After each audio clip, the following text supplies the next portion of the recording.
Another democratic soldier for the cause! I guess my quiver's pretty cool. My quiver, unironically, just makes up more than half my DPS. Is the game free to play soon? When it releases out of early access, which won't be for a very long time. Big the Bill Man, lots of people think I'm crazy for going lightning only. I tried the cold light hybrid and hated it. Hey, you are not alone here. Trust me with that. You are not alone. That is a sentiment shared by a lot of folks that come into this chat. Also, thank you for the prime. Appreciate it. Glad you're liking the build. Hey, bro. Love your content. Oh, thank you. All right. I have only 266 decks. I don't know, man. Just... Trust me when I say it doesn't really matter that much. Like, it honest to God just doesn't matter that much past a certain point. Alright, number 2. I just realized I should probably do this. Get a couple of these on. That would make sense.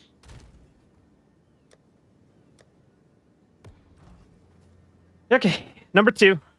Number 2 of 100.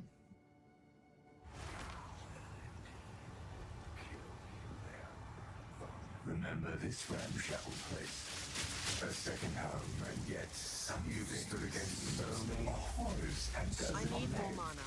I think it's time to at Fury! last test your limits.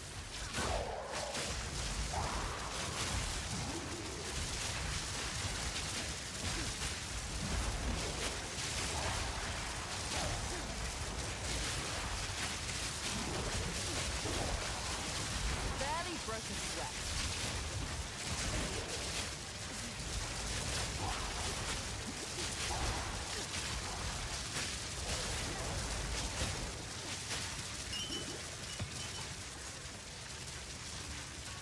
Oh, you know what we need? We need a counter. We need a counter on the stream.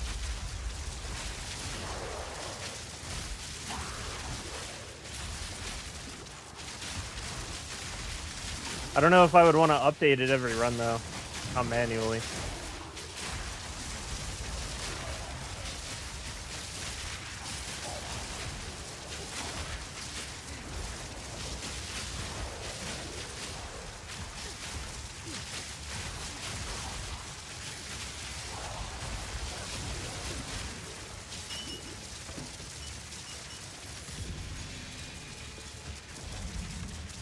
That's quite nice.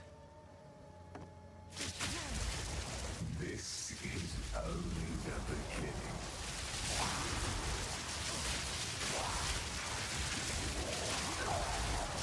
Another democratic soldier for the cause!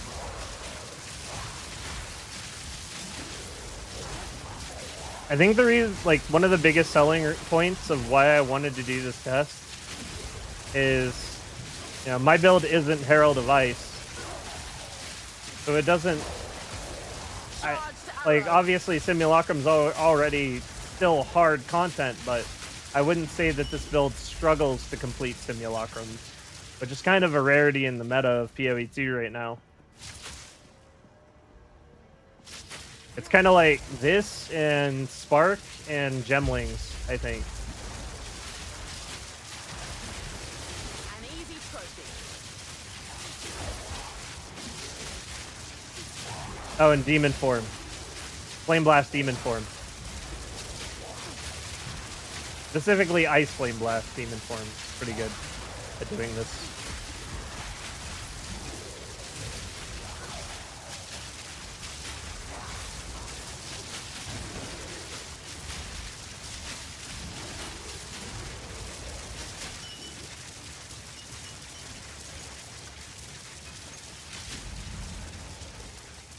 Let yourself be drawn into the mire.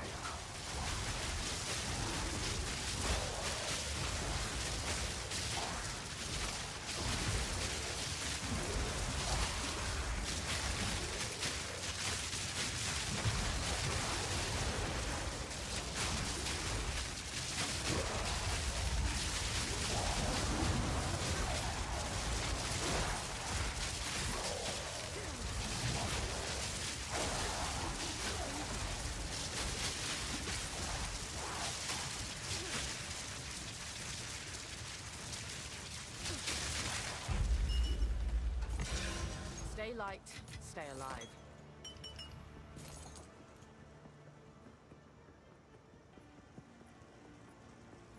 Last time I asked you to help me find a budget build for Simulacrum, then I went for a few maps and got a mirror. You got a mirror? That's sick. Congrats, dude. Glad you're doing this. I'm running Sims right now, but on Spark Gemling.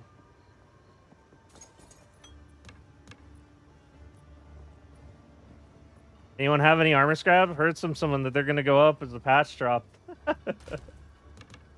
I got a lot of armor. Hey, I got your hookup right here. I got the supply, okay?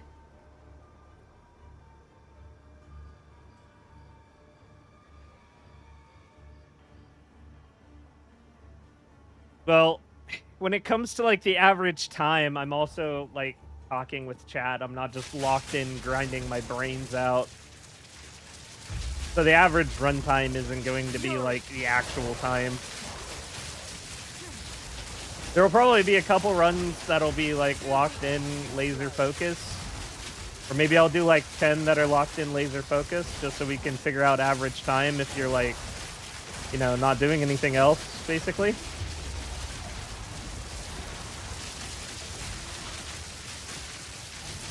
Bye, Costas.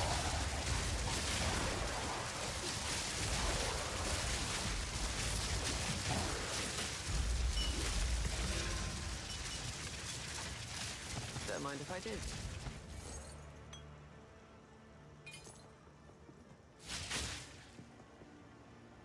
Can you show your attack per second value on LA?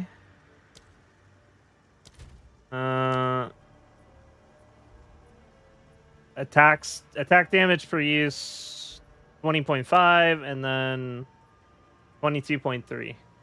Damage per second 91,000 on beams, 84,000 on the arrow. Are you trying to cleanse yourself of me?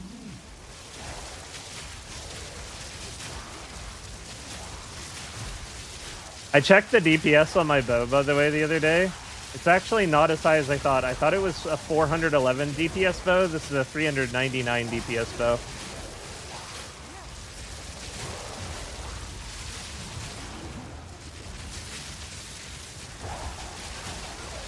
Gonna be kind of nuts when I finally upgrade it. We've had this thing for so long. I need more mana.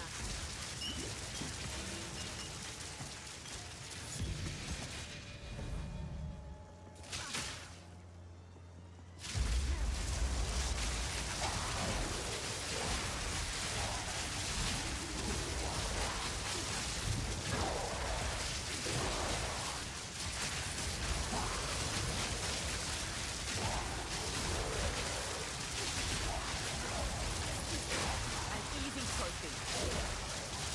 Fury!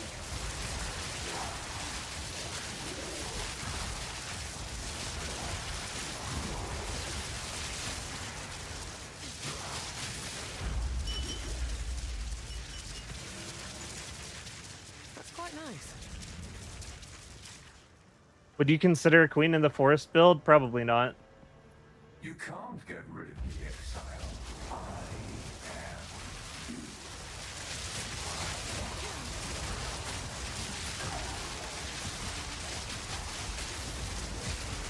Queen of the Forest has like some fundamental things that I just can't really figure out how to make worthwhile.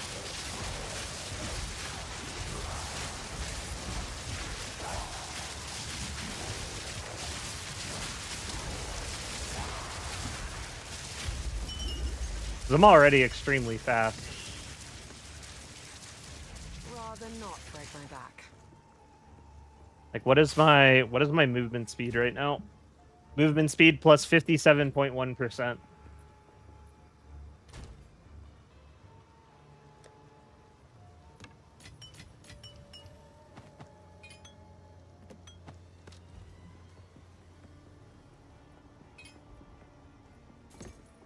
Nope, don't need that. Bad stick. Nothing you do matters. Storm point! And the dreamer will pass. into the next world.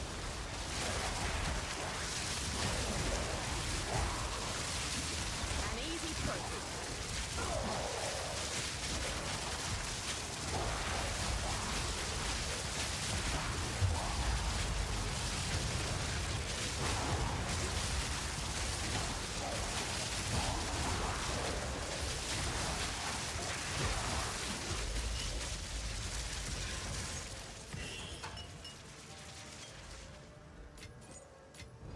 Okay, made it through the scariest room.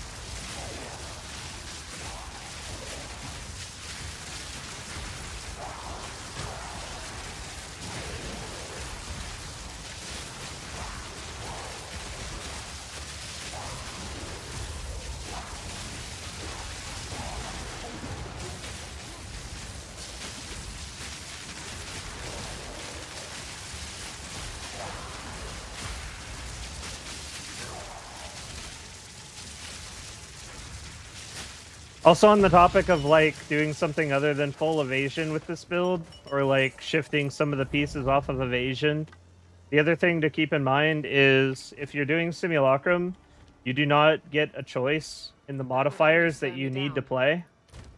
So sometimes you're going to get enemies have bonus accuracy, and if you are caught lacking in any regard as far as your evasion when you get those modifiers, it's not going to be fun. Bad things will happen. Do you not wonder what tugs at the strings of fate? What stands as by the abyss and beckons you? Quick and lethal.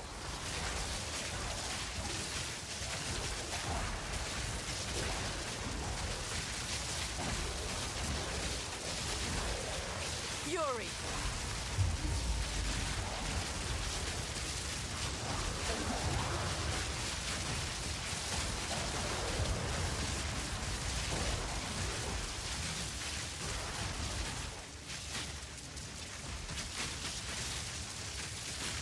Plus, Tailwind's not reliable evasion because it keeps getting popped off pretty constantly from like projectiles and things.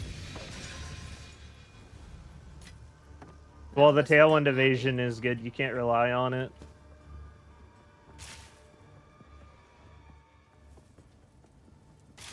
You can't rely on evasion, period, but you know what I mean.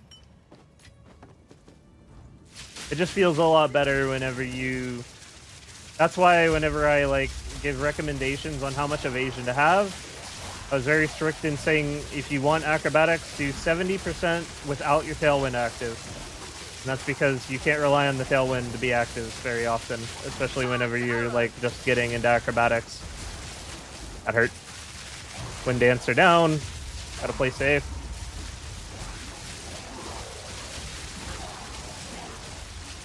Also, when you're doing this, be really mindful of when your Wind Dancer pops. You get a pretty clear visual representation that Wind Dancer had just popped off. You need to like play around the fact that your Wind Dancer's gone, which is like half your evasion rating whenever you're running acro. Like if my Wind Dancer pops off, then I'm sitting here with only 60% evasion without Tailwind. And Tailwind will be gone too because I just got hit. So I'm all the way down at 60% evasion whenever you lose the Tailwind. Really got to be conscious of when that gets popped off of you and let it stack back up.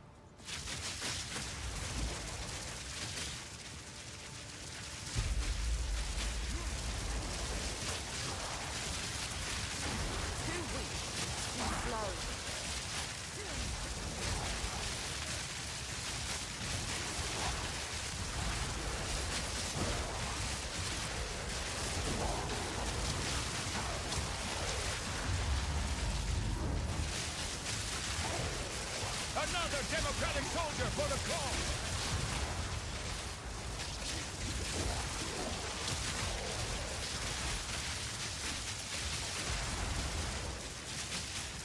I need more mana.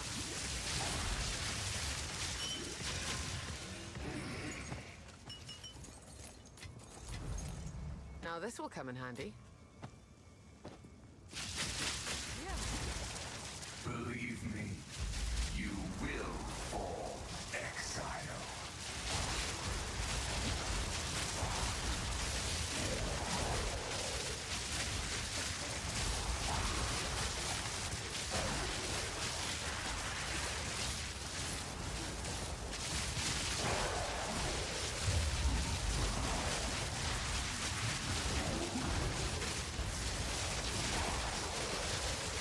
Take this!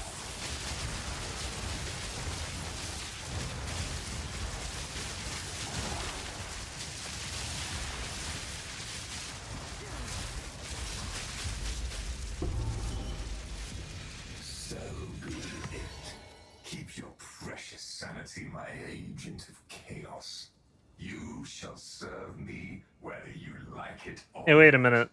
I'm not going anywhere.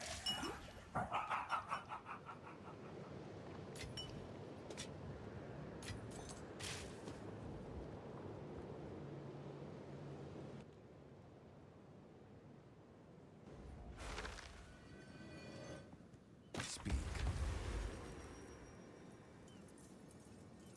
Oh, I got a struggle scream. This thing's so cool. I hadn't seen this amulet before. I was like, what is that thing? Another democratic soldier for the cause. Yeah, it's like an amulet with no modifiers basically, but you can instill it 3 times. Time is of the essence. It's pretty cool.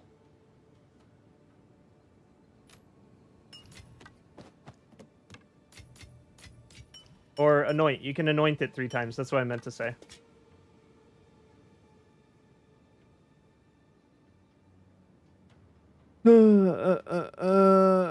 Last time I checked, guess I'm rich now. Trying Grimfeast hybrid build. I just don't like hybrid on Deadeye. I feel like we're not in a good position on the tree to be hybrid.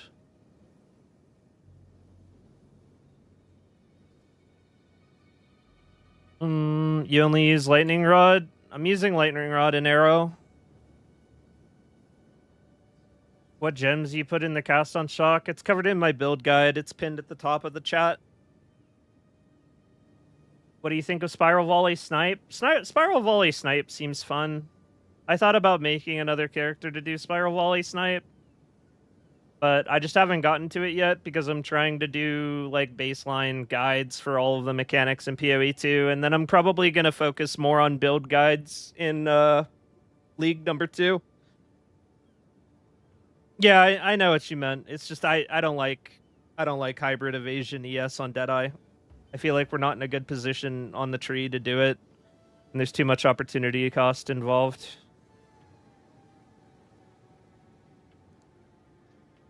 But if I was playing like hardcore, like I would play hybrid just because you have to. Yeah, there's like a lot of movement on the tree involved in doing it. That's just not my preference. It's good. Like it's good. It is. It's just not my preference. Should run Headhunter. Makes it way easier. Headhunter would actually probably make this easier. You're probably onto something, but that would require shifting my entire gear set, and we know there's nothing easy about that. The amulet's like that we anoint 3x, then Val, and hope it bricks into a rare. That doesn't happen in PoE 2, though. It's funny. Been leveling up a ranger recently. Decently fun. Dope. Stopped playing my Deadeye because I feel like I needed to switch to ES Hybrid. I'd already invested a lot into Evasion, so I just went Spark. Any good drops yet? No, but that was only number 2. These are not short by any means. That's the other reason people don't like running these. They take time. Why primed quiver over volant? Probably doesn't make that big of a difference.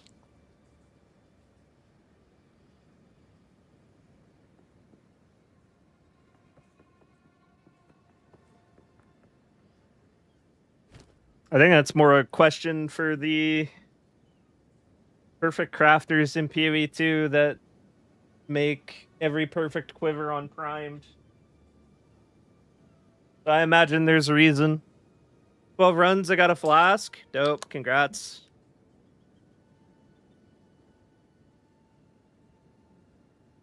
Probably a mathematical reason. All right, number 3.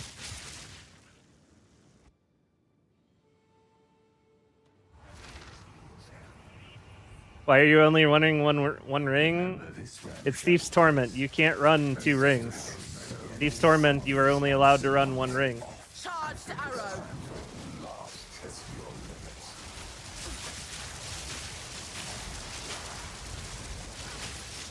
Just kind of how they made it. That'd be dope if I was allowed to have 2 rings. That'd be so OP. I'd run a second Thief's Torment. And then scale my skill levels to like 30 plus. Barely broke a sweat.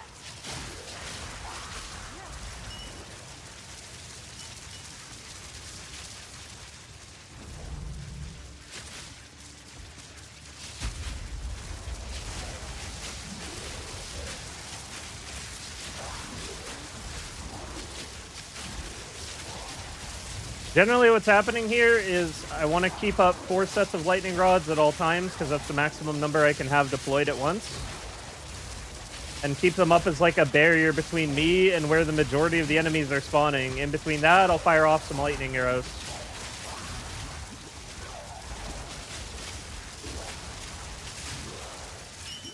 Or mix in lightning arrow with rod, pending. This is only the beginning. Take this.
Quick and lethal.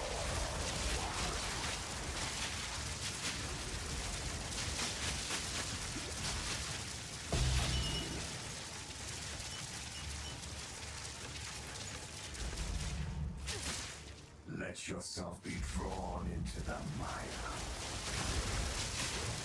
How many has it been? I don't remember. It's only been 2. We're gonna be here a while.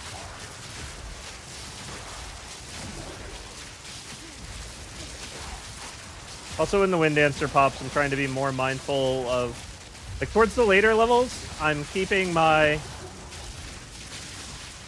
Allroth's Resolve Flask on pretty much the full time. But if I ever see Wind Dancer pop, I immediately use Allroth's Resolve to give myself a shield. Don't mind if I do. Just in case. Scanning skill levels in the guide. How you're scaling your skill levels in the guides. My biggest struggle and damage. It's in the guide. All my skill levels are in the guide. I have 2 skill levels on my quiver, and then I talk about how you use 2 jewels that equal 20% quiver effect. So this makes it so your quiver gives you 4 levels. I have 2 levels on my amulet, and that's it. Plus 6. So my skill level is 26.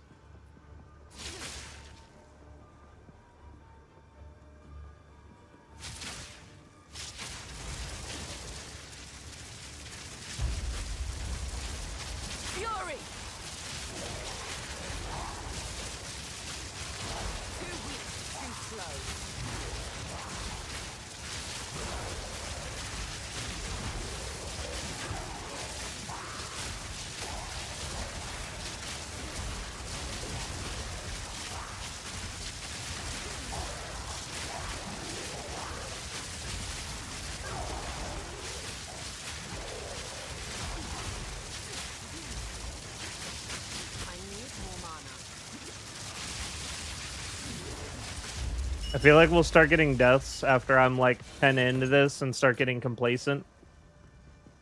I start like looking at chat during the wave. It's 15 waves. Any tips for Ranger? Check out my build guide. You type !build in Twitch. My build guide has like basically every single thing I could possibly cram into a guide about Ranger, no matter what stage of the game you're at, etc., etc. And also there's the video that's attached to it that's 58 minutes long. It's pretty much all there. Absolutely anything. Poke its eye with something, created a bubble underneath. Edge. $360 vet bill later. Oh, that sucks, dude. Are you trying to cleanse yourself of me? Hey there, monkey. What up, man? Can I come loot?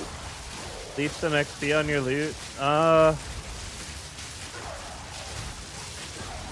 easy trophy. Kind of doing this for a video. It would kind of mess with the data if I had other people.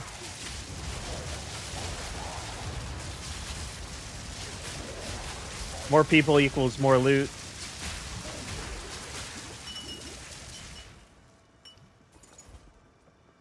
Plus, it would be harder.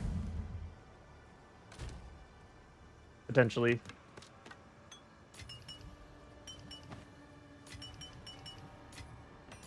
Well, it probably wouldn't actually be harder. Probably be easier. Charge the arrow. Strictly easier. But I still shouldn't do it because it mess with the data.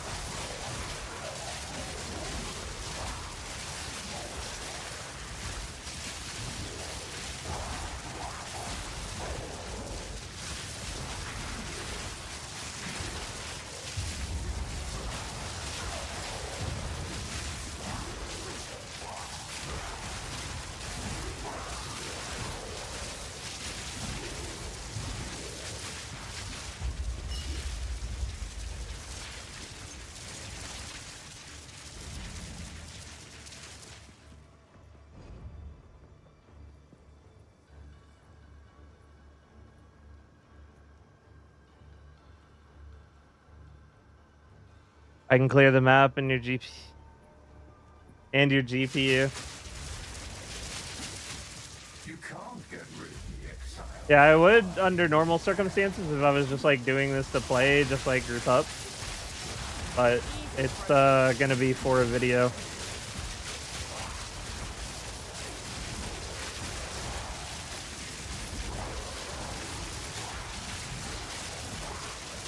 Gonna be recording the data from 100 of these and then telling people if it's worth it or not. That's the plan.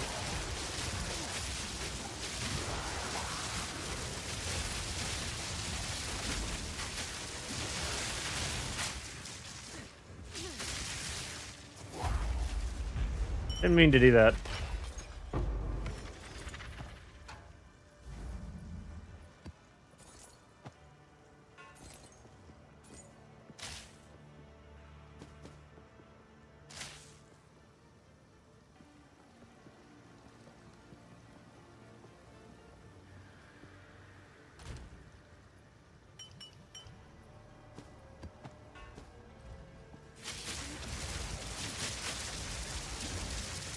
I hope you've made profits far more often than you've broken even, because breaking even on this seems kind of miserable with the amount of time it takes.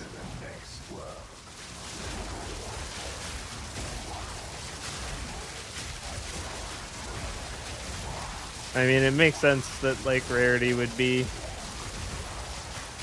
probably pretty good to run with Simulacrum.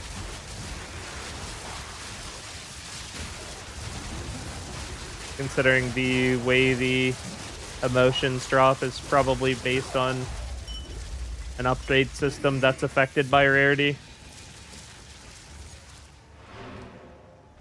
Oh, damn it.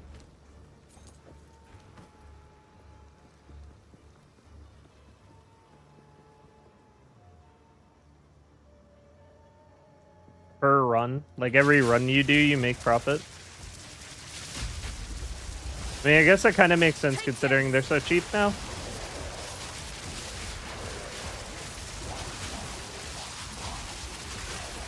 Barely broke a sweat.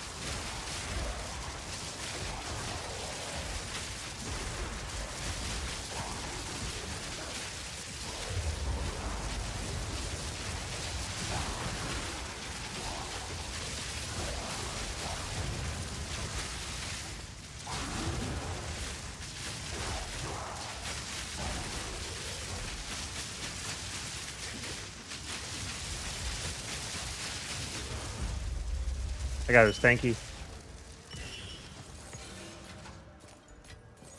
That's quite nice. Do you not wonder what tugs at the strings of fate? What stands astride the abyss and beckons you to fall?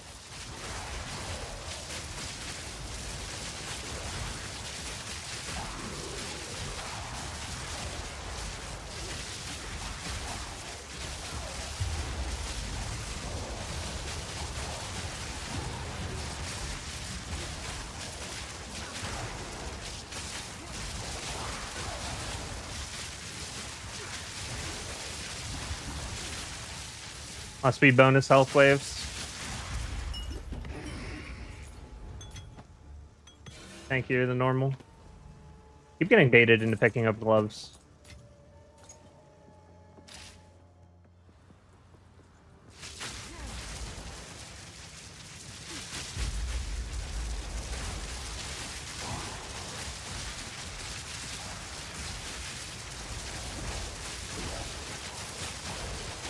Too weak, too slow.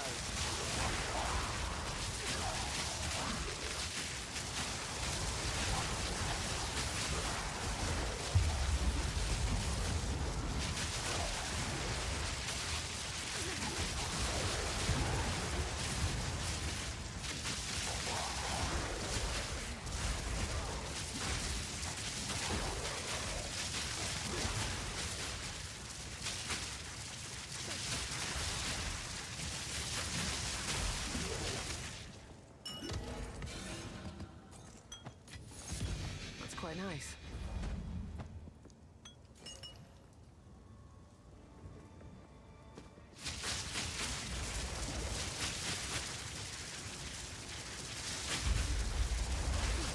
Storm point.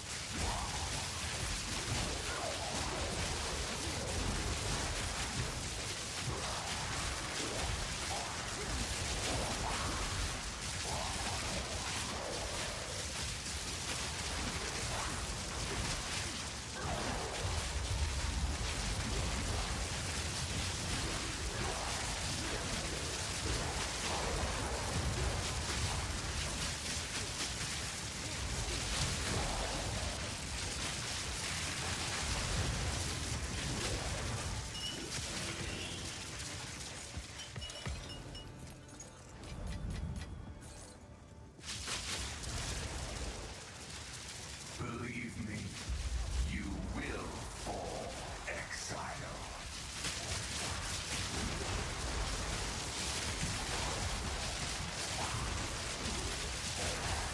Barely broke a sweat.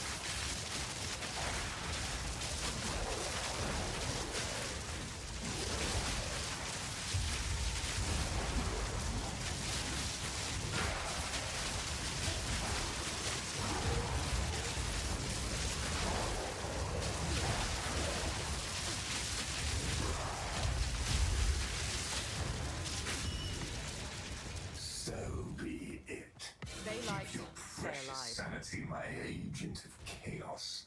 You shall serve me whether you like it or not. I'm not going anywhere.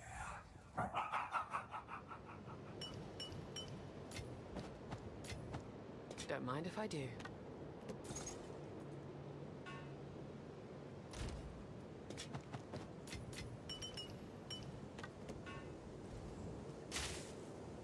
Okay.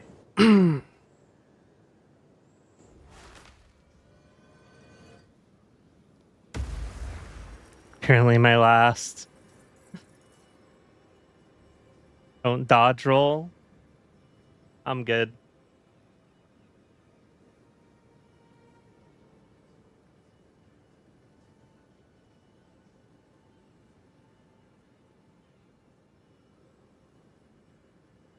I also had board guildies to my simulacrum to add quantity of mobs and loot. Yeah, makes sense. Now I recognize your voice. You're the dude that put Rage Gaming on blast, and your guides are beautiful. Thank you. Yeah, that was me. I was watching Lily when she watched the video. It was jokes. I had my stat stacking monk here with Lightning Herald with freeze build up. Help wonders. What level am I now? 97? Yeah, I'm 97. I'm only running Font of Rage on the Orb of Storm. No Font of Mana. Are you finding it easier running Simulacrum? How much of your is Evasion right now without Acrobatics and Tailwind active? 74% without Tailwind active at the moment. Yeah. 74% without Tailwind active. The only reason Simulacrum has gotten easier is because I now have Olroth's Resolve. So on the spicier waves, I'm constantly popping like a 1500 health shield. Are you dual streaming? Yeah, I'm on both. I'm on YouTube and Twitch.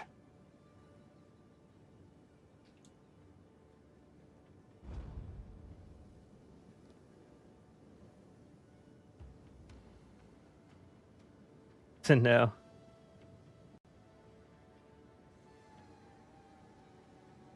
How many of the 100 are left to go? A lot.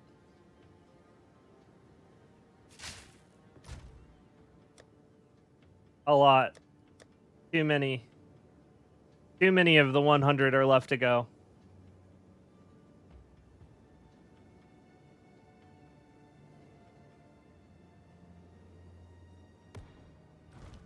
Another democratic soldier for the cause. How many flasks did you get? This is the most I've ran of this.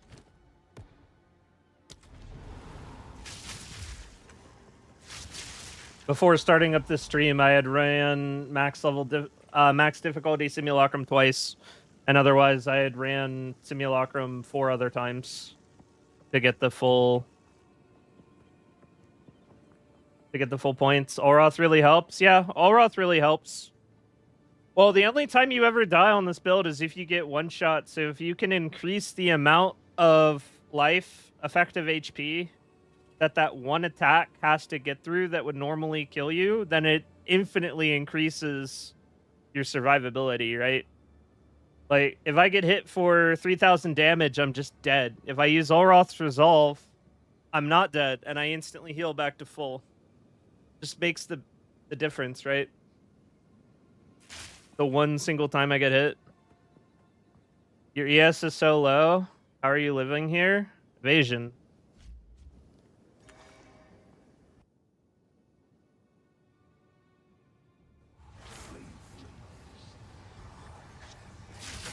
ES kinda low-key overrated. This ramshackle play you stood against us somehow, yet had some I'm out of mana.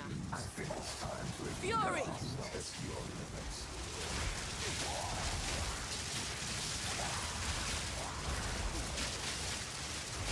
Every once in a while, someone will switch off of my build, go hybrid, and they'll be like, yes, finally I can stop getting one shot, and then they get stun locked, hit 2 or 3 times in a row, and die. So it's like all effectively the same.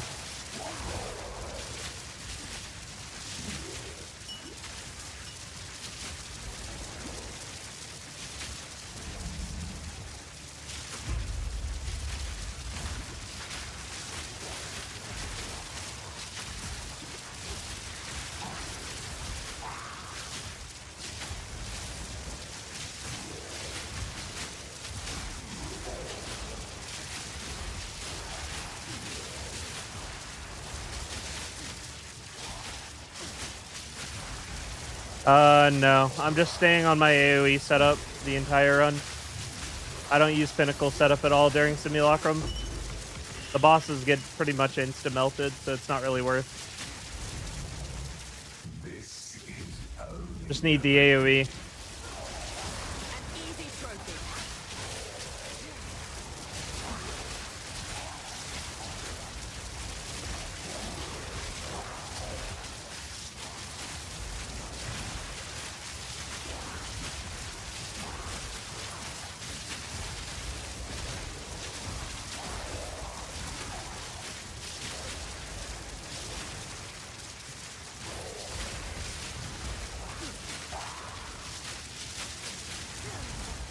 I need more mana.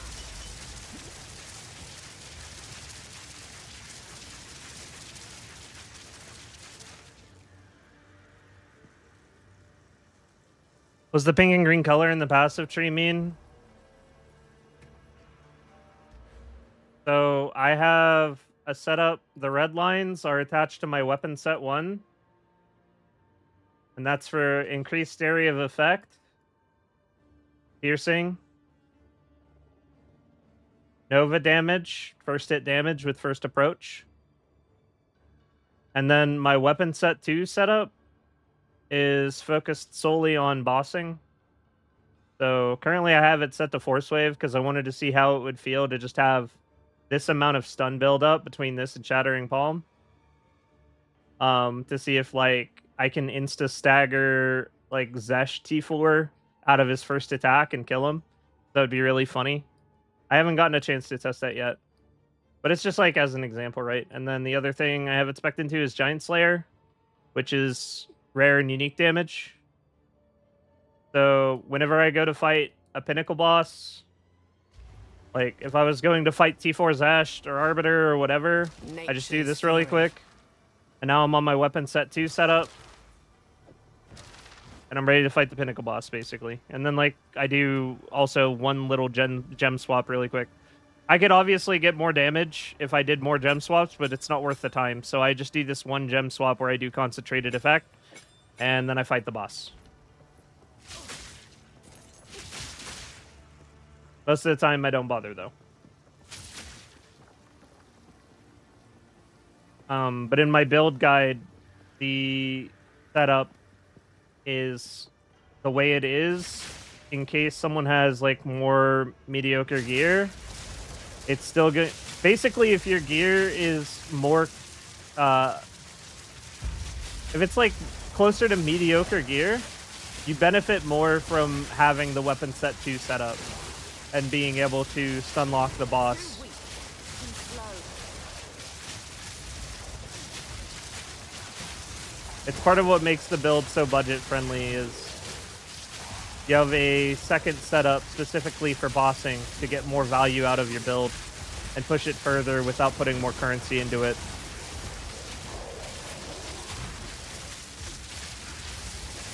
Storming arrow. But obviously there comes a point where you kind of get past that. Ooh, we got an ISO. What luck. I had never gotten an ISO before. Link to your build, type !build. Let yourself be drawn into the mire. Game officially launches. Is everyone going to have to start over? When the game launches, the thing about PoE is you never have to start over, but the community moves to the next like new server. Basically, they move to the next league. So like trading pretty much dies out in the previous league. And, you know, you can keep playing your old characters if you want. You can come back to this and experiment and test stuff and still play the character, but the community moves on. So most folks are going to be incentivized to follow and just play the new league. But you never lose access to your characters from the previous league. You can still play them.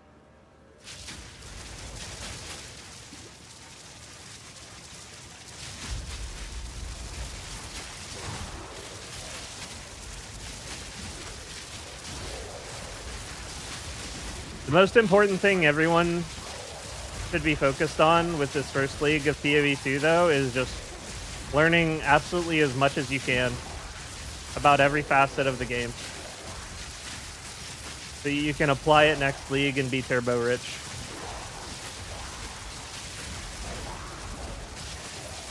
Or just plan out to have a better start than you had this league.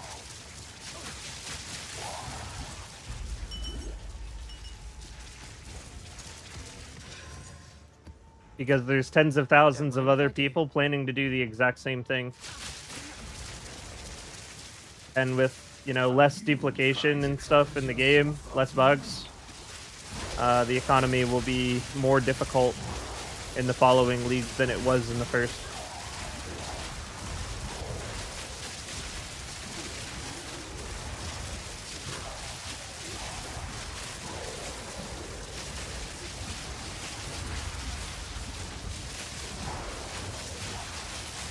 Hi, Cossos.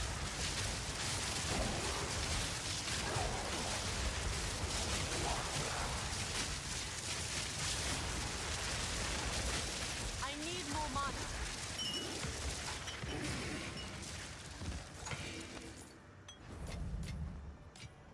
Got no pack space for that.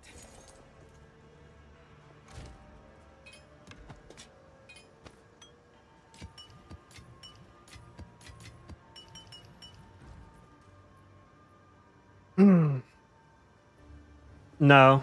I mean, I don't use Herald of Ice, period. But yeah, Herald of Ice does not work in Simulacrum. There are no corpses. Charged arrow.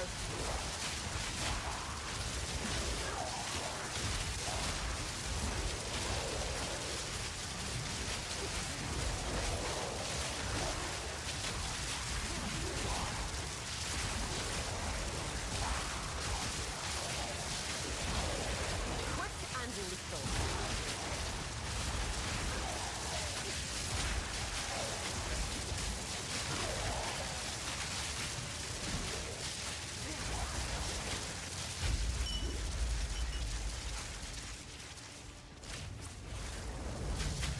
You can't get rid of me, Exile. I am.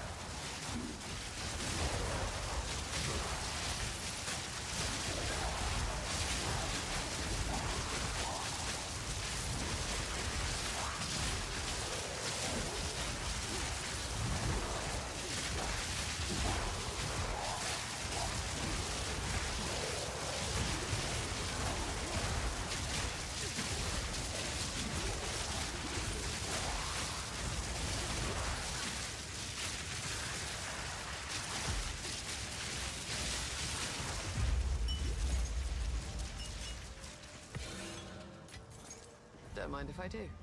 Nothing you do matters. The dreamland and dreamer will pass into the next world.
Stay light, stay alive.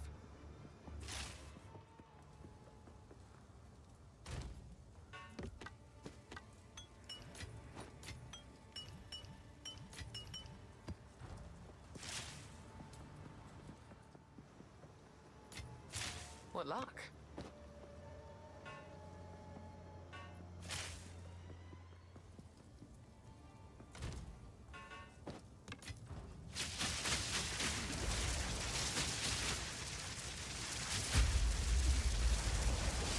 Fury!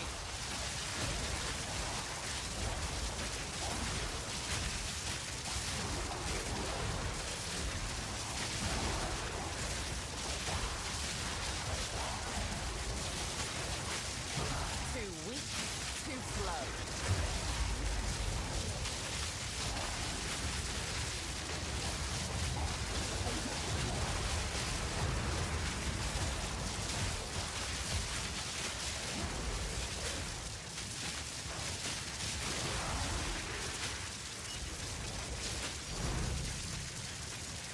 Nice piece of candy.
Believe me, you will fall, Exile.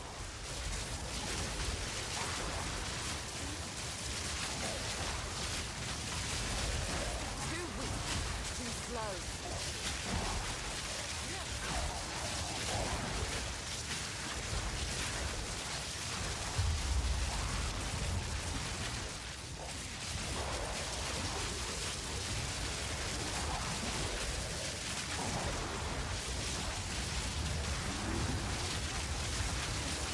Storm point! So be it. Keep your precious sanity, my Stay light, agent stay of alive. chaos. You shall serve me whether you Now like this it will come or in handy. not. I'm not going anywhere.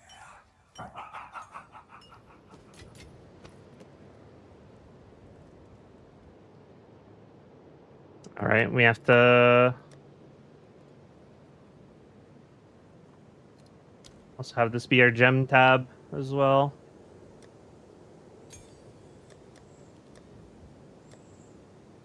There we go.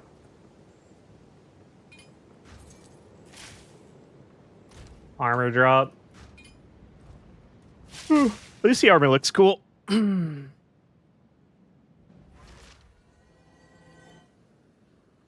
can't transfer to a new league. Like,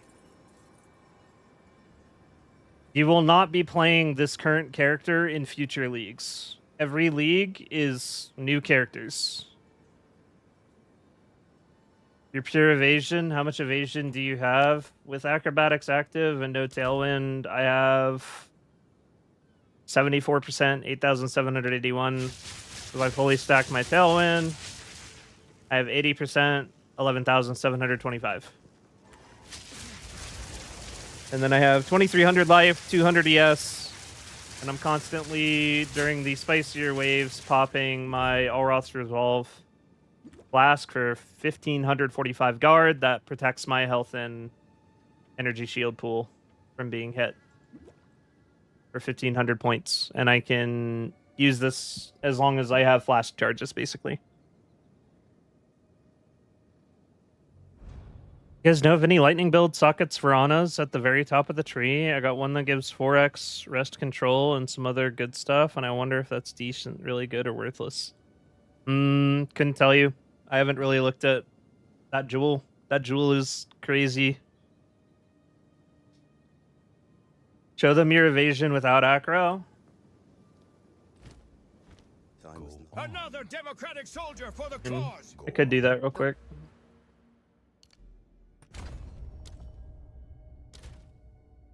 Yeah, without acro, 91,000.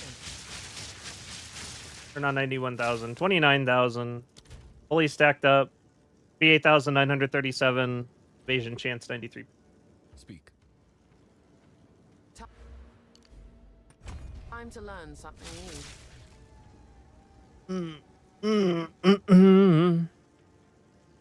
No, new leagues do not share with old league stashes. Like, you'll still have all of your tabs that you purchased in this league, but your stash is it is a new server. The best way to look at it is a new league is a new server. What map mods are you struggling with? Not really any anymore. The only one I avoid is enemies have bonus accuracy. But other than that, it doesn't really matter. Do I use blind as well? I've been trying to incorporate blind, but it doesn't really fit anywhere with my current setup.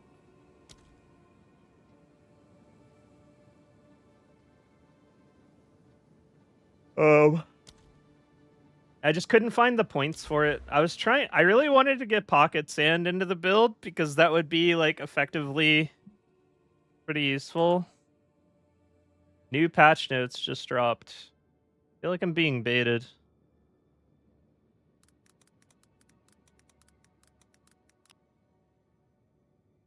Pretty sure I'm being baited.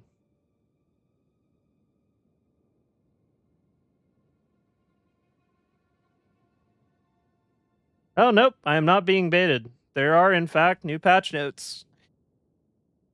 0.1.1c.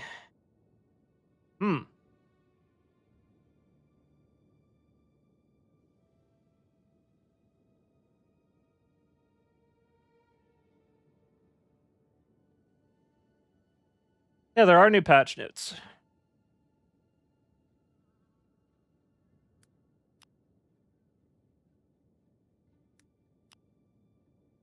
Yeah, I really want pocket sand.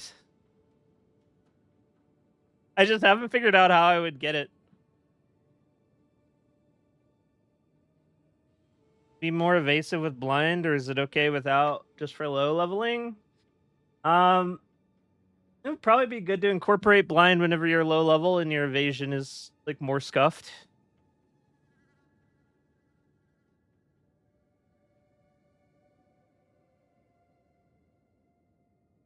Yeah, if you buy any cosmetics, they're available every league.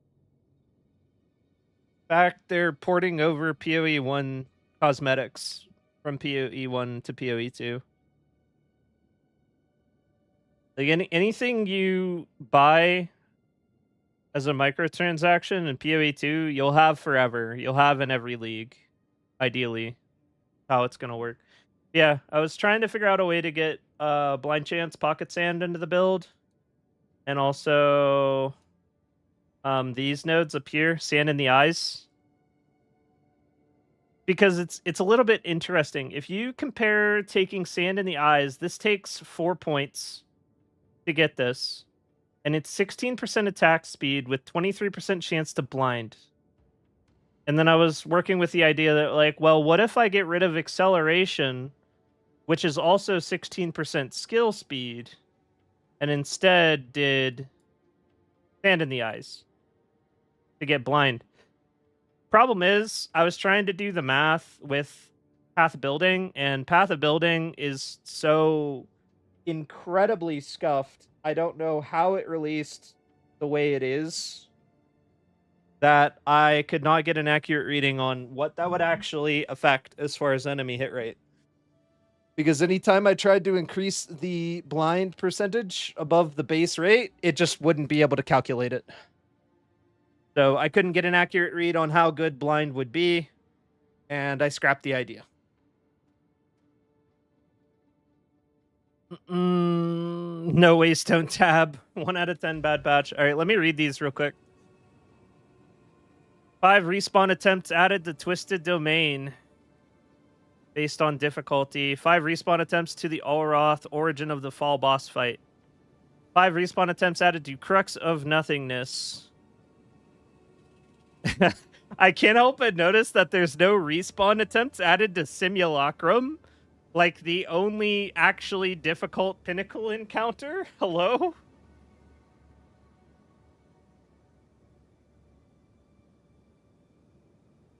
That's crazy that they added respawn attempts to those before Simulacrum. Especially with how important it is to get your first 2 Simulacrums done because of the amount of... Well, the first 3. How important it is to get your first 3 Simulacrums done so that you have your passives. So you're getting a lot more Simulacrum splinters generated. Like, before you have these, Simulacrum generation just sucks.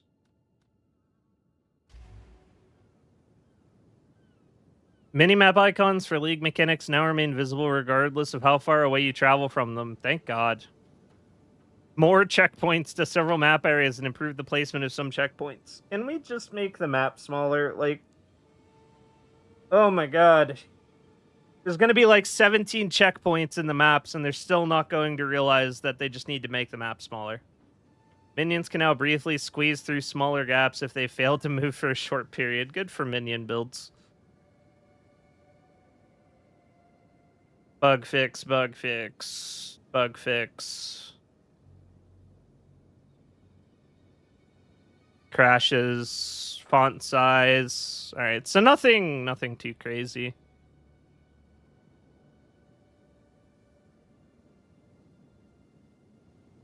Pretty low ball patch.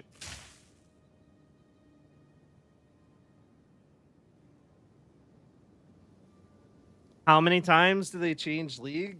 New League comes out like every 3 to 4 months.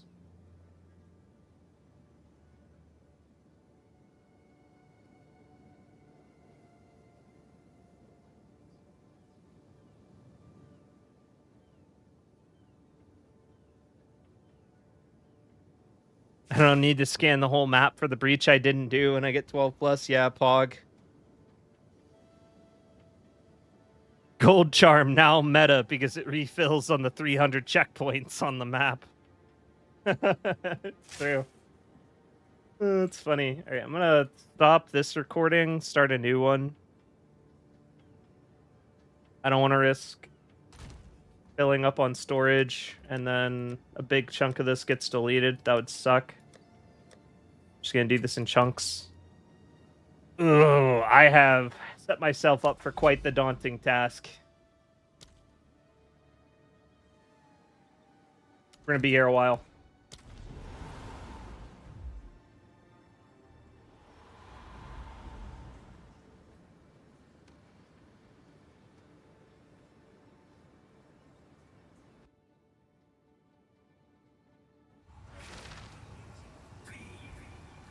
I just feel like 90% of the traversal issues with the maps is people do not like backtracking, and backtracking is a product of the map being too large. You don't feel like you're backtracking unless the map is too large. You don't feel like you need more checkpoints if the map isn't too large.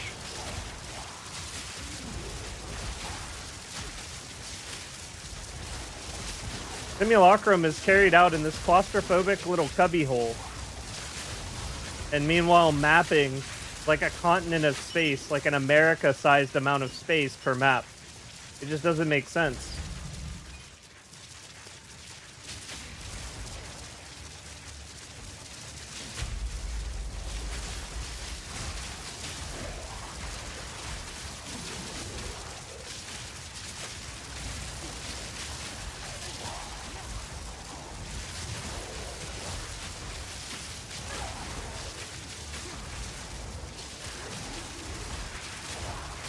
Oh, I also forgot about that part. I have life tap on my Voltaic Mark just so I can lower my HP and activate my Olroth's resolve. Because whenever you start a new instance or you hit a checkpoint, you have to lose HP before you're allowed to use your Olroths. This is only the beginning.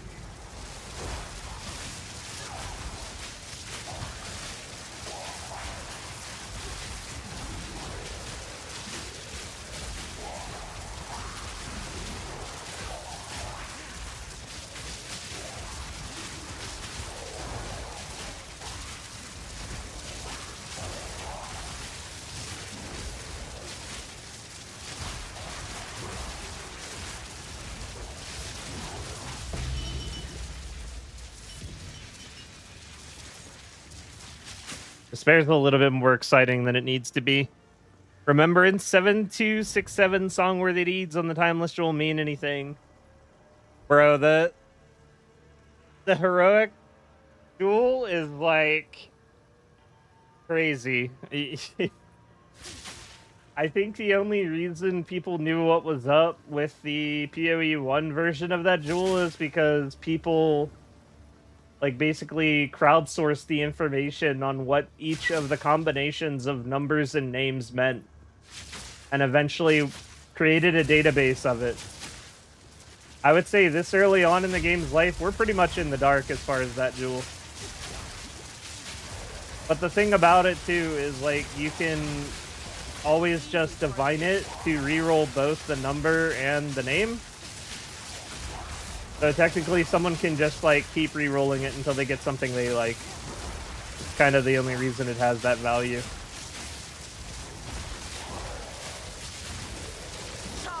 Which is cool. But it's really, really, really, really hard to know what numbers are valuable just by looking at it. Let yourself be drawn into the No mire. mana.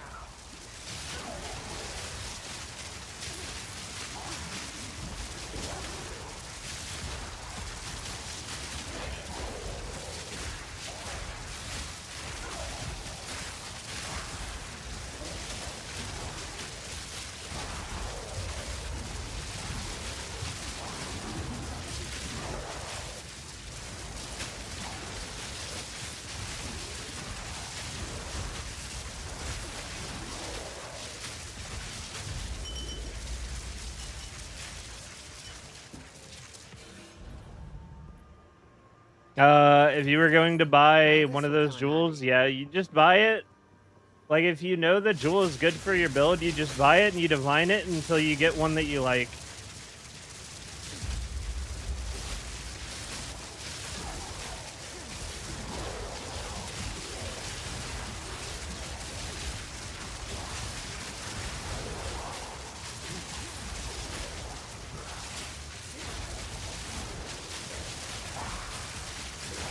Quick and lethal.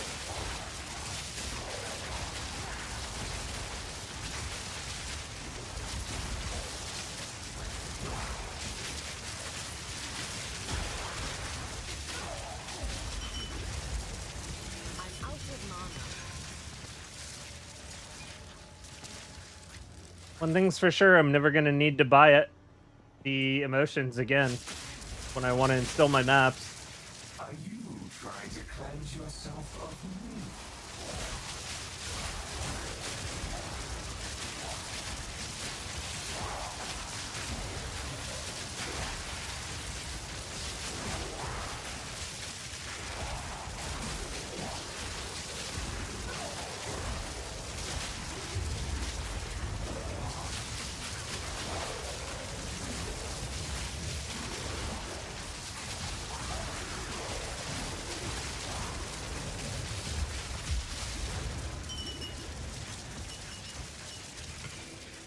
I feel like that would have hurt. I'm glad I dodged that. Got no pack space for that.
It's quite nice.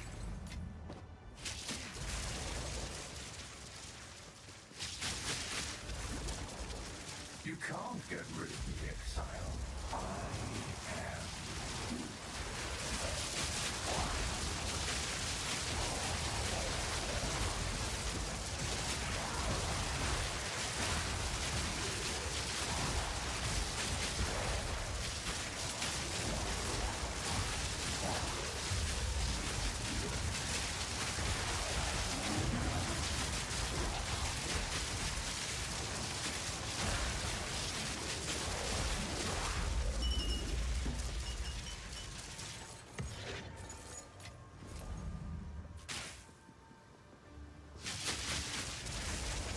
Nothing you do matters.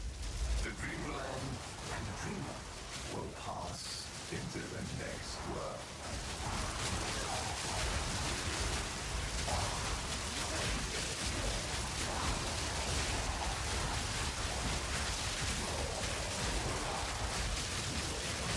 Quick and lethal.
Now this will come in handy.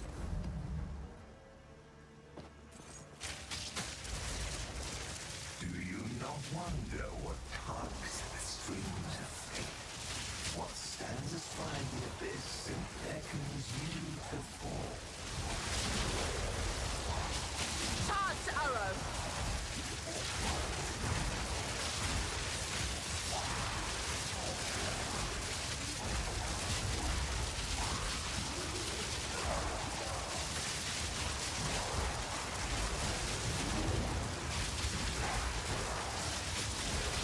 An easy trophy.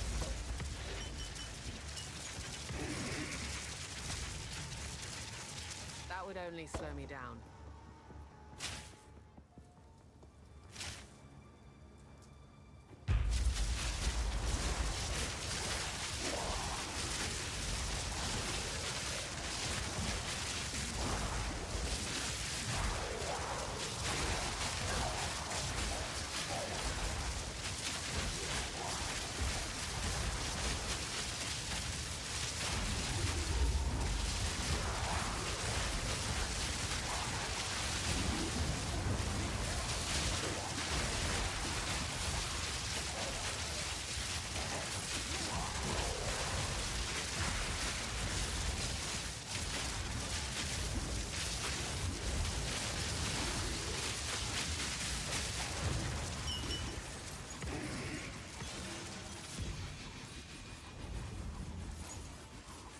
Can this thing chill? Casas. Casas. Brother. Chill out. Rather not break my What back. is this shit? Okay, it stopped. Holy.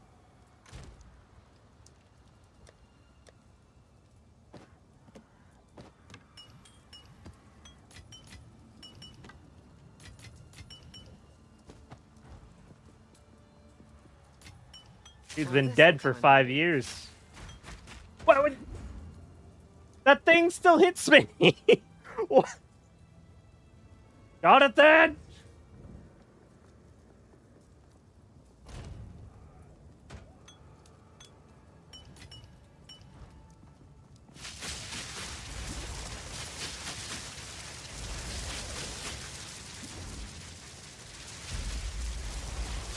Alright, we're staying away from that.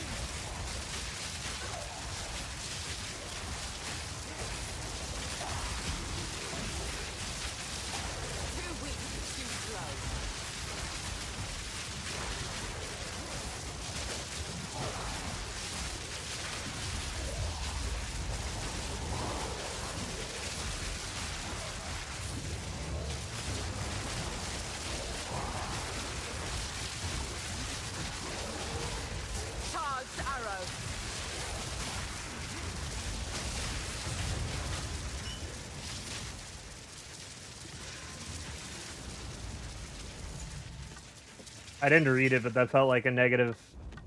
Not negative. That felt like extra accuracy for the enemy on that round. I was getting hit a lot more than normal.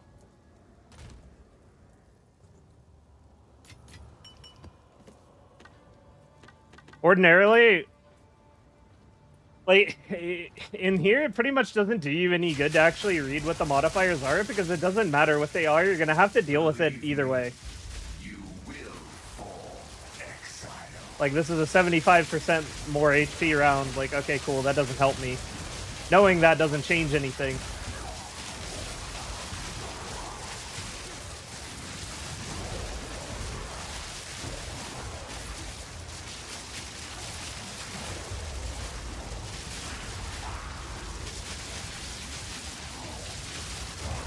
Storm point.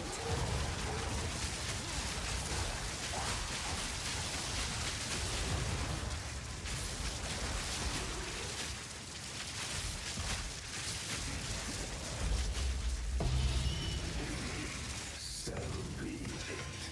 Keep your precious sanity, my agent of chaos. You shall serve me, Now this will come in whether handy. you like it or not. I'm not going anywhere. It'd be kind of cool if you could corrupt the modifier to try and get it to reroll to something different. But then you're stuck with whatever it rolls to. It would add a little bit more strategic interest to the modifier of the round at that point. Like, oh, that's pretty bad. I kind of want to roll the dice and try to get something else. But then you might corrupt it and make it worse. Have you played Monk, and what build? No, I haven't played Monk. If I did play Monk, I'd probably... If I played Monk, I'd probably be boring and do Ice Strike, or I'd be fun and do Flicker Strike. What's up, Somnus? How you doing tonight?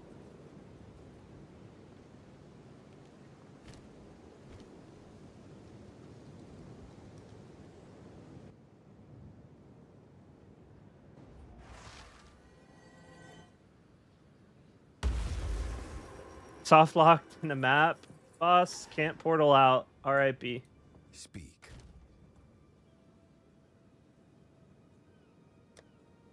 I feel like I might have been dumping items into here by accident at some point. But I'll check the recording and find out exactly where I started doing that. And then we're just gonna have to... I'm gonna get these out of here. Because these are part of a different project. And then we will make this a Delirium content tab.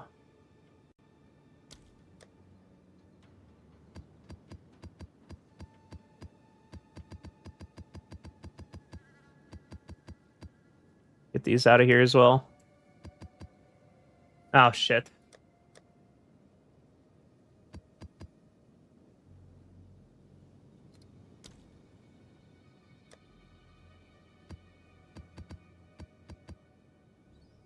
Alright, this is annoying.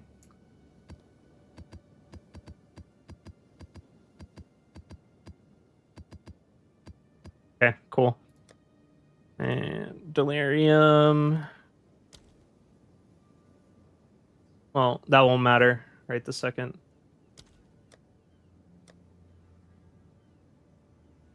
Delirium test.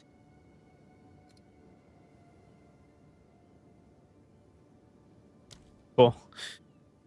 Oh boy. So many more.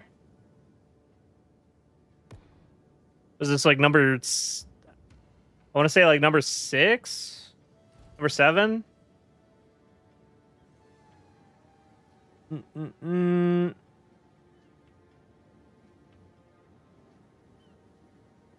This build feels weak leveling compared to others. Am I fucking up?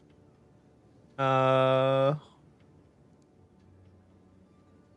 don't know.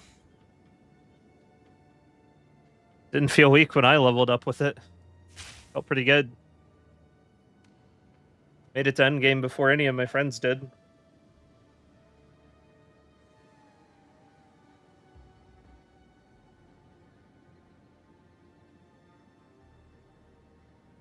It's been 10 runs? Oh, okay. Got your Flicker Strike on the map, so fun. Yeah, if I wanted to be fun, I would do Flicker Strike. If I wanted to be boring, I would do Ice Strike.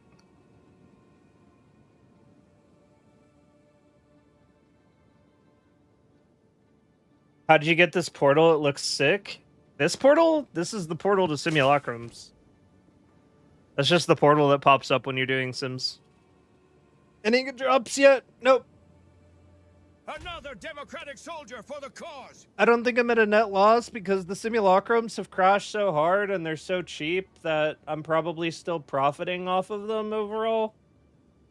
But we haven't gotten anything cool to drop or anything yet. And keep going though. Gonna keep going.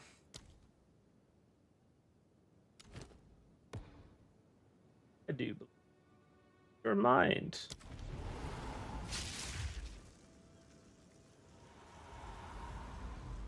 This is not going to be a fun night. I'm actually like gaining pretty decent experience from doing this though. That's kind of nice. We're going to go ahead and put one of those on. This is like a little bit troll. It'd be better to just have one of these. I really want these to activate primarily. And if this activates, cool. But if it doesn't, I don't really care about the experience at this point. I don't think 98's happening this league. More about how much time you spend in there, probably. But I mean, that's like why I'm doing the test, right? For content and to see if it's worth it or not. What's fun about it? I don't have enough mana. Take this!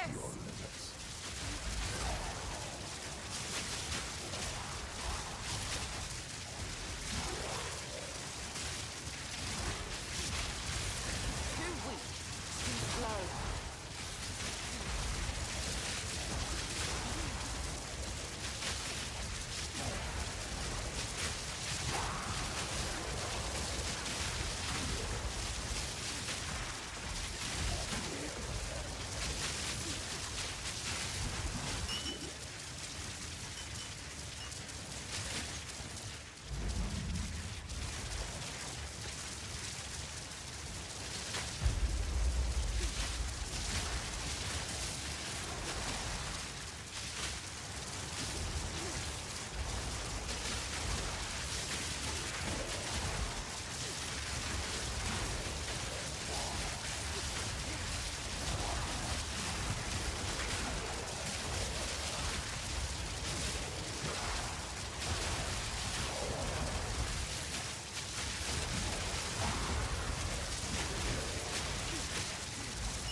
This is only the beginning.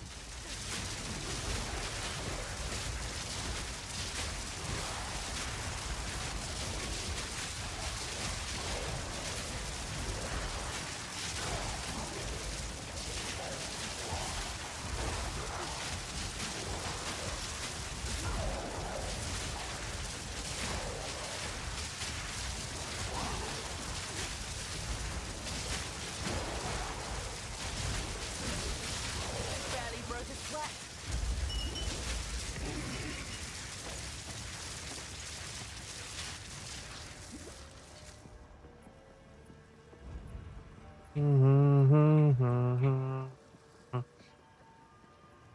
How long until new league? Probably a couple months away.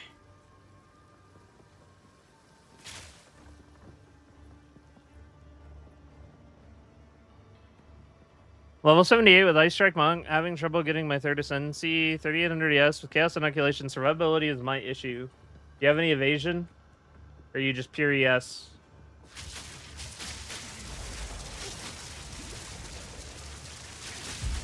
If you're having trouble with survivability on Monk, try going hybrid using Wind Dancer. Incorporate Wind Dancer, Ghost Dance, and Grim Feast all into the build. With Hybrid ES, be very hard to kill. Fury.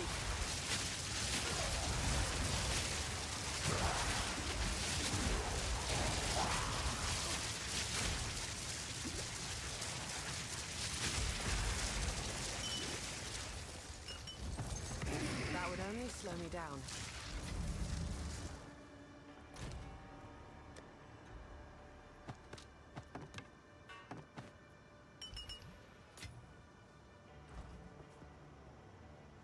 You tried Headhunter belt. Headhunter Remind didn't yourself seem. that overconfidence is a slow and insidious killer. Let yourself be Headhunter did not seem very good in PoE2.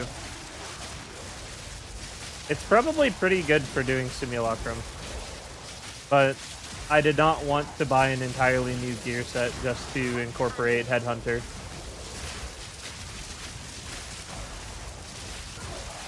Or Ingenuity, for that matter. Just wasn't about it.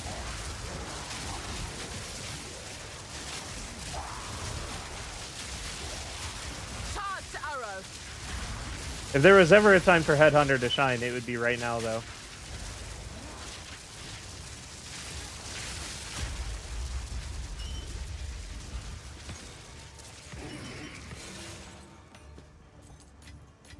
That's quite nice. They nerfed it from 60 seconds to 20 seconds. You chanced to Headhunter, sold it for gear. Probably the right call. Wish I could get higher evasion without spending 100 divs. Me too. 1972 evasion? Like your total evasion, 1972? Do you have Wind Dancer on? Okay, with Wind Dancer?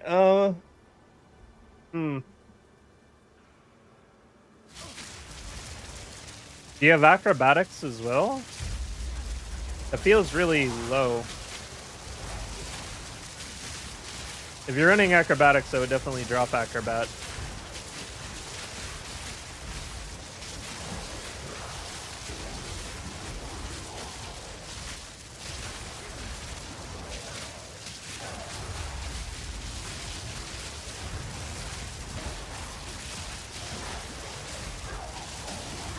No acrobatics.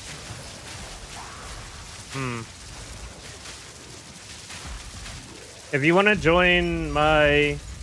Another piece of candy. If you want to join my community Discord, the link's in the description for YouTube. Go ahead and drop your gear, your build, and whatever information you think I might need into the build theory craft section. So, like, join my Discord, get verified, go to role assignment, grab the Exile tag, and then you'll be able to see the build section. Go ahead and just drop like any information you think I might need, and I will take a thorough look after stream and try to help you out. That goes for anybody. Are you trying to cleanse yourself of me? I definitely do not mind doing that. Democratic soldier for the cause.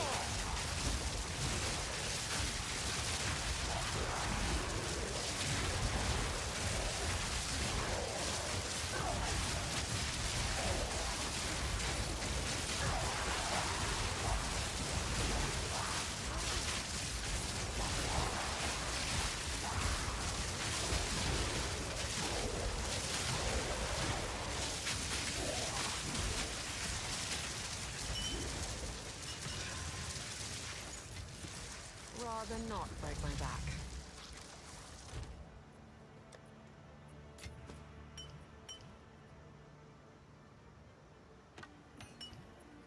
Another democratic soldier for the cause.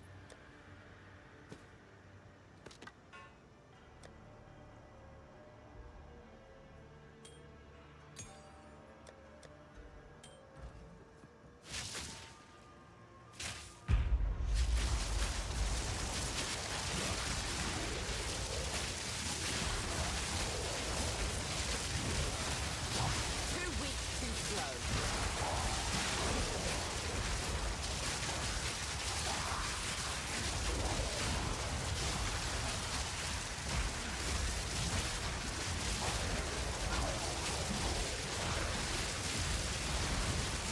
Also unrelated to that topic, but I did make a in-game guild for those that for those in the community that just wanted to have like an in-game chat and some guild storage to like share items with people, share items with each other, and hand me down gear to people that need it, etc. So if anyone wants to join the in-game guild as well, just whisper me. You can't get rid of me. Name is Aravina in-game.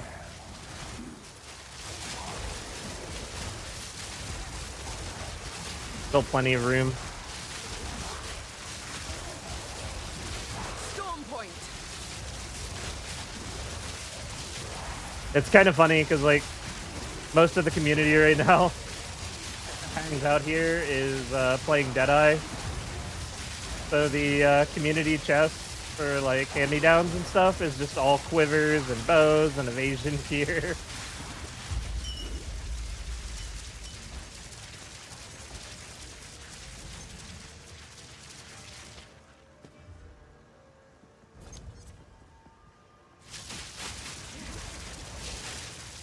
Nothing you do matters. The dream will end, and the dreamer will pass into the next And world. lethal.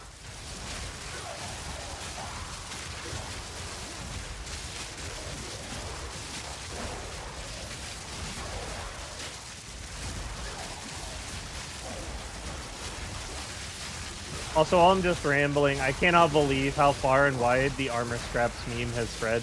I see that shit out in the wild in every stream I peek. I'll just be watching someone I've never had a conversation with ever, and they'll randomly talk about how excited they are about armor scraps. Now this will come in handy. Or like their chat will start saying like, hey, don't leave those armor scraps behind. Those are valuable. Those are gonna go up. It's just so funny.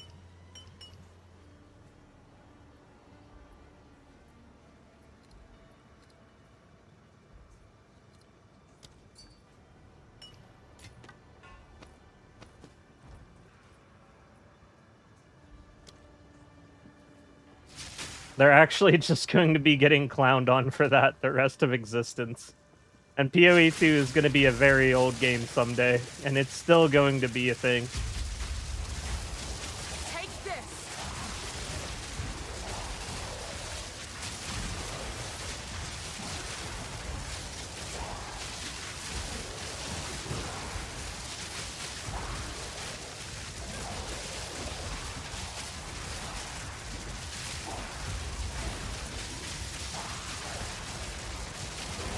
Problem.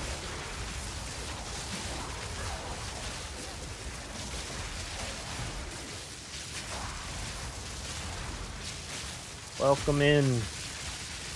Quick and lethal.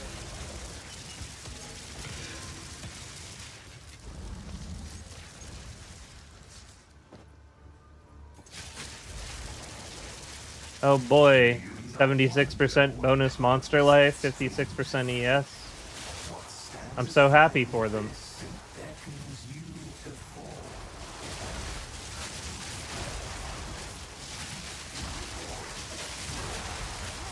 Something else that's kind of awkward whenever you're playing with All Roth's Resolve is anytime you see yourself get stunned or flinched, pretty much just pop the flask because you're probably missing a lot of it. There's not really a good way to tell how much of your guard is left. So you just have to pop it every time it looks like you took a hit. I really wish I could have a third meter underneath my character's life bar that shows me my guard, but I don't think that's a thing. Or at least Now not this that will I've come in seen. handy.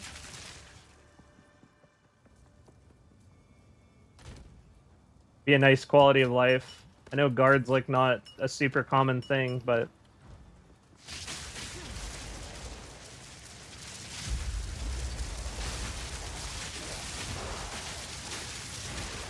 can I like... Okay, I can't interact with the chat while paused. I'll get you into the guild after this round. Ow. Fury.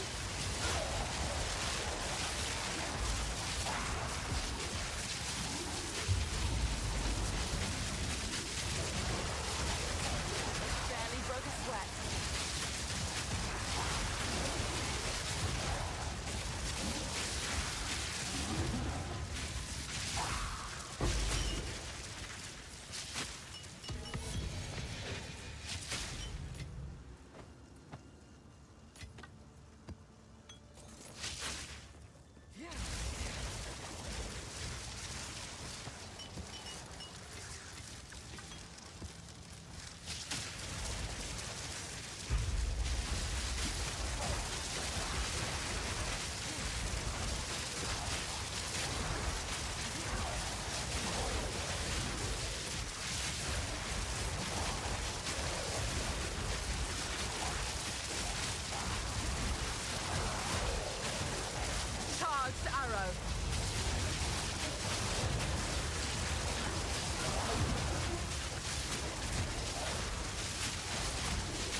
come in agent handy. of chaos. You shall serve me whether you like it or not. I'm not going anywhere.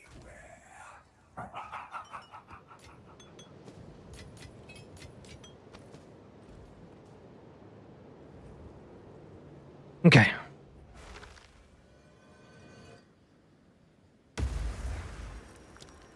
I hope Chayula Monk gets some buffs. Giving up Spirit for Darkness just kind of doesn't make sense right now. Are you farming with no passive sim points? You're gonna feel silly when armor scraps X10? No, I'm farming with full sim points. Should I dump Widow Hail while leveling? I feel weak. Well, it depends entirely on how good your quiver is. If the quiver's not good, then Widow Hail sucks. If your quiver is goated, then you can use Widow Hail until like cruel difficulty, and then you need to switch it up. Widow Hail falls off in late campaign when it's being used for like leveling purposes. Oh, you're in cruel? Yeah, I would look into changing up your bow then.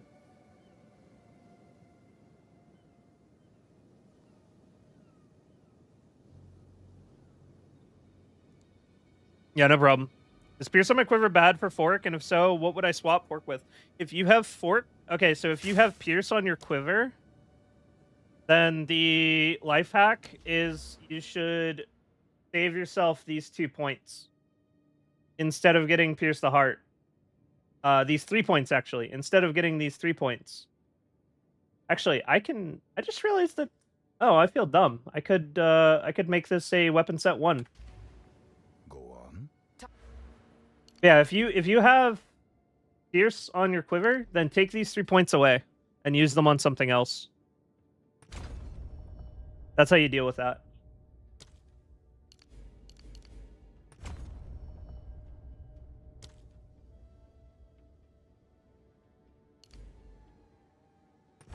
Alright, cool. Time to learn something new.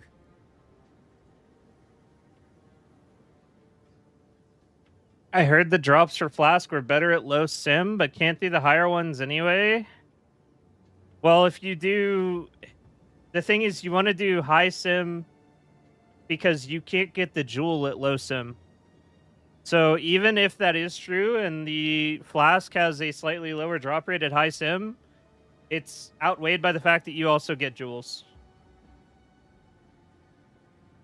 So I'd rather play high sim. The other thing about high sim is I'm getting a lot of bases that I wouldn't be getting, like level 82 plus bases.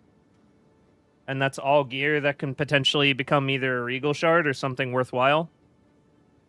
Also just getting, white bases that are worth some money as well that I wouldn't ordinarily be getting. No, I know the guard is on my buff bar at the top. I'm saying it would be nice if the guard could be quantified with a 3rd meter above my head. I'm not looking at the top left of my screen ever. So it doesn't do me any good to have it quantified in the top left. I need it to be a yellow meter overlaid on my health bar or something so I can actually keep track of it. Can you post a link to optimal bows? I'm using Widowhail and can't seem to find a good one. That is better. What level are you? Here, let me shut down recording for this section while we're in intermission here for a minute. Should I remove Fork as well then? No, keep Fork. Fork. Because the projectile pierces and then it forks afterwards. So it's great. Fine. Drops for Flask are better at low sim. Alright, already read that. No bow damage for endgame. No bow damage? Wait, what?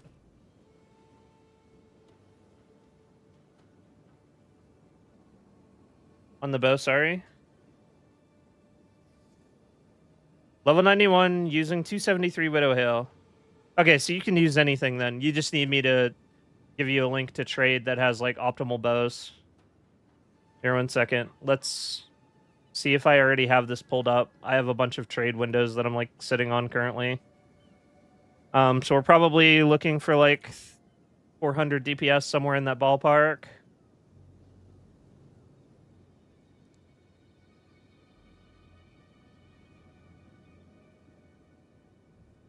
Here you go.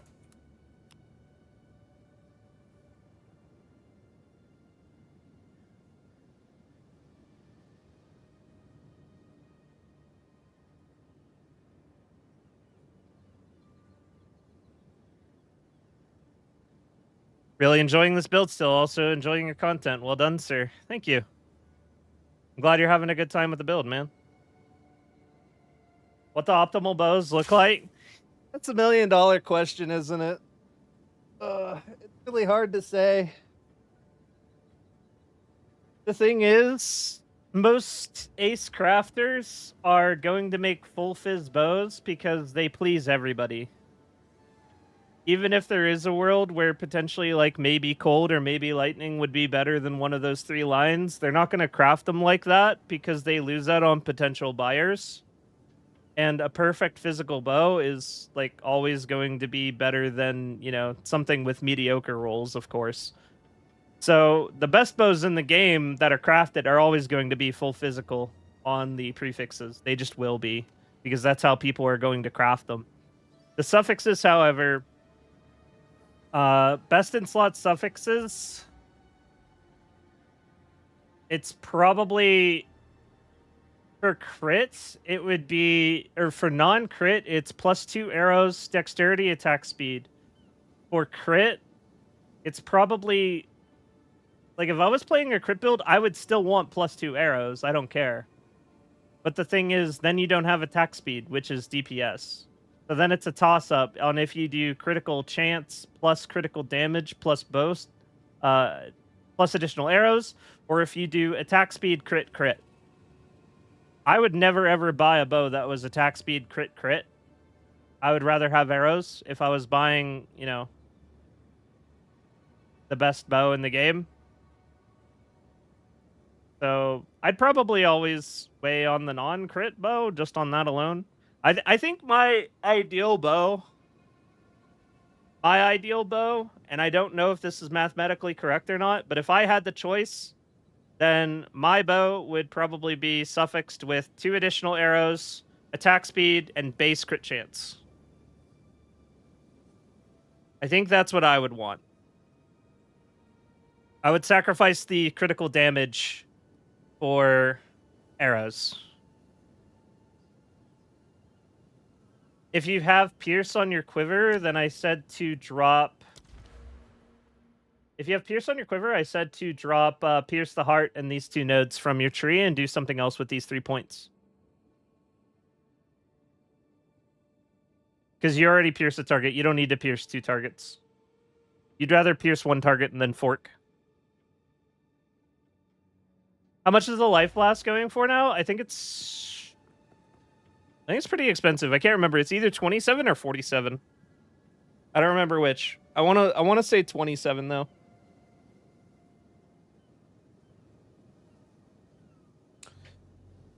A way to see weapon DPS in game? I mean, you can calculate it, but that's about it. And I have to like calculate it by hand.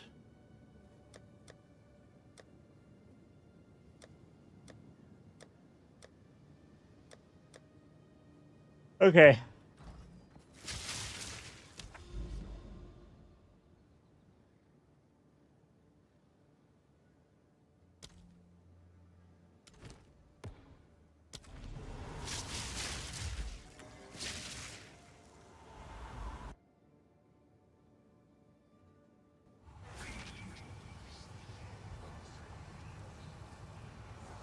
No problem having tier 4 breach boss. Remember this ramshackle place. Are you hitting him with an electrocute when you start the fight? Like leading with electrocuting arrow? Charged arrow.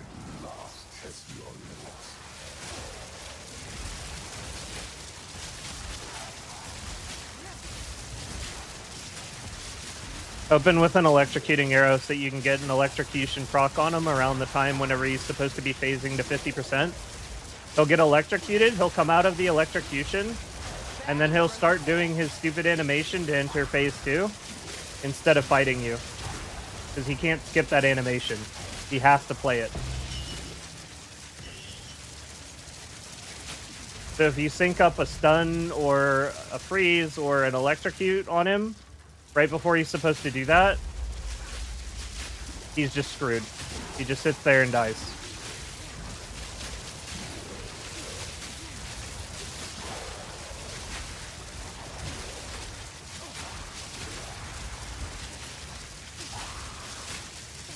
And then usually what happens is if he's not dead, by the time he's done doing his little phase 2 thing, he just gets stunned after that because his stun threshold gets maxed out.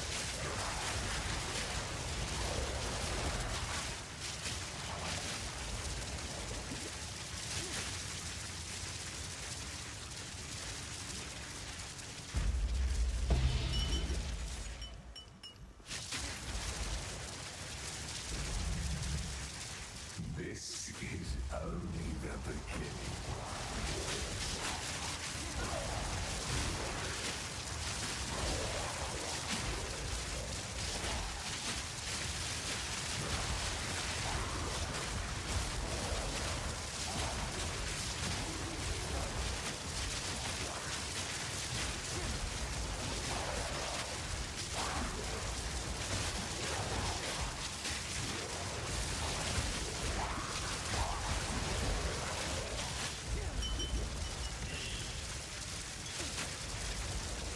I don't have enough mana.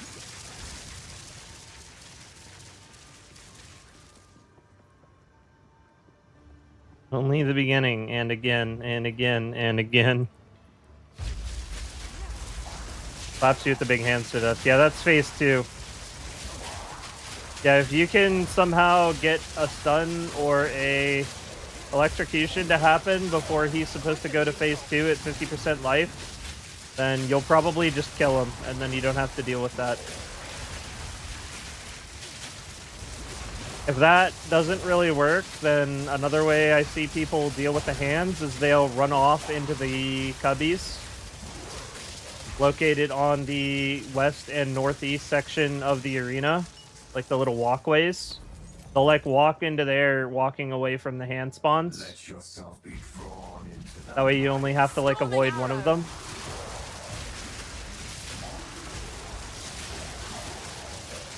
Thing that sucks about that though is like while you're running away like that, you're not dealing any damage. And then you'll come back and you'll like do it again pretty soon after anyway.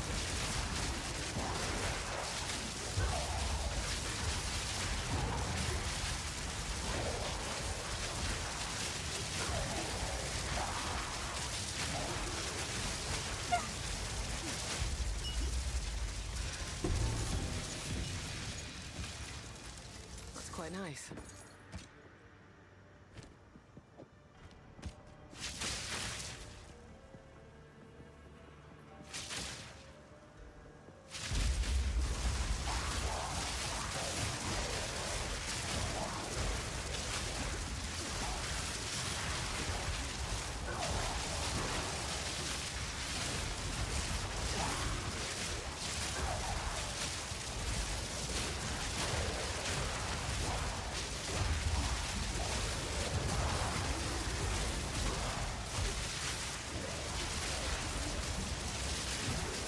An easy trophy.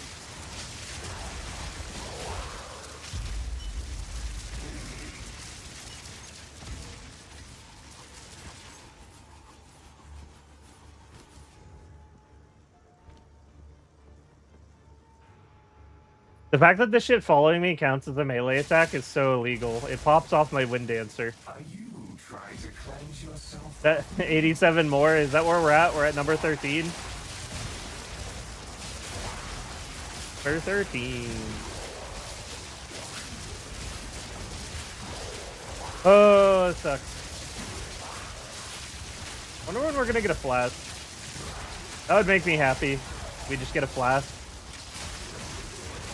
I don't know what the drop rate is though. I imagine it's not very good. I kind of prevented myself from looking at what the drop rates were for this test. Because like I knew what the drop rates were for Zesht going into that test. But I didn't want to know what the drop rates were for this test. Because I don't want to be disappointed with getting bad results initially and like have my morale thrown out the window before we really get rolling. When I have to do 100 of these, I'd rather it just be a surprise.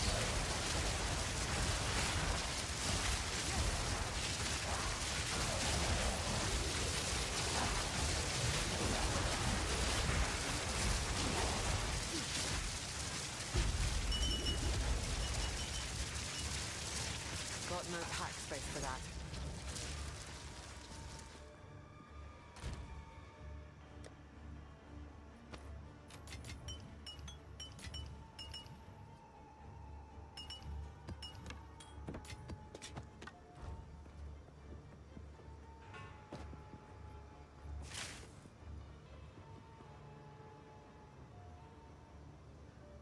Toriani stuck to your screen. Interesting. Next is doing 300 Chaos Trials. I probably won't do any tests that Loopy's already done. I more so wanted to continue his series and just do the tests that he definitely would not want to do. So honestly, the next test after this will probably be Trial of Sekhmet. He doesn't like Trial of Sekhmet very much.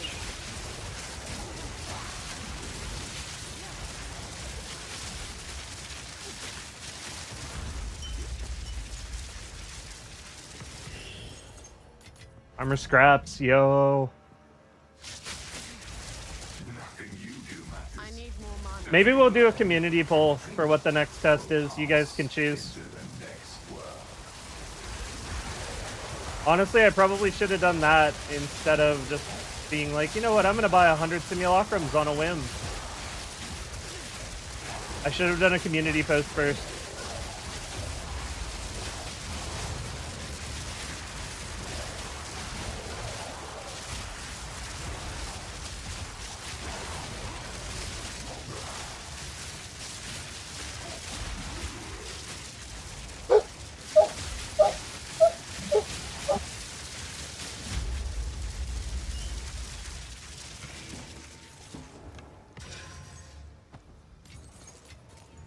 That's quite nice.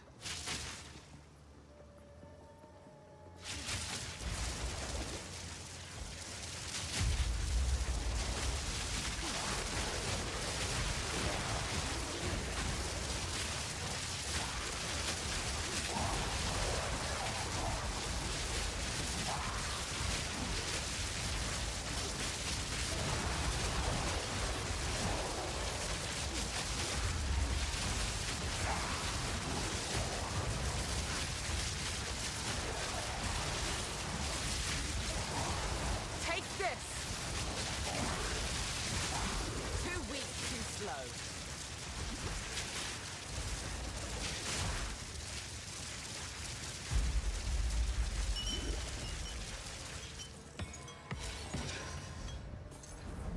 Got no pack space for that.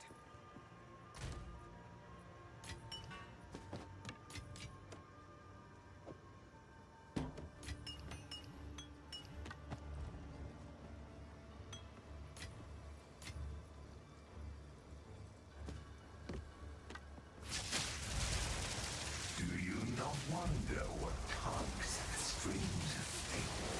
What satisfying the abyss and beckons you to fall?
mana.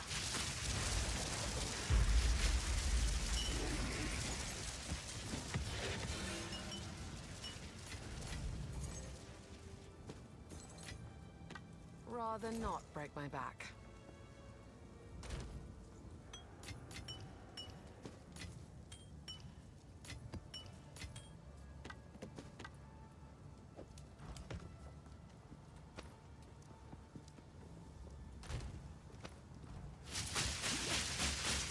Believe me, you will fall, Exile.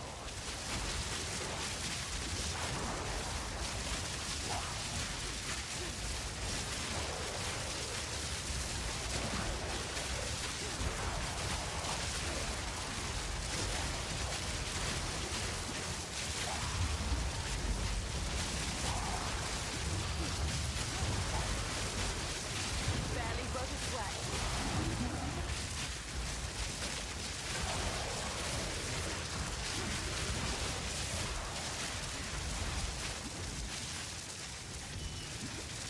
So be it. Keep your precious sanity, my agent of chaos. You shall serve me whether you like it or not. I'm not going anywhere.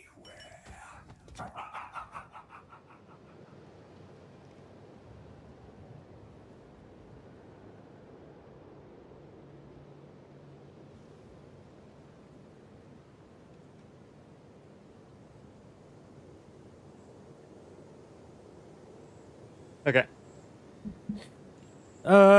Is shocked ground as troublesome as burning ground? I would say no. I mean, they're bad in different ways. Shocked ground, you're gonna take like 20% more damage if you get hit while standing on shocked ground, and that can mean you get one shot in an instance you weren't going to get one shot. But I would say burning ground and like 90% of builds is way more annoying. One day I want to grow up and be strong like Evasion.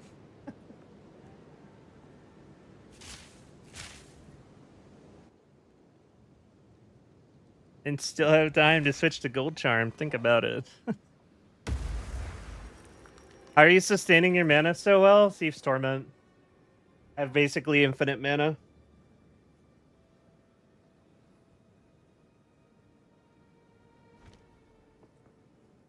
Go on. 13 down. We're getting there. Whittling away. All Super Earth citizens are equal, but now you are super equal. And next life, thank you for the 5 months, man. Appreciate it. Know about relic quantity affecting final boss? What?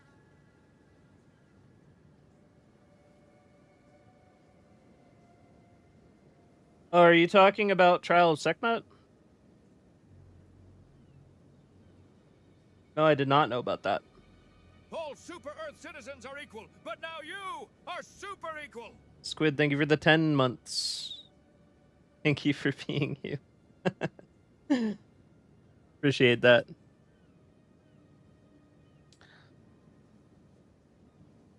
No, I did not know it affected Trial of Sekhmet. Next one. Let's go.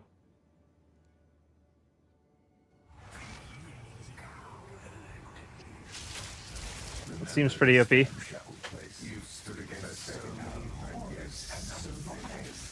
I'll have to remember that for next league, because a lot of my early money making involves just doing Trial of Sekhmet. I got off to a really good start this league because of Trial of Sekhmet farming and selling services to people. Bros complete their 4th Ascendancy for them for like 40-50 exalts per person.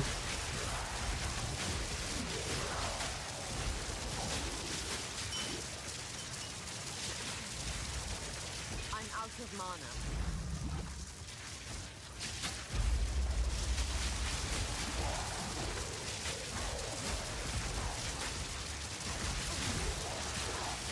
An easy trophy.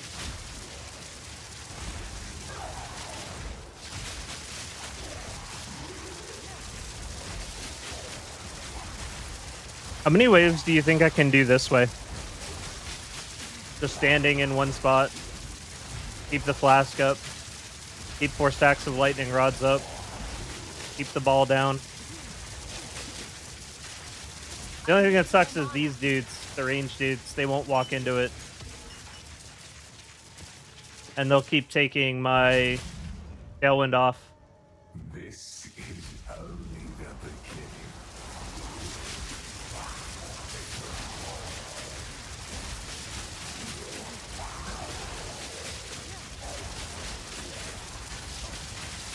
%, quantity relics goes for 3 to 4 divs each.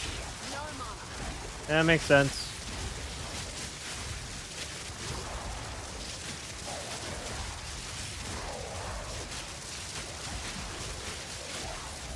What's the breakpoint for getting 2 relics then? Is it 80% or is it 100%?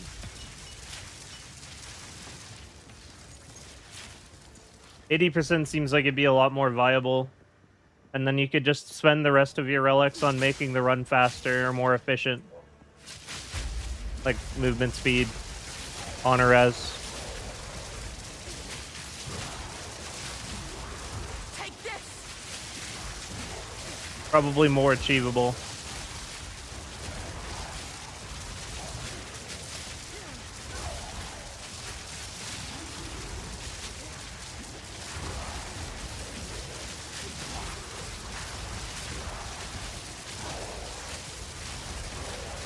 Yeah, early league, the important breakpoint is going to be what do you need to get 2? Because that's going to be way more achievable than getting 3 early in league. Drawn into the mire.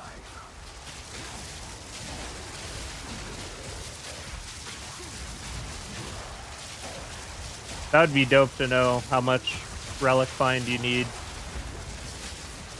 for 2.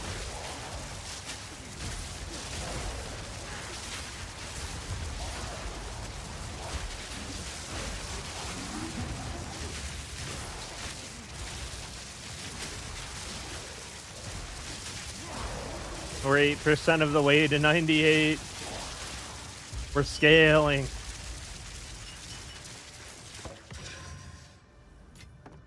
That's quite nice. All my divs on the new bow, but was worth it. Hell yeah. Relics give quantity. Interesting. I've barely done the trial after I got my points. I'm also fairly new. I see. Yeah, relics. Couple things I was thinking about changing about the stream. Let me know what you guys think about this. I wanted to change... Whenever I'm playing PoE, I want to change all of my voice lines and stuff for alerts to the voice, the strange voice.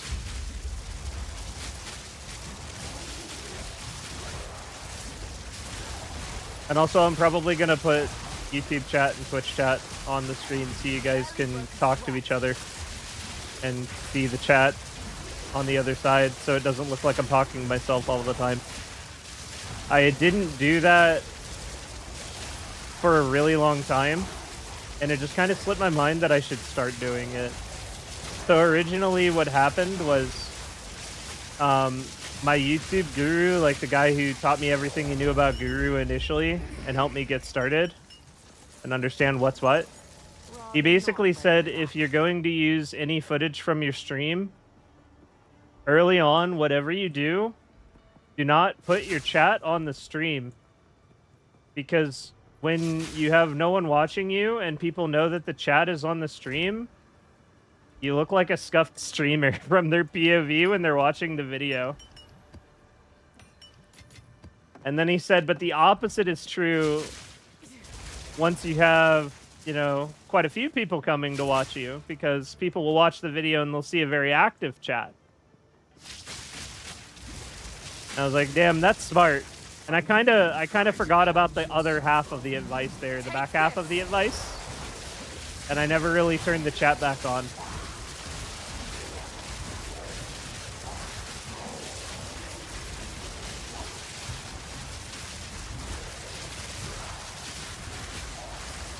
I can tell you for free that there absolutely positively will never be a face reveal. That'll never happen. The only way there would ever be a face reveal is if someone decided to, like, dox it out of me. Which hopefully will never happen. All of my favorite creators on YouTube are faceless.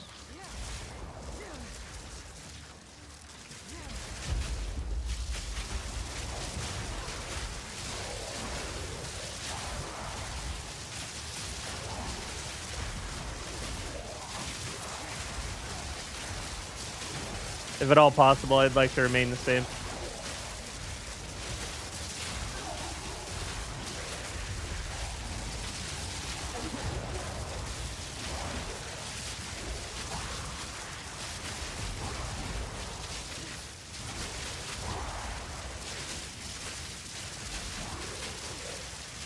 I'm out of mana.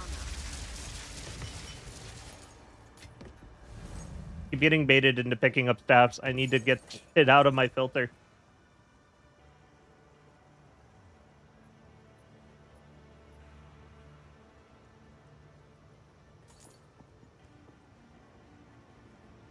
Hey there, not mingle. What's up? Loopy just has to show off his majestic beard. Can't get rid of the Exile.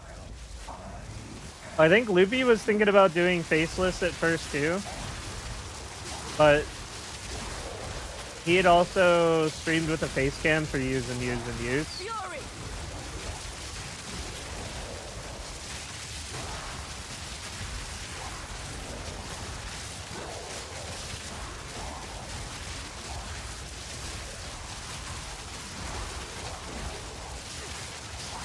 An easy trophy. Beforehand anyways.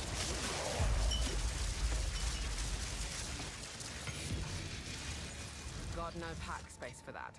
So it kind of didn't make that much sense to even bother.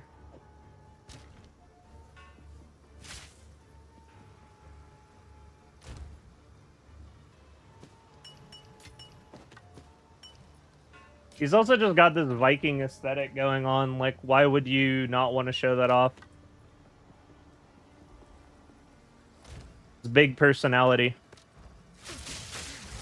Nothing you do matters.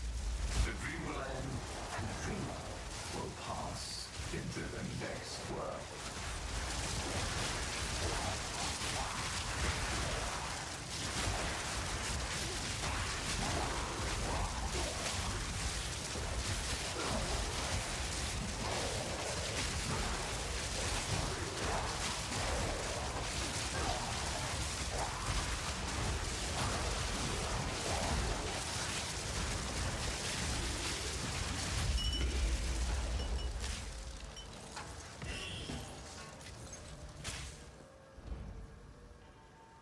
Do streamers watch other streamers stream? I mean, I do. I watch other streamers.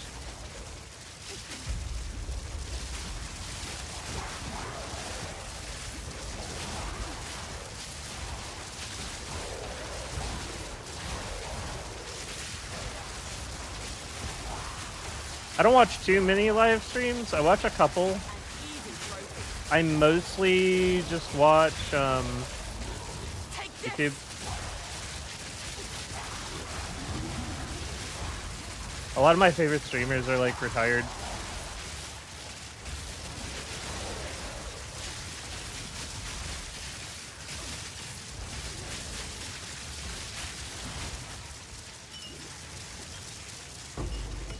I used to watch I Keep It Taco play League of Legends, but then he got rich.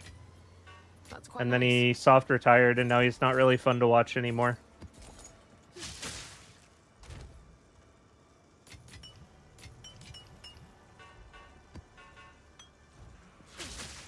Do you not wonder what tugs at the streams of fate? What stands as fine the abyss? Like now, instead of yelling about the game and his support and the ADC role, he just kind of like screams about the economy and the government.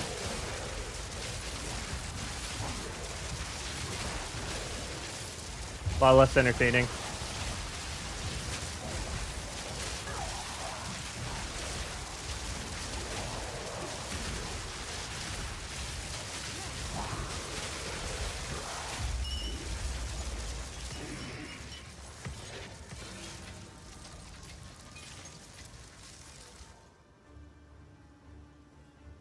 How many maelstroms so far? 0. 0 maelstroms.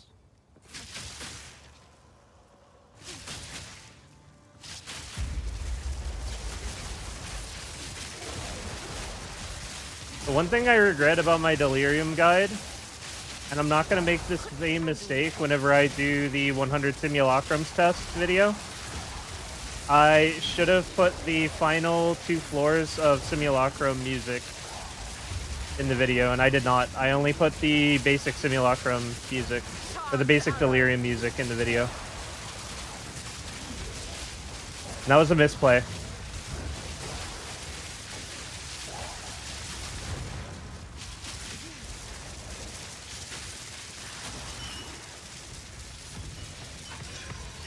The music in the last 2 floors is so good. What luck. Stay light. Stay Especially the screaming. You guys hear the screaming right there? The best part.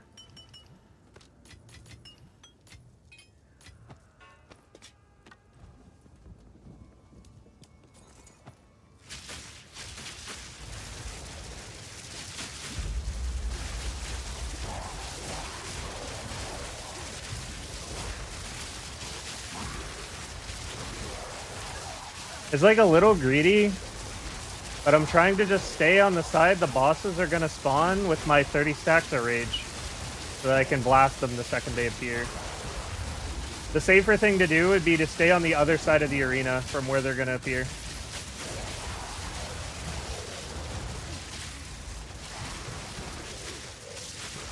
More often than not, they spawn in, immediately attack, and it definitely does enough damage without my flask on to kill me instantly if it hits.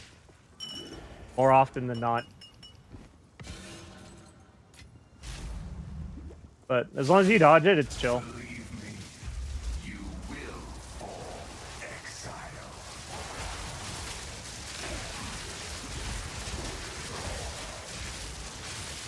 And I have the flask for extra safety. Makes it... I wouldn't say comfy. I don't feel comfortable doing anything I'm doing right now. Like, this isn't what I would call a comfortable experience.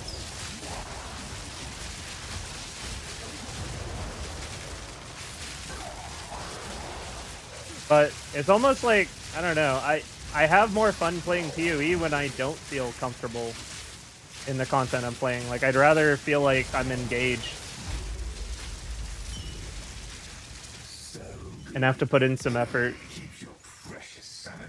Otherwise, I'd get bored, especially doing the exact same thing 100 times in a row. Whether you like it or not. Know what I mean? Not going anywhere. Enjoyed the Breaking Bad reference in the Breach video. I love that. I don't know why that came to me, but just Zesh spawn in reminded me of that clip, so I threw it in. Why don't I play with health bars? Why don't I play with numbers on my health bar? Because I'm playing full evasion and I'm playing Thief's Torment. My mana is either 0 or 100. My life is either 0 or 100. I don't need to know the exact number. It doesn't really matter to me. And I never look down here. I never look over here. I'm always looking here. So the numbers being there don't really do much. Except potentially freak me out if I do look at them and I see they're low or something. Go on. So the only thing it could possibly do is make me panic and make a bad decision. No good could come of it.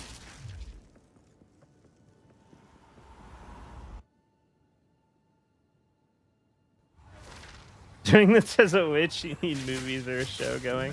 This ramshackle place you've stood against so long, and yet something seems to Like these first waves, I'm pretty sure I can just stand here and do this.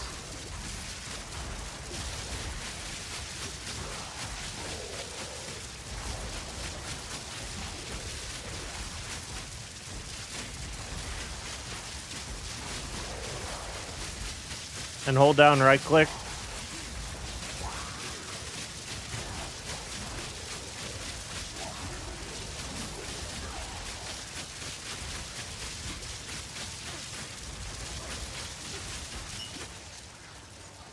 need more mana.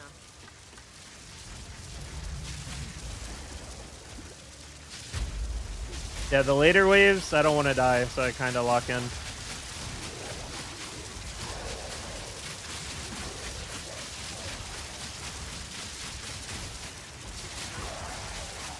Why not do the map next to the portal? Barely broke a sweat. Oh yeah, I should be doing that. I had that thought after I did the breach test, and then I forgot about it until you just mentioned it. You're right, I should do that after this. Good call. Good looking out. I like Sekmas because it's like a roguelike mode, and roguelikes are my favorite genre of game.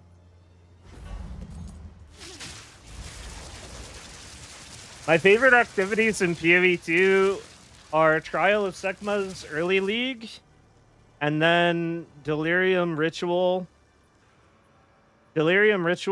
and bossing, like Pinnacle bossing, whether that be... I wouldn't say that this is my favorite. I don't know how I feel about this. It's like kind of fun because I have to pay attention, but it's also not very rewarding, it feels like.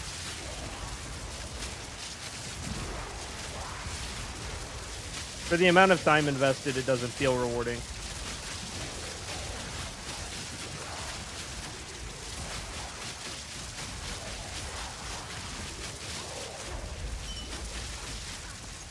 I don't have enough mana.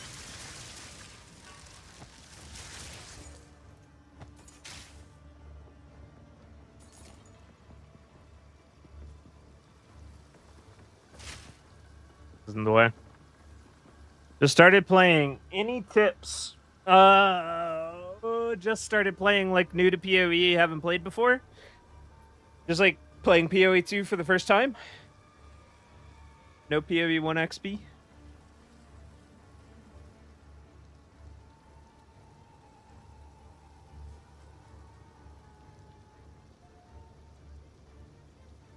Okay, what is the most helpful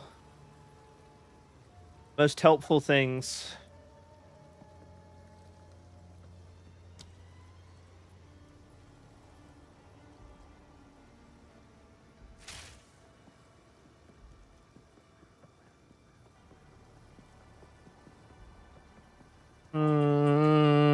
I guess the first thing that I want to talk about in that kind of scenario would be you want to treat these resistances like a normal RPG or MMO or whatever. 75% looks like, oh, you're really resistant or really tanky. But PoE, it's different. The golden standard is having capped elemental resistances. Like, the intended amount of damage the character is supposed to take is when they have capped resistances. And you're going to be losing resistances as you play through the campaign, so you need to make sure that you're keeping your resistances above 0 as you're playing through the campaign, and cap them once you reach endgame. It's like the single most important thing you can do with your character, I would say. Knowing how important 75% resistance is huge, yeah. Whenever I think of, like, what is the absolute most important thing you could possibly know as a new player about PoE, it's the golden standard of 75% LE res. 100%. It's the most important thing. Take this. The second most important thing is play a character or build that you find fun, and if you get stuck, you know, start looking at guides, basically.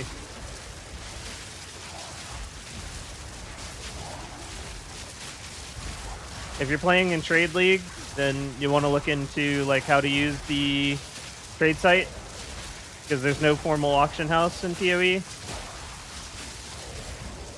If you see a whole bunch of an item you're trying to buy and they're all listed at 1 exalted orb, those people are price fixing and they're the scum of the earth. They're not real sales, so don't, like, keep messaging through them expecting one of them to sell you the item.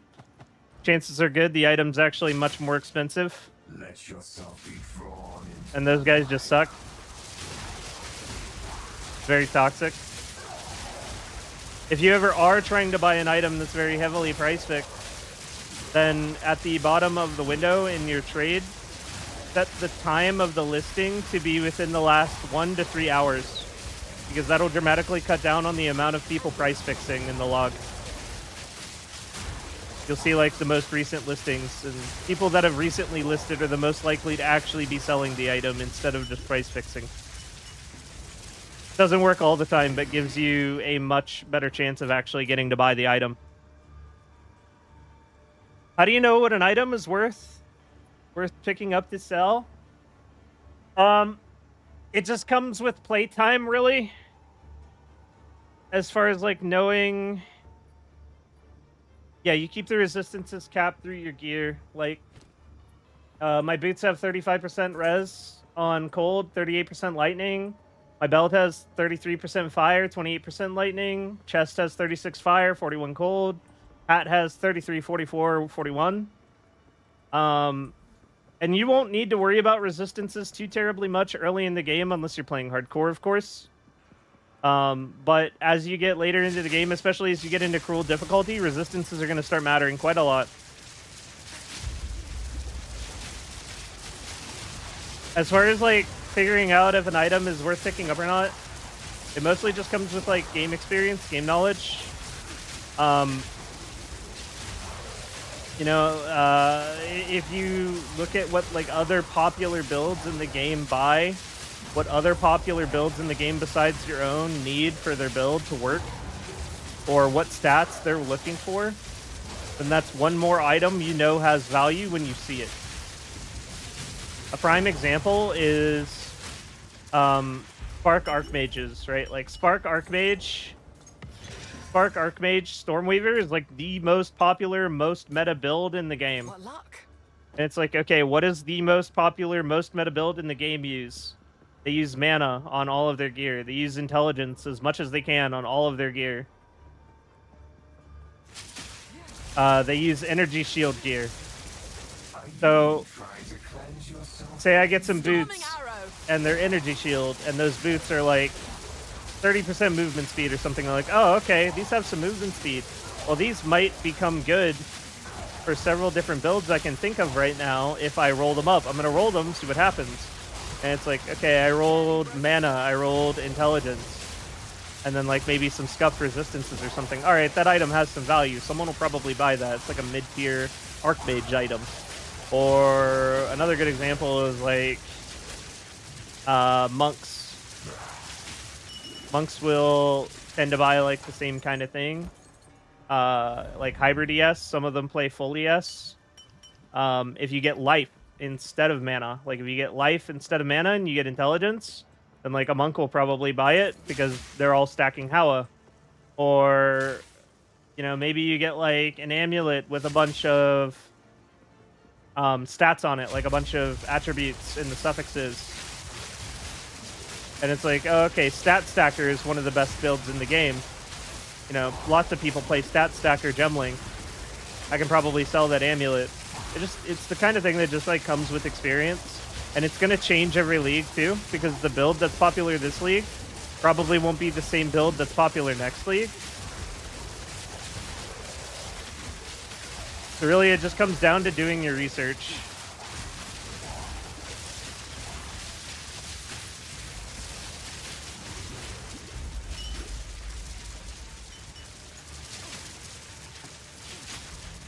Yeah, it's another good one. You get a quarterstaff with like high melee skills, then it's worth exploring that.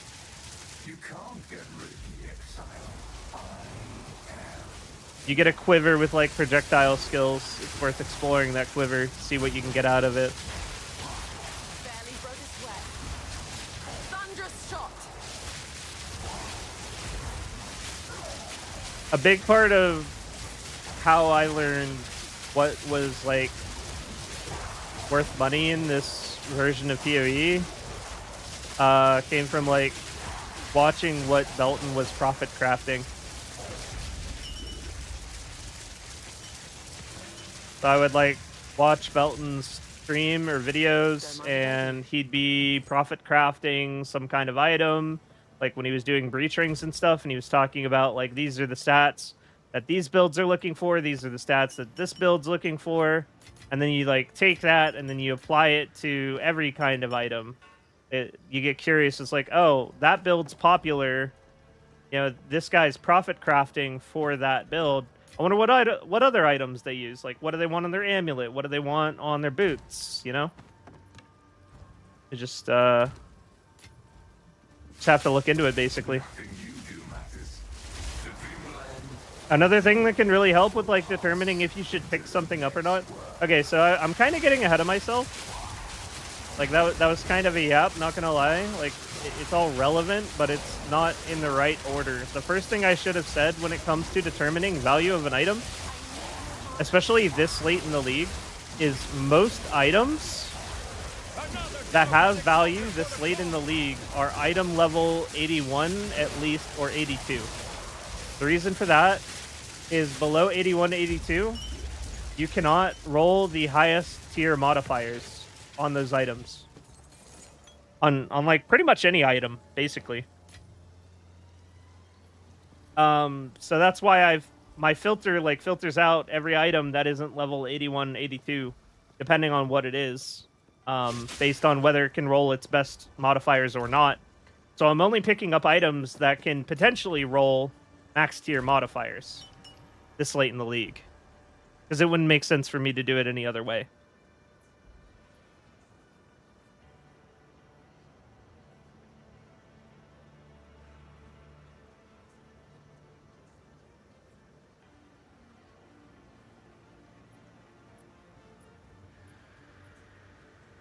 See the new GGG patch preview? Is it like a video? I only saw the patch notes, like the physical written patch note. I didn't see if there's a video. Is the preview on YouTube? Yeah, I'm curious about that as well. Just a patch note preview? Okay, so nothing too crazy.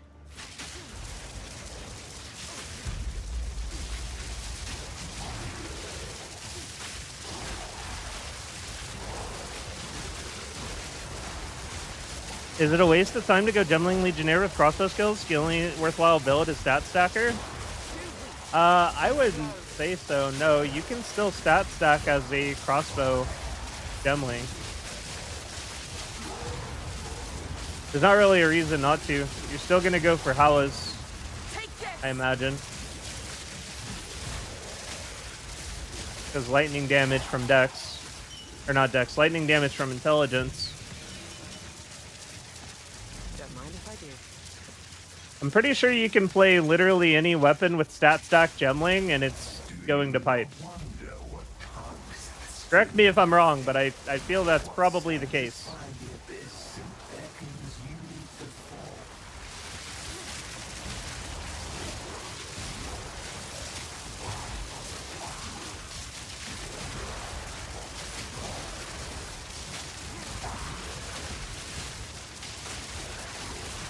I'm sure there's probably someone in the chat that knows more about it than me, though. Like, I haven't played Gemling personally yet. I just kind of know about it in a very loose way.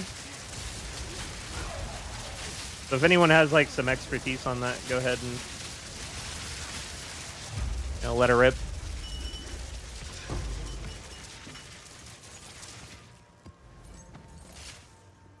But I'm pretty sure Gemling just kind of owns.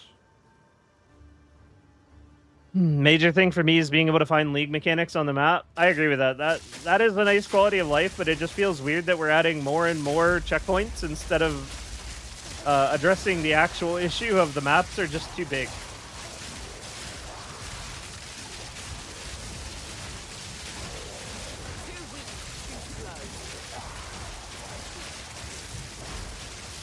Players don't like backtracking. Players don't like the map being too large, etc. The answer to that isn't add more checkpoints. The answer is just make the map a bit smaller.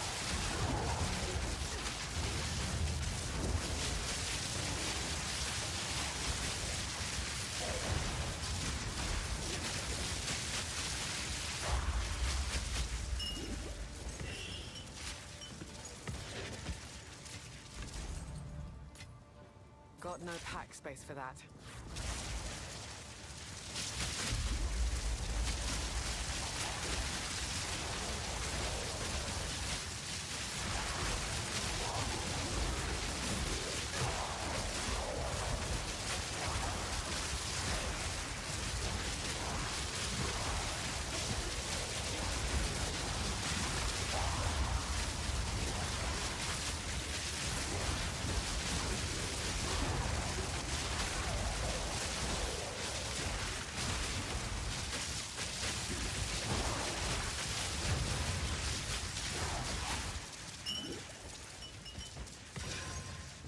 only slow me down.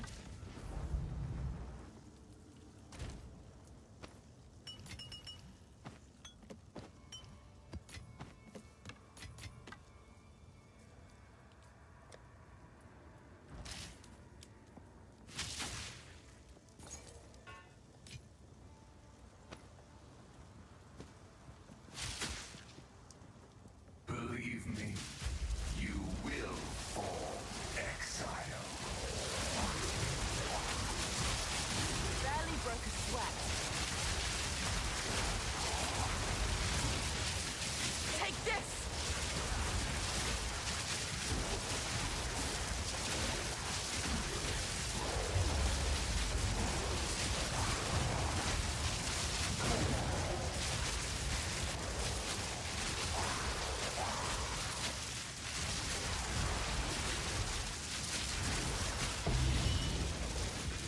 So be it. Keep your precious sanity, my agent of chaos. You shall serve me whether That would you only like slow me it or down. not. I'm not going anywhere.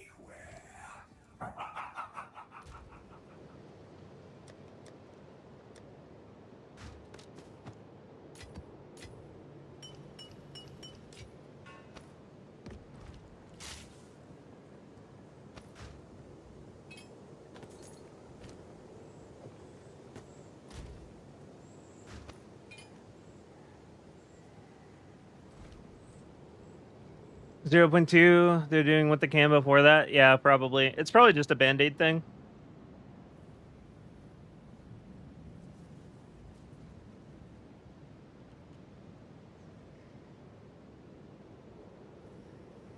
Just wondering, can you make a portal and leave during Midway? Log out, then come back? I think it depends on what you're doing. You mean like Delirium? Like for simulacrums? Yeah, you can like go to your hideout midway through. The portal will stay up.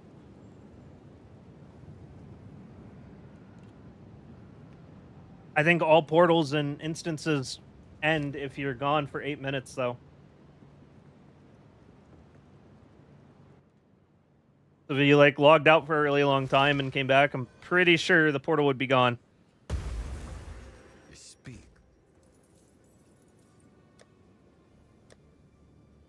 But like you can go into your hideout halfway through.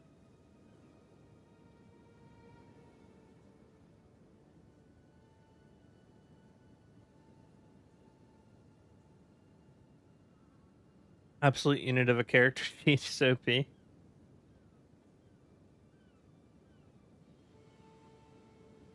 %, just run pillar for even more scaling. It makes sense.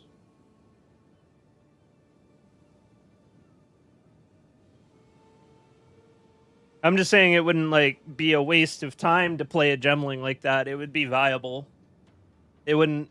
It probably isn't the best form of gemling because obviously just full unadulterated stat stack is the best, but it'd be viable. You could do it. It would be fun.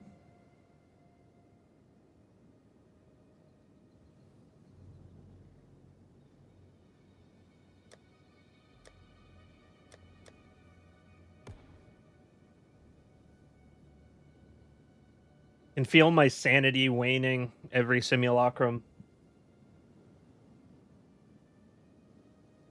This is rough.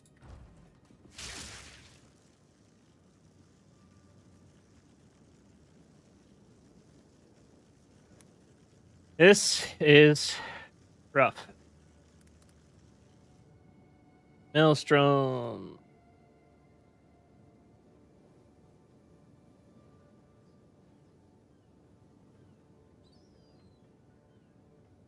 There's got to be a price fix, right? That can't be real. 8 divines for the melting maelstrom. Is that real? Are they that low now?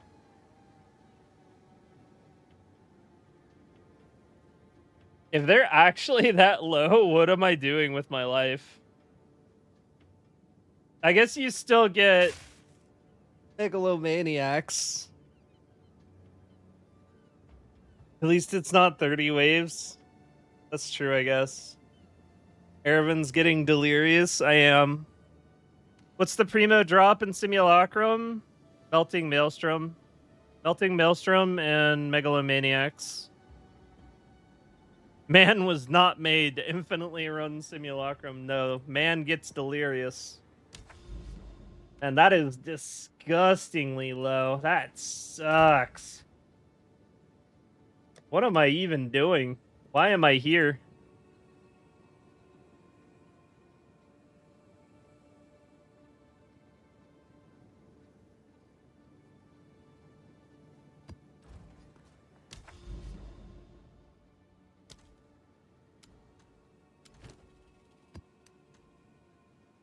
What?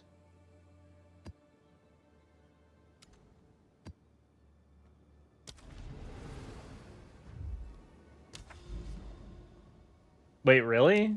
I have to actually enter the... Okay.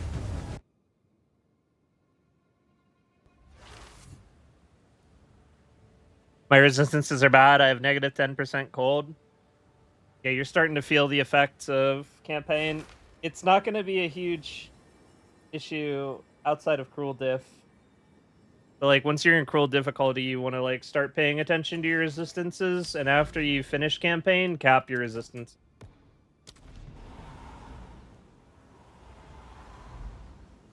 Am I that bad, or is for Simulacrum already kind of hard? Simulacrum is the hardest Pinnacle content. Period.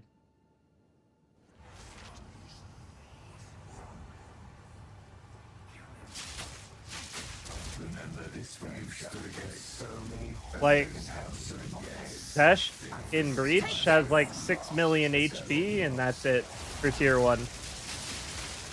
Simulacrum tier 1 in comparison is a whole ass ordeal.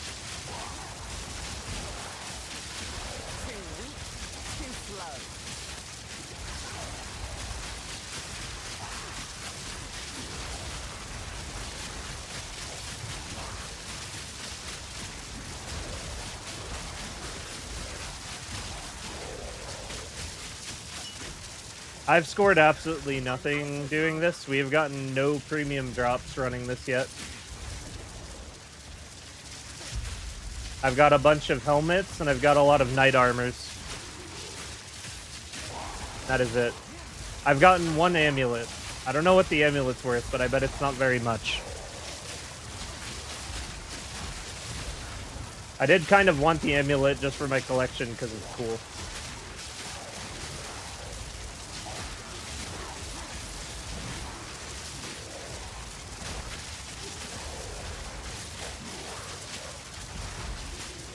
Also, the fact that I only get spirit from my amulet. No, there's absolutely no world I could ever... Yeah, no. I could absolutely never run that amulet, unfortunately. I'd have to be like a monk to run that amulet. So I would have the spirit.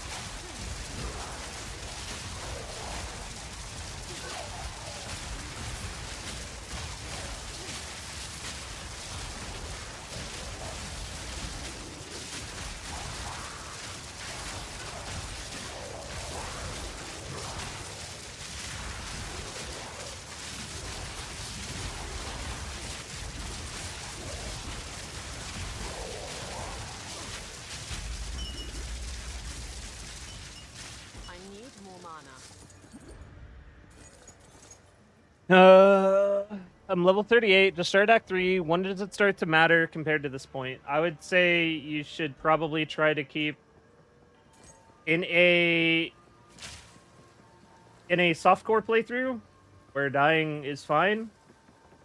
Generally, it's probably a good idea to just keep your resistances at least out of the negative when you're playing cruel difficulty, and you'll otherwise be okay. And then once you finish cruel difficulty, which is the end of Act 6 effectively, you want to cap it. So you're coming up on the point where I would start to care if I was you. But basically, just as long as you keep it out of the negatives, it'll be fine.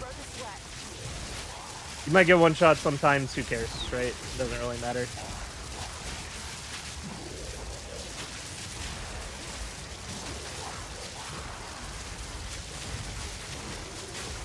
That's what I did for my first playthrough anyway. I pretty much started to care about resistances in Cruel, kept them out of the negatives. Every once in a while I would die, but that's fine. Doesn't really matter. You know, softcore trade league. Big deal. And then once I got to endgame, I got everything capped up.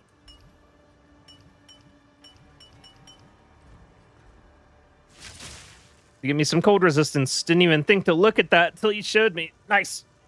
Now that'll be good. That'll help. Let yourself be drawn into Take this! Another thing to consider is if at any point you have trouble with a boss where you're just like getting killed in a single hit or something, then take into account what kind of damage that boss is doing. Switch up your gear to have more resistance towards that boss. It'll make you have a way easier time whenever you're doing campaign. Or otherwise, like, throw on a charm that gives you resistance to that amulet, or not amulet, gives you resistance to that element when you get hit. That will also potentially be useful. And those are kind of some of the tenets that get taken to the extreme whenever you're playing hardcore. Because you want to switch up your gear and have good resistances to the next boss you're facing basically as often as possible.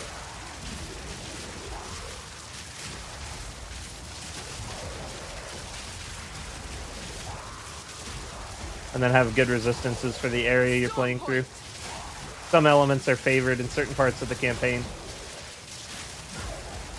Like Chaos in Act 3, Fire and Lightning in Act 2.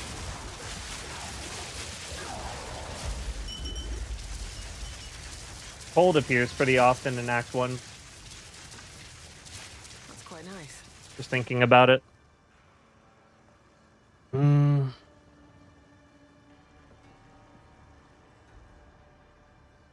Wonder if Druid will have Spirit from Ascendancies.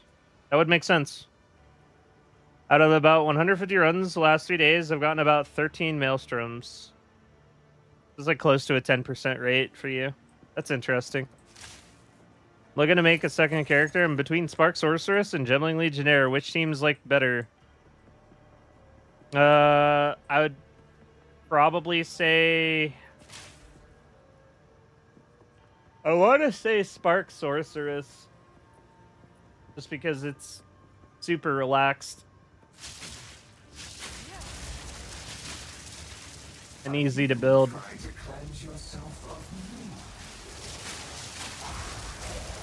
Spark Sorceress only gets tough to build whenever you want to fill all the extra lines in your gear that you didn't need with Rarity. And then it gets tougher to build.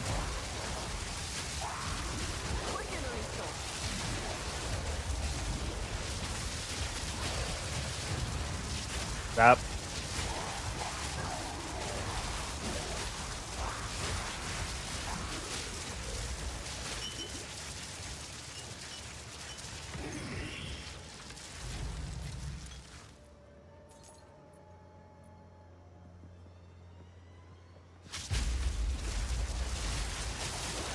Yeah, stat stack's pretty decently expensive.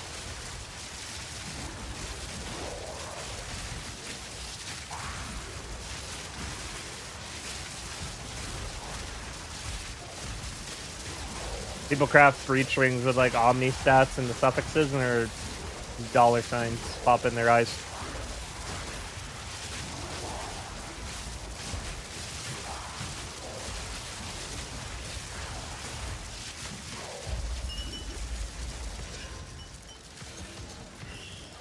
Now this will come in handy.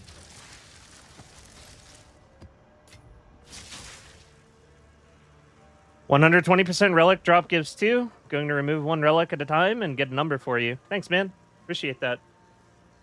All I need to do is trip over a mirror in one of my maps real quick to fund the rest of my build, and I'll be good. Hell yeah, do it. 15 div budget stacker. You can't get rid of the Exile.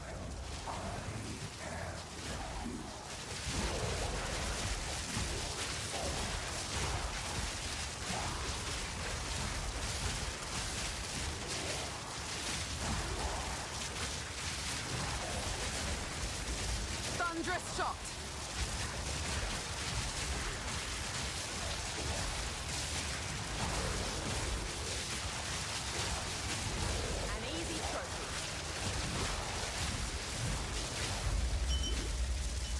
I'm not sure if it's complacency or just getting used to doing this, but Nothing you do matters. I'm starting to feel kind of comfortable doing this. Will pass into the next world. It's probably a mix of both. Probably a mix of complacency and just kind of getting used to this. Greater understanding of like what has to happen on each wave. What has to not happen on each wave.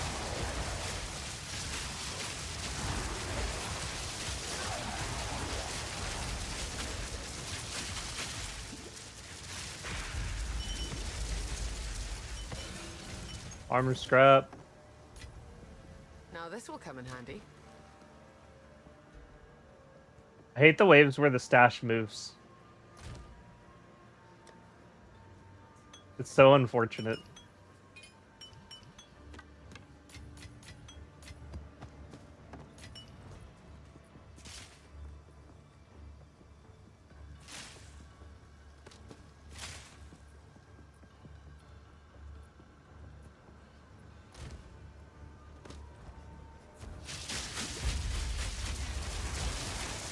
Storm point.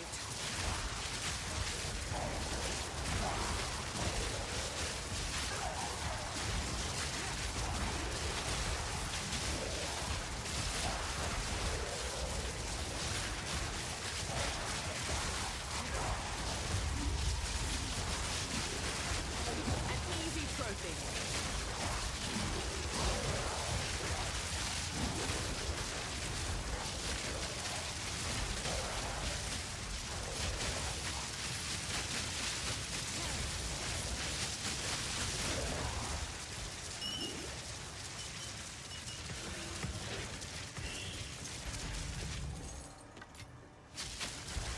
Do you not wonder what tugs at the strings of fate? What stands aside the abyss and beckons you to fall?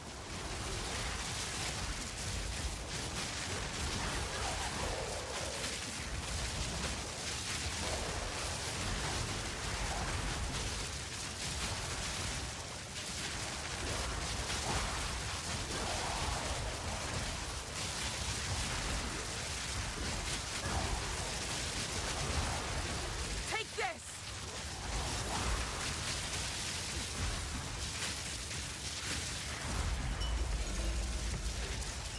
What luck.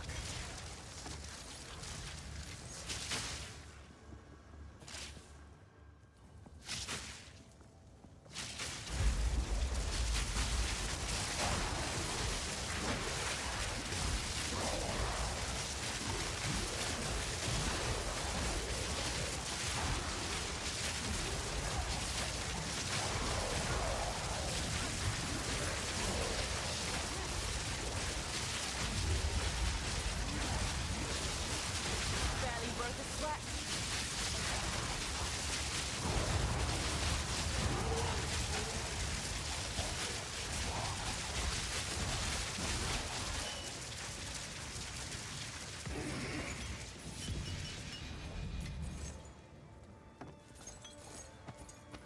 Rather not break my back.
Woo, another closed town. Let's go. Chaos. You shall serve me whether you like it or not. I'm not going anywhere.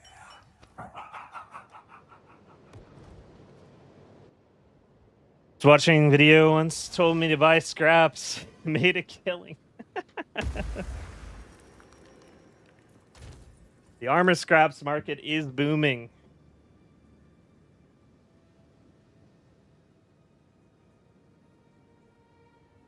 True.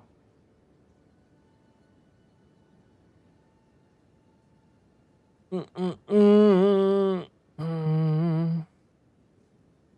of a copper wire guy myself. I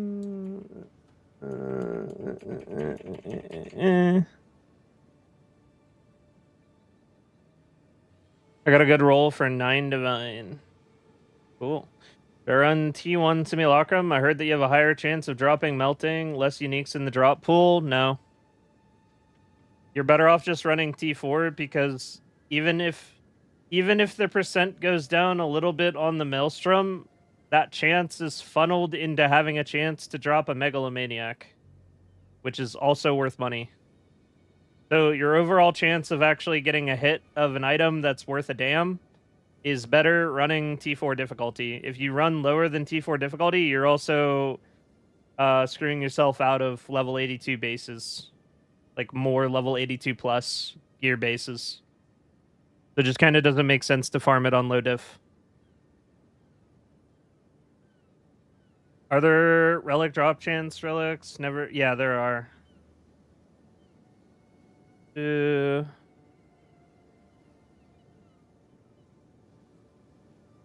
Alright, I answered that. Wait, you asked that like 3 times. I was finishing up my simulacrum, bro. Give me a minute.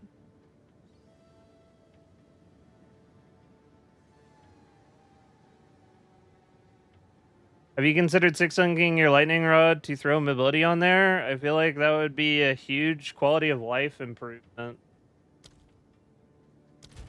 I don't feel like I slow down that much is the thing. Do I really slow down that much? I don't feel like I do.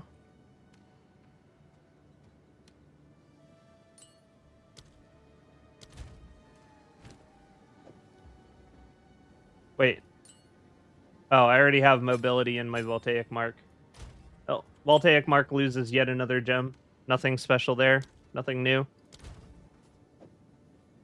Here, hold that, Voltaic Mark.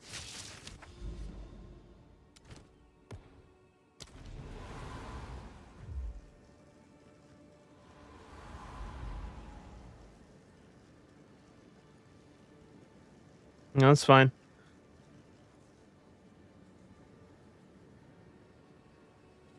Good mods for quivers. If you're playing the FUB gun build, then it's full damage, fizz damage, projectile speed, damage with bow skills, some combination of those 4. If you're playing my build, it's fizz damage, lightning damage, projectile skills, damage with bows. And then for suffixes, it's +2 projectile skills, dexterity, attack speed. And if you're playing crit, then it's instead crit stats. Pretty much straight up. And then if it's non-crit, then primed quivers. Although even if you're playing non-crit, like visceral quivers are typically underpriced, and you can get visceral quivers that are much better than the average primed quiver for much less investment. So like, whenever you're on a budget, don't count out other quiver bases. Like, look for the stats primarily and say screw the implicit. If you can get a good deal on a quiver that's like as good as a 50 div primed quiver for 4 just because it's on a bad base, you should just use the bad base, basically. What it comes down to.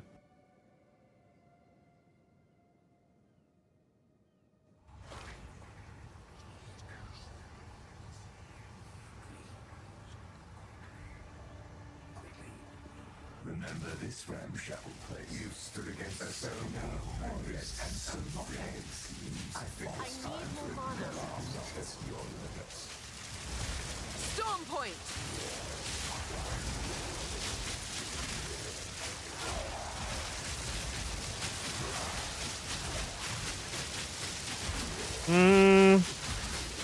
I don't hate it. Quick and useful. I do kind of like this. Movement feels a good bit more fluid like this. And honestly, Heft isn't really doing a whole hell of a lot. Because not much of my base damage is actually physical. Most of it's lightning. I think we didn't even lose 10% damage. Actually, it's probably a little bit more than 10% damage to do this, because Lucky doesn't show up on the in-game tooltips. So Lucky isn't being accounted for in our DPS. Yeah, I might keep this just because I don't really need the damage. The quality of life is quite nice. Feels nice. How does your hideout look so unique? Because I spent entirely too much money on it. That hideout is a big old tax write-off this year. I'll tell you that for free.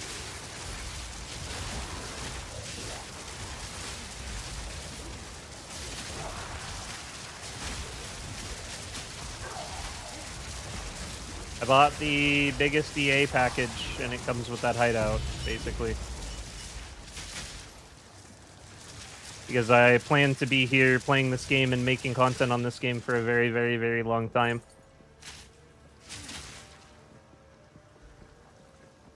And I then spent the gold on a lot of tabs that I can use for various types of content ideas whenever I need to display large amounts of gear or loot. Whenever I run tests like these, for example. Also invested some of the gold from the pack into getting the guild tabs up and running for the guild. Stuff like that.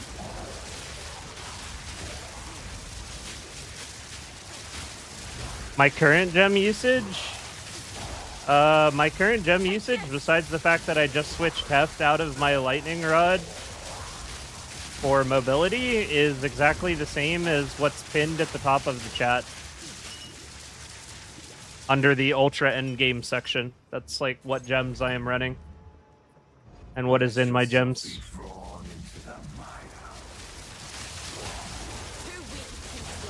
No, this is nice. I'm keeping this. This is a great idea.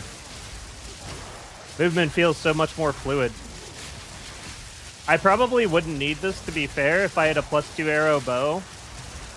Like, if I had +2 arrow bow, then I would probably, instead of running mobility, and instead of running scattershot, I would switch in something that didn't lower my attack speed.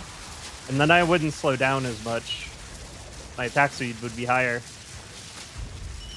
And then I probably wouldn't run mobility, but +2 arrow bows with good DPS are like 200 divines, so... You know, it's going to be a minute before that happens.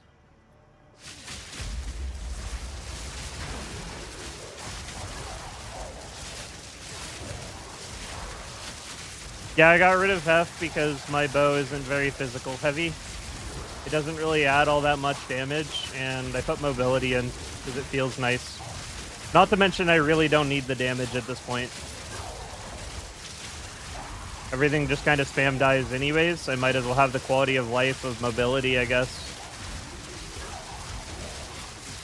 Turned out to be a really good tip.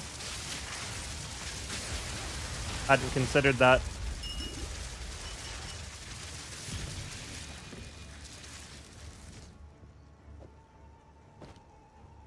That was an accident. No one saw me Elon Musk that hat.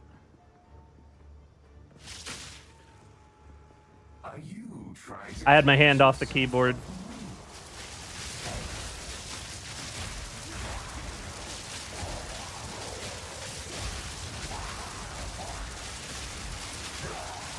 Fury. Barely broke a sweat.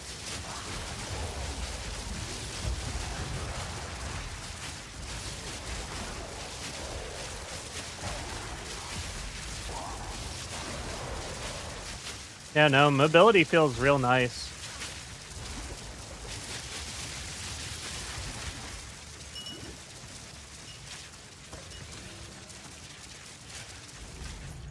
I'll probably throw this into the Ultra Endgame setup whenever we're done with this.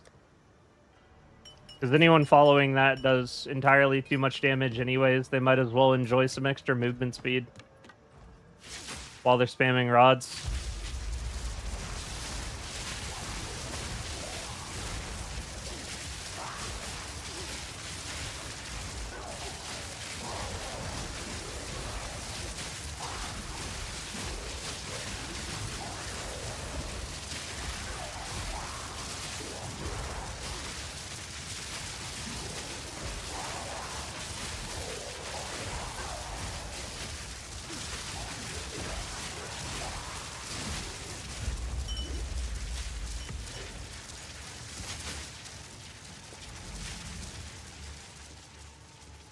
You can't get rid of me, Exile. I am.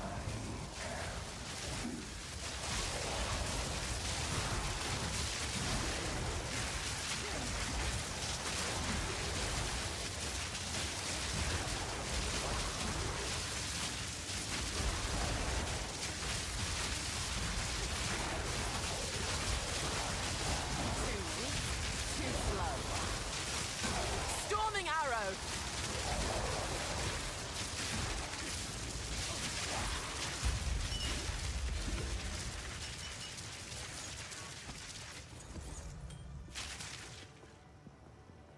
Nothing you do matters. The dream will end, and the dreamer will pass into the next world.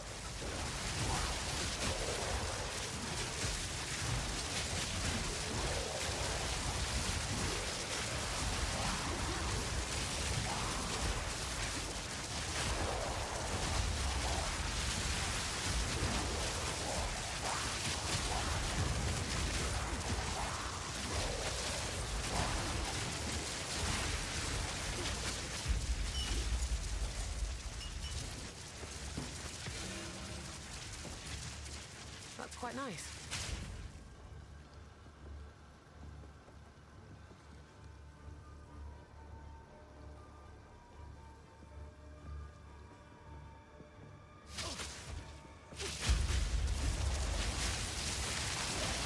Yeah, I don't experience much slowdown on Lightning Arrow. I probably would never do mobility on Lightning Arrow, but Lightning Rod, it feels nice because the scatter shot lowers your attack speed.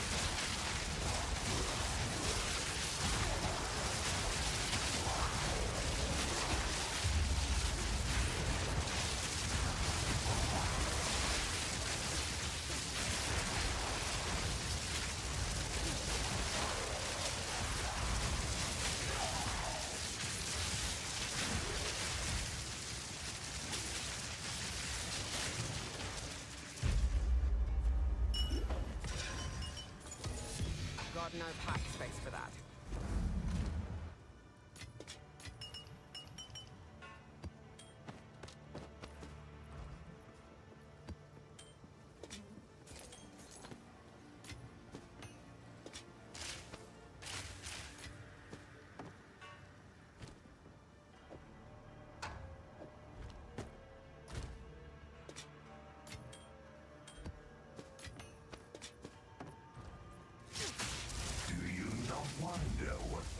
Storming arrow. Show of jewels? Yeah, sure. We can look at my jewels after this run.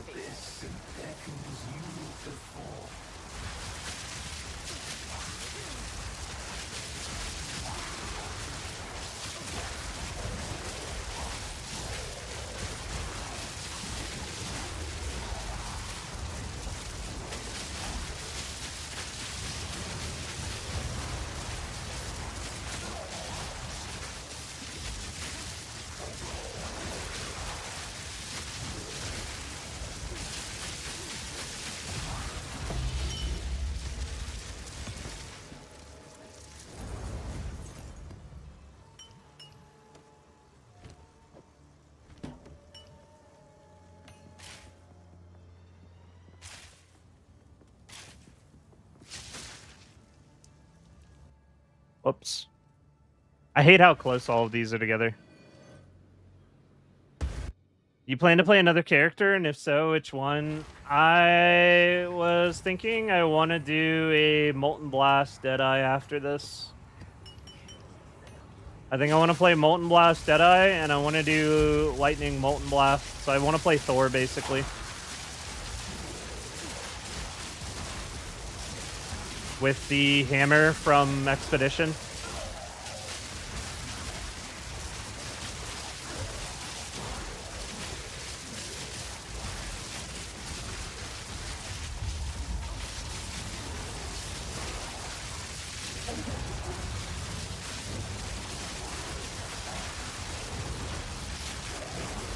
Take this! Barely broke a sweat. I think I just died there twice without Auroths. Judging by how much my health moved. What luck? That looked like a rip.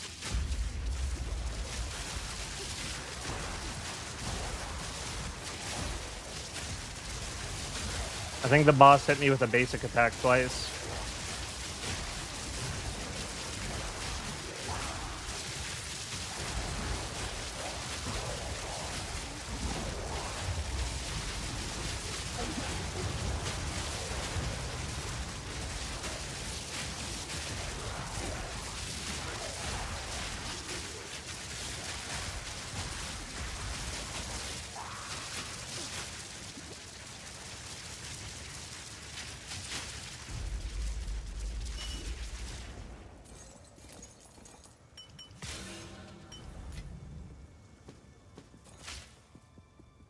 Believe me, you will fall, Exile.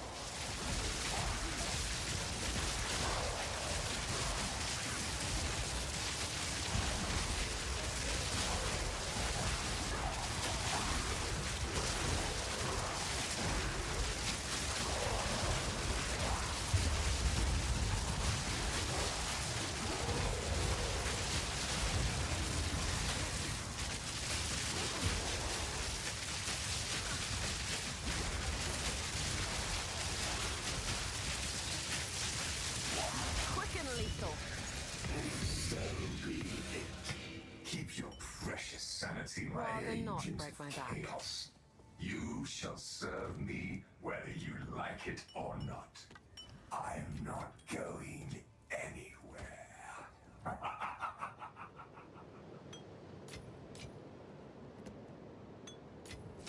What luck? And we're not sure what I would want to offhand with the Molten Blast. I was thinking it would be fun to do a build where I do this Keystone, Dance with Death. I just think that would look really funny with how fast you could get to attacking with Molten Blast on a Deadeye, running Dance with Death. I'm curious what that looks like. I'm sure someone's already done it, but I haven't seen anything, and I'll probably keep myself from seeing anything and just experiment with it on my own.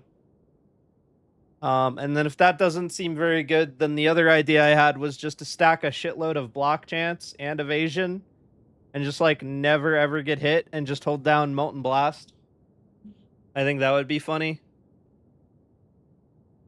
Any fix on how to stop stuttering? It's almost killed me all the time. My character will just stop for a second or two. Go super speed. I haven't experienced that, so I've got like no advice really. Been running rituals for a bit, no luck getting any good omens. Anything I can specifically do, more likely to start getting better ritual shops. The only thing you can do to get better ritual shops in that context, like if you want omens to appear more, you can use ritual tablets that have omen chants on them. But honestly, omens are basically unicorns. Like expensive omens are so stupidly rare, even though they boosted their odds of appearing by 60%. They feel fake. Like, I have never most of my net worth has been generated through playing Ritual, and I have never even seen a whittling omen. Like, I've never gotten a purple omen that was worth anything this whole time. And that's like a lot of hours spent on Ritual. Those things are just hella rare.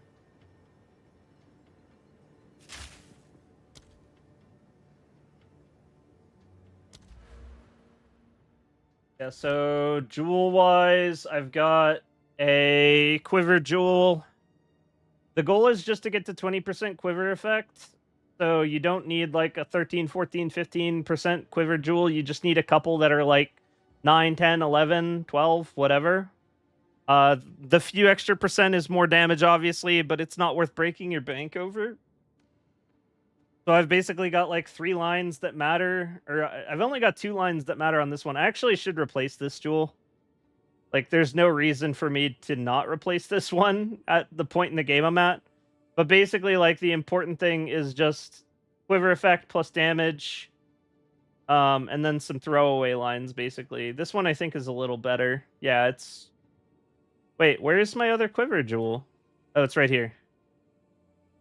Yeah, so I've got 2 lines that matter, quiver effect, and then a throwaway line. So that's like the important thing to do with your quiver jewels. They're usually the most expensive, so I cut corners on those very early on, and I haven't replaced them since.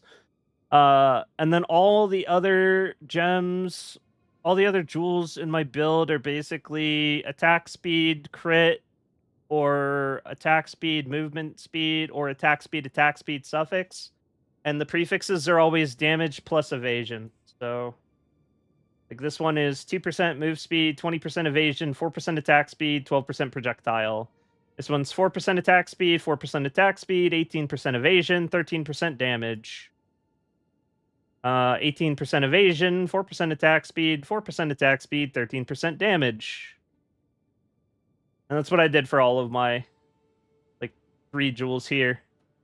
And then for my last 2 jewels, I have a Megalomaniac that is giving me Spreading Shocks and Spectral Ward. For this, you just needed to have Spreading Shocks. It doesn't really matter what the other one is.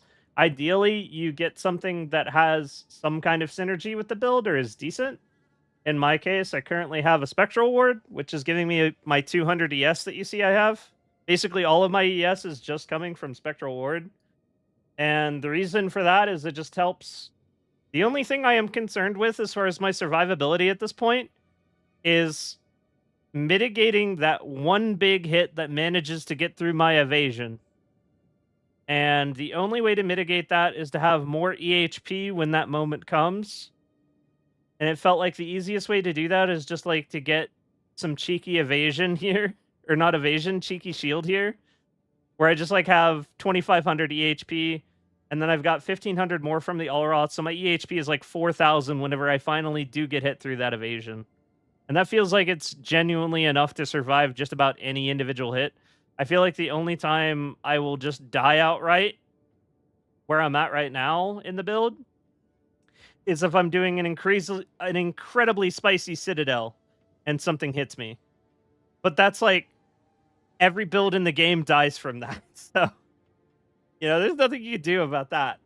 If you overjuice a Citadel, everybody's squishy. This is what it is. But there's lots of things that I could have and probably would prefer over Spectral Ward. Like, it would be pretty dope to just get Subterfuge Mask for free, for example, and then I would change my hat to being an ES hat. And I'd end up with, like, more evasion than I currently have, probably, and more energy shield at the same time. But I'm not willing to spend the points to actually get to this. And I'm not willing to spend my Amulet Anoint on it. I'd rather have Wildstorm. Wildstorm is an incredible amount of DPS.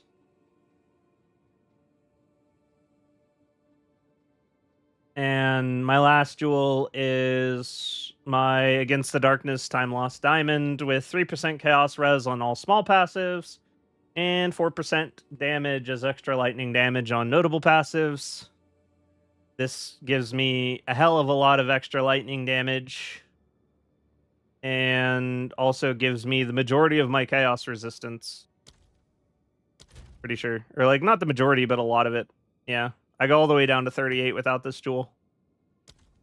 And then this jewel is contributing 13,000 damage. Just about 12,800 damage from this one jewel. Where it's sitting right now. And it actually contributes a bit more damage and chaos resistance on weapon set too. Whenever I'm doing my bossing setup. We go all the way from 86 down to 69 without it. And my chaos res goes all the way from 68 down to 38 whenever I don't have this. Pretty damn good jewel.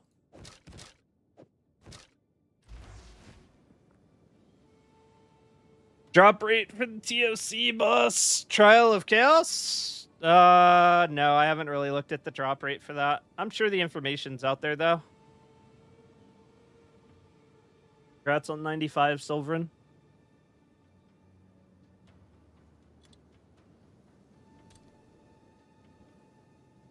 Been running rituals for a bit. Luck. Okay, I answered that. Trial of Chaos. My buddy Loopy did a video. It's got like 300,000 views on YouTube. He did a Trial of Chaos currency test. So he has like the results of running it 60 times in a row in that video or something like that. Good way to get a general idea of how much you get, basically.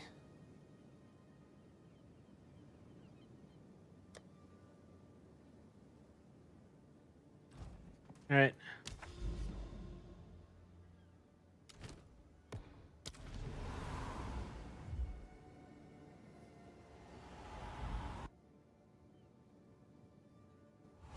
How many has it been? Remember this. What number are we on?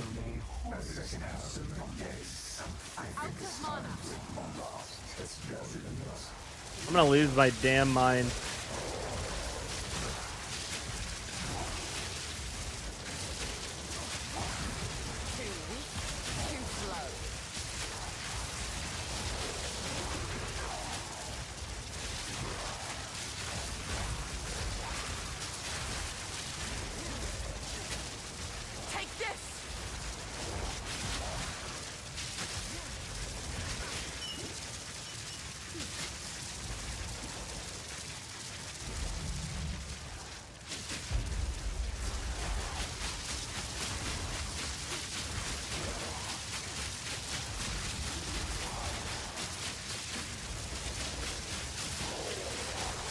Another democratic soldier for the cause!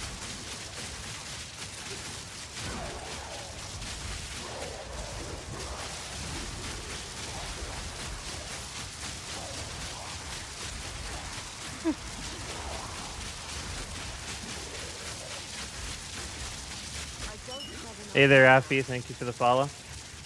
What up?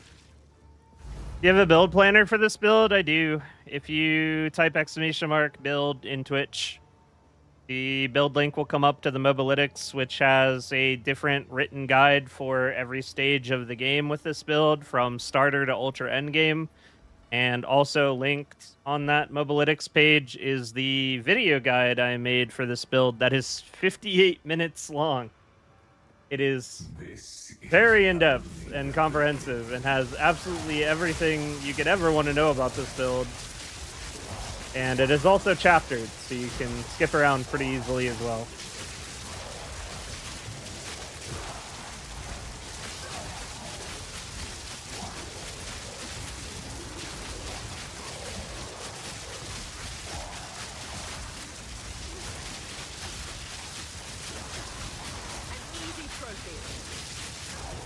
I like that I can just sit here and draw circles. No mana. Do you know if you defer an item in ritual and then reroll, does it impact it showing up in the future? No. Every time you reroll, every item just has the exact same chance to appear. So if something is deferred, it has every chance to just reappear after you defer it in the reroll. Happens all the time.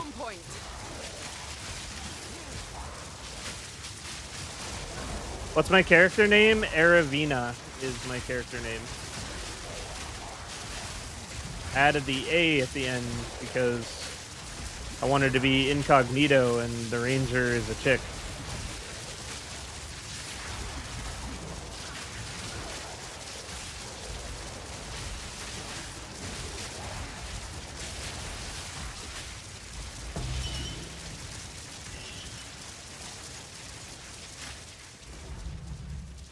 Let yourself be drawn into the mire.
Wondering what kind of processor you have. 5800 by 3D. I don't know. It's going to be enough for PoE2. PoE2 has a lot of graphical settings that can help dynamically reduce the graphical fidelity of the game during intense situations.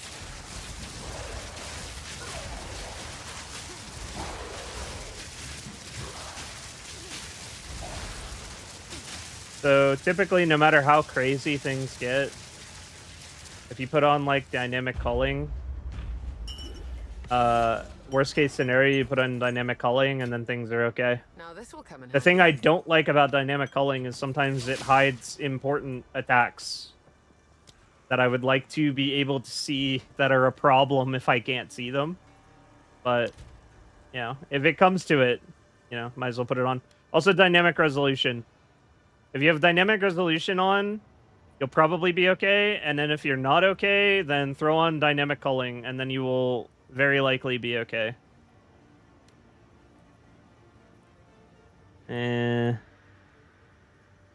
Just do that. I can do 120. It's just, I don't know. I feel like I'm working my machine pretty hard. You know, streaming, recording. Streaming to 2 platforms and recording and everything that's going on. I think we need to chill out a little bit. an easy trophy.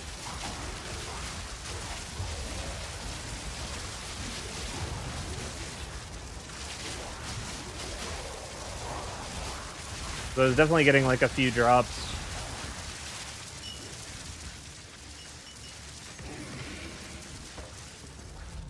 Also, my room's getting warm.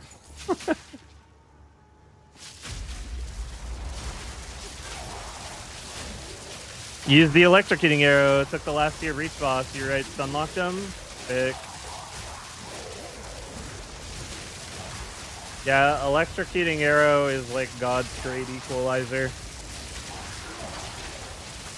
You don't have the damage to just like one-shot the boss without him fighting back, then you just electrocute him.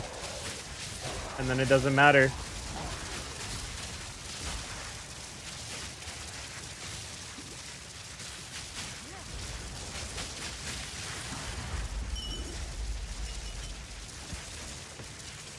Rather not break my back.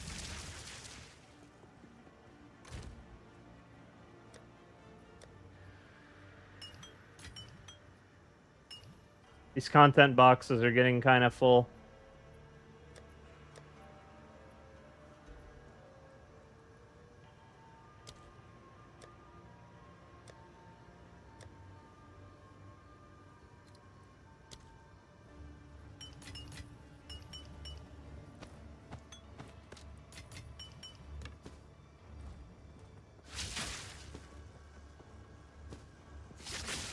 It's moments like this that justify my hideout purchase, because we would not have space for all of this shit. An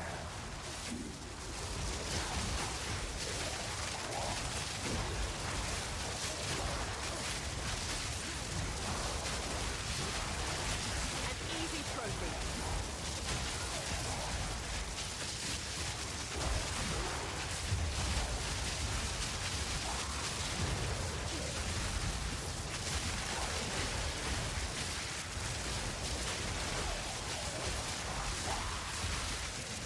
You know, it just dawned on me why the bosses in Simulacrum get worked so incredibly hard. And it's because you actually have things to kill to get a innervate proc before they appear. So you have 35% more damage than what you ordinarily have when you're fighting other Pinnacle bosses. Nothing you do matters. The dreamland and the dreamer will pass into the next world. Never really thought about that.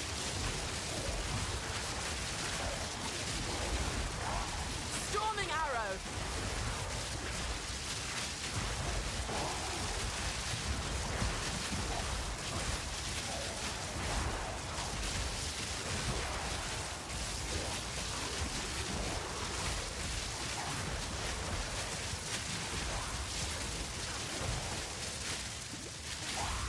I don't have enough mana. That would only slow me down. What does your hideout purchase give you? It just gave me a lot of gold, which I spent on tabs. Is all I mean. Looking like a problem. Oh yeah, it's a problem. Uh-oh.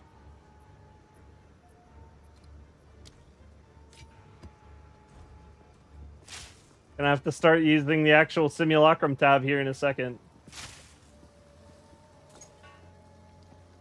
I'm probably gonna, like, we're definitely not doing 100 all in one stream.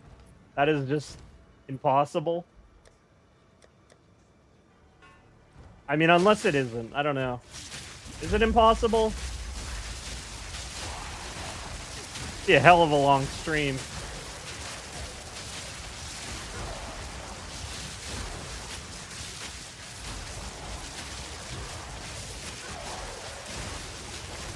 easy trophy.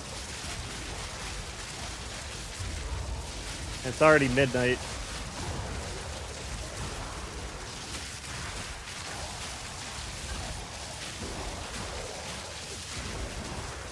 And we're like maybe a fifth of the way done.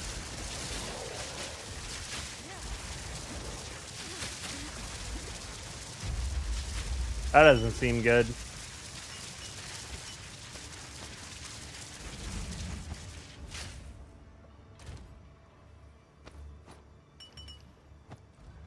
Do you not wonder what tugs at the strings of If you're using your mapping setup or bossing setup? Mapping setup. Definitely mapping setup. Bosses are kind of pushovers. Need the AoE though. AoE is critical.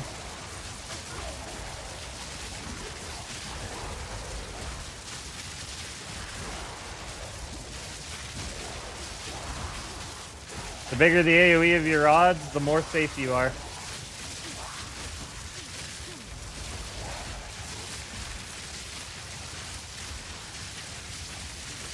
Lightning resistant. How fun. That's quite nice.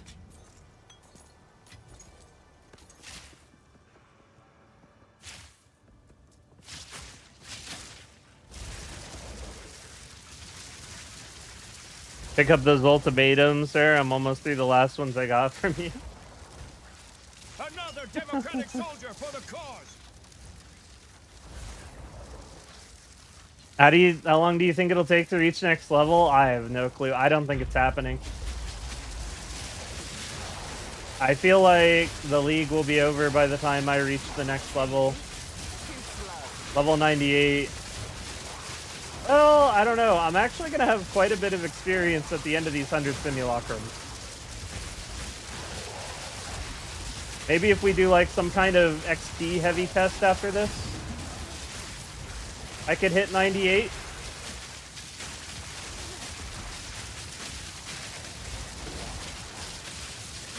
If I get over 50%, I'll be more compelled to actually bother.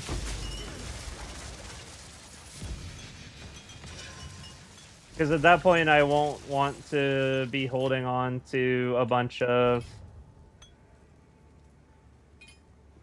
I won't want to be holding on to a bunch of amelioration to keep my XP.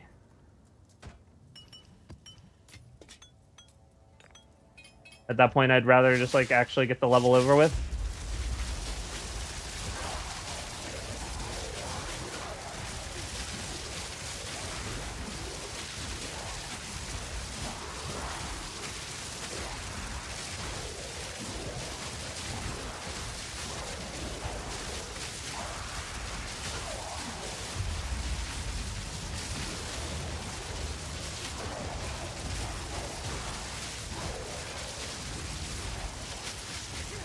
There, stop teleporting. Oh my god. It's like a quadruple teleport. Thunderous shot. Chill out.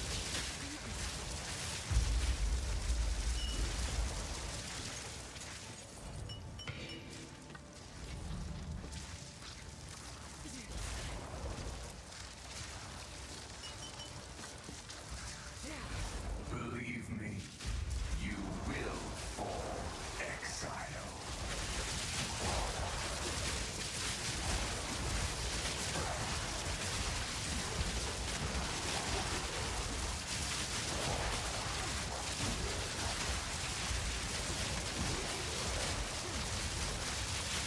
An easy trophy.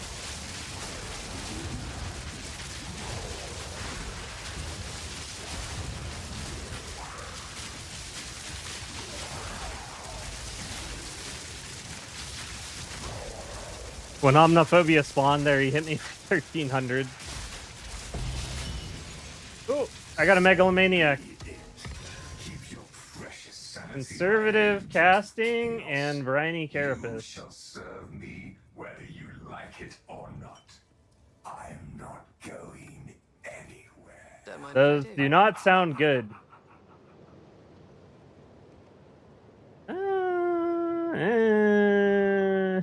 Yeah, this seems like shit. I'm pretty sure this thing's garbage.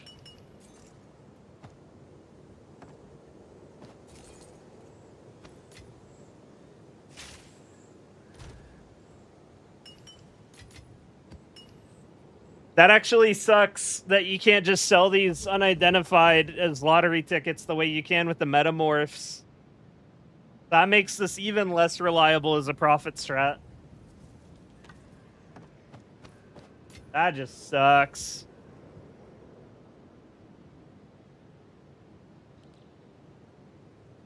Thank you for the info, by the way. Rerolled and my audience showed up again and was able to buy it. Cheers. Nice, dude. Congrats. What do you think is the highest value diamond possible? Highest value possible?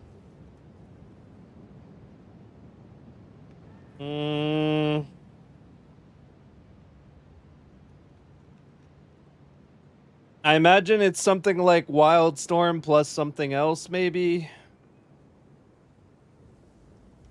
Like if I had a Wildstorm plus Spreading Shocks, I would be insanely happy for my build.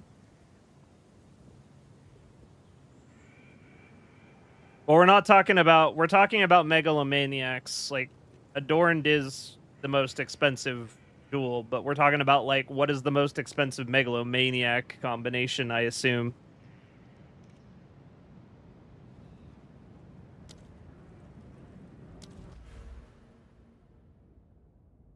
Like, if I had I imagine something like Wildstorm Pure Power would be kind of crazy.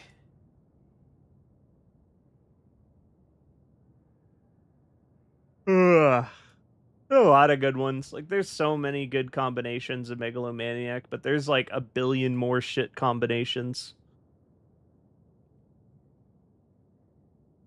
Yeah, they can roll with 3, but like mostly they roll with 2. We're already talking about the astronomically unlikelihood the astronomical unlikelihood of like two things rolling together that are insane.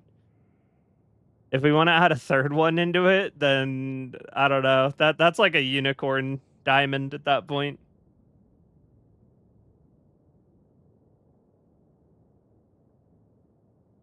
If I had my dream diamond, it would probably be something like Dynamism, Wildstorm, Spreading Shocks would be my dream diamond. And then I would spend my anointment on something else. I would spend my anointment on like Subterfuge Mask and then get an Energy Shield helmet. Or I would spend my anointment on like Pure Power and just get a shitload of extra lightning damage. Or maybe I would spend my anointment on Essence of the Storm and get 5% extra lightning damage. Or maybe I would do... I don't know. There's just a million things. There's 1.5 million things that you can get with Megalomaniac. Cheers for Finland, boss. How do I make my Skeleton Frost Mages stronger? I'm level 92, and I'm rocking 523 Spirit. Alright, I am pretty inept when it comes to knowledge of minions, I'm going to be honest. But there might be someone around here who knows more than me about that. Not in a flex, just no friends online to tell this to. I have in the past 2 hours corrupted a spark to 21, an ingenuity to 87, and just slammed a second socket on some very nice boots. However, have run 27 sims in the past 2 days, and pockets have dropped no flasks and 2 shitty megas. I guess it was front-loaded for all my RNG. Yeah, man, it just comes and goes, doesn't it? RNG be like that. Some days you got the luck, some days you don't. Oh, man, do I really want to pull another one of these out of the stash? Shit, dude. Oh, man. We got no flasks so far. How many have we done? This is 24, 48, 72, 75, 80... Wait, we've really only done 13? There's no way. My math has to be wrong.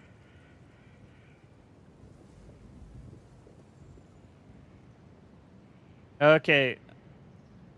Richie, if you're in my Discord, then on the YouTube side of the chat, Noobmaster69 is the guy you want to hit up in my community Discord. Add him over there saying to message him. And he can help you out with your minions.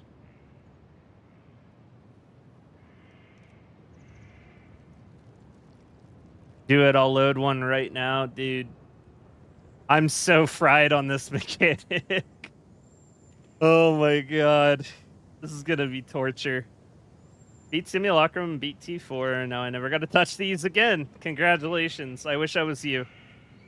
First time chatter, honestly, discovered you through Lily. Anyway, peeped your content over the past few days, and you got some quality stuff, sir. I'm doing my best, man. I put as much time, effort, and polish on everything I make as I physically can. Spend so many hours on it, you know. I really do the absolute best I can, and I think that is probably why whenever I saw that Rage Gaming video, it just broke me. It was like a mental boom to watch that. How many hours in PoE 1 do I have? Actually, not that many. PoE 1, I was not a content creator yet. I just started doing YouTube content this year and like started up my channel this year. And my tour of duty in PoE 1 pretty much included just playing... What was it called? I played...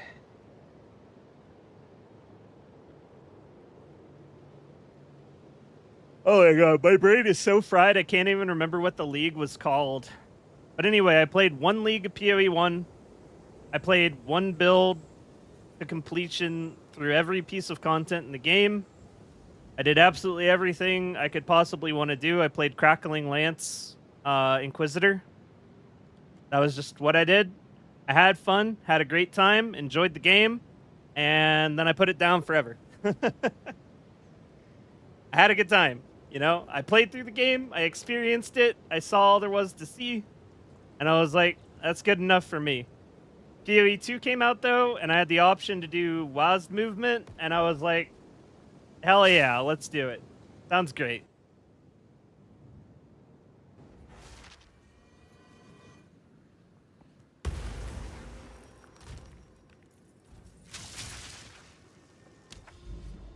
Like, I'm a big fan of WASD movement, and not being able to do WASD movement in PoE 1, the controls, like, actually made my hands hurt. And I did not enjoy that about the game. Because I would play for very unhealthy amounts of time in a row, and then it would make my hands hurt. Remember this ramshackle place. A second how you stood against so many horrors and survived. Doesn't think it's time Storm for point. the last test your limits. Have you invested into armor scraps? So they're going up after patch. I have actually, yeah. Let me show you my armor scraps investment. And a little.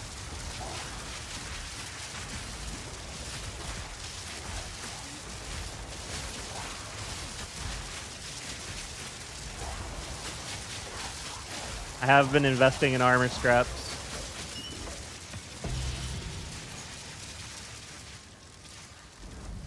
Okay. Weird that made such a big deal about that. This tab. Okay, here's my armor scraps investment.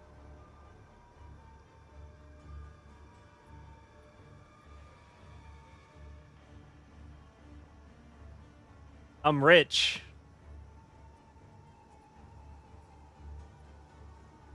I have a whole tab dedicated to his memory. It'll never be forgotten. This is gonna be here every league for me. Meme will never die.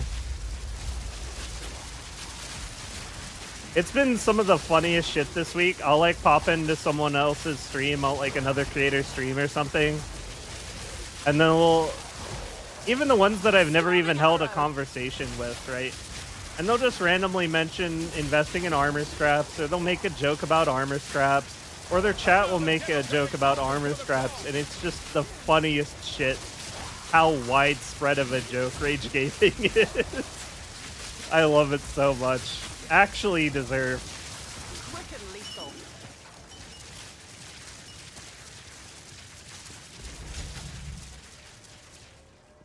This is only the beginning. How do you get your loot filter? My loot filter is posted in my community Discord. Community Discord can be pulled up by typing !Discord. You just gotta, verify that you're a human to get in. Grab the Exile role from role assignment so you can see the PoE channels. And then under the Great PoE library, that's where I'm like trying to put every good informational video or piece of content or link to a site or anything like that that I can put all together as a knowledge base. Inside there, I have my loot filter as one of the tabs that anyone can download and use. But just fair warning, if you're using my loot filter, it's pretty damn strict. And also, it basically curves all of the armor gear from appearing because warriors are currently not real.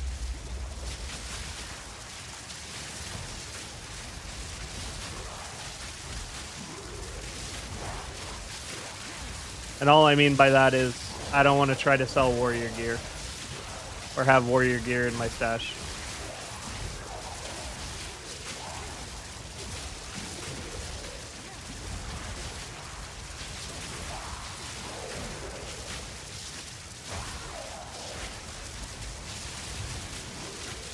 What is this life flask? It's giving me a guard shield when I activate it. So I drink the flask and I get 1545 guard that protects my life pool and my energy shield. So anytime things get spooky, or if I think the wave is going to be spicy, I'm popping it nonstop. And it's actually saved my life, I think, twice while we've been running these so far. Where I could tell the amount of health I was missing past the guard definitely would have resulted in me being dead if it hit me straight on.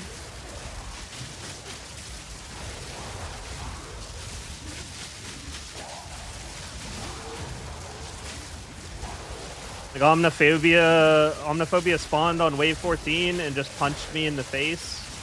It took my life down to like 1/3 past the shield. For the guard meter. There's a warrior class in this game? Where? Do you love the fact that someone who does shit content gets shit on? Thunderous shot. I am a big advocate for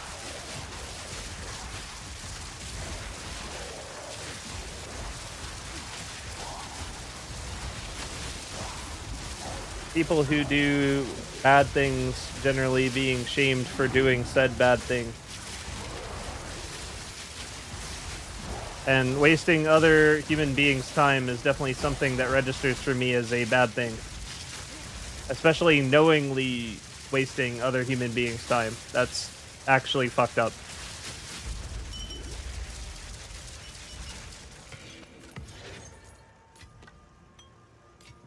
That would only slow me down. Especially knowingly wasting other human beings' time for money. Extremely fucked up.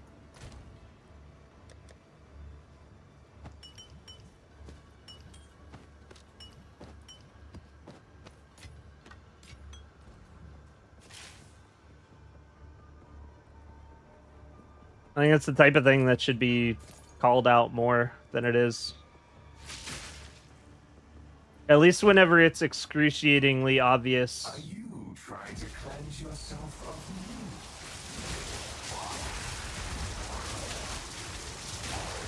me? It's one thing to make a bad video every once in a while. Doesn't go over well. Maybe you miss something. Maybe you present something wrong. You get some information that's wrong. You know, it happens. Everyone does it. I've done it. I've messed some stuff up. Like my original defense guide, my interpretation of how armor worked was wrong. But thankfully armor just sucks more than I thought it did. And I still said armor sucked. I just didn't say it sucked for the right reason. So it wasn't too bad. But just an example, everyone gets something wrong every once in a while on YouTube. It happens, but you know, when you get things wrong because you have no quality control and you pump out 14 videos every 7 days, despite having 2 other people on the team that work with you on your channel that could stop and say, hey, that is garbage, don't post that. Like at that point, you are knowingly shilling out garbage. And you should be held accountable for it.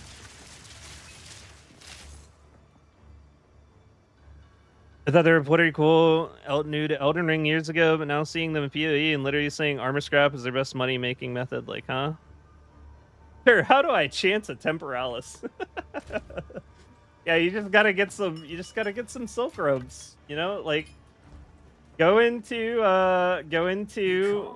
the trade site, and you buy some quality 20% gear for 1 Exalt, and they will definitely take the time to trade you.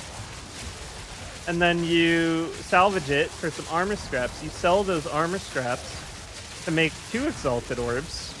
So you're up 1 Exalted Orb. And then you take those Exalted Orbs and you buy Silk Robes with them. And then you go to Chance Orbit and you get the message saying that you can't Chance Orbit. And that's how you Chance Orbit Temporalis. I think that's what gets me more than anything.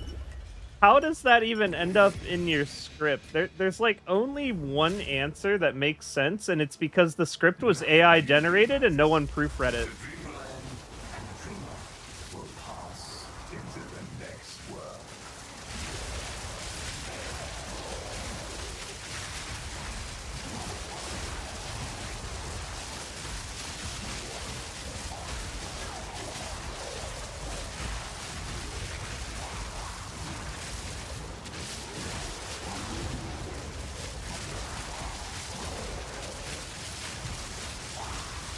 Ooh, what if they have an editor that logs onto that account to record the in-game footage for the video?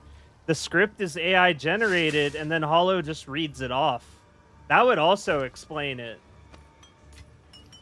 If, like, the editor does the in-game recording, and just, like, he isn't paid enough to care about how the game works.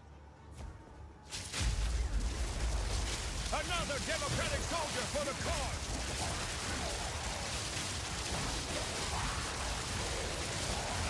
All my homies hate Rage Gaming. It is what it is. Oh, how do I have the life blast? You can get it for, I think, 27 divines right now in the trade. But it drops from Ulroth, the expedition boss. The expedition boss only appears 20% of the time. The flask only drops 3% of the time. So it's kind of cooked, not gonna lie. Quick and lethal.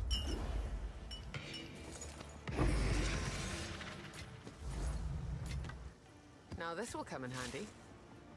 Do you not wonder what time Unless you get extraordinarily lucky, it's just kind of a buy it scenario. satisfying the abyss beckons you before? Really good synergy with evasion builds, though. Since we don't have any ES, kind of like just giving us temporary 1500 ES. And then that 1500 ES is effectively a lot stronger than just 1500 ES because we're only getting hit 20% of the time. And we can instantly refill it as soon as it's knocked off of us by just drinking the flask again, as long as we have charges. The odds of getting hit twice in a row also pretty low. Having this flask has definitely made Simulacrum feel more comfy than it used to, that's for sure. Not having it, very sketchy.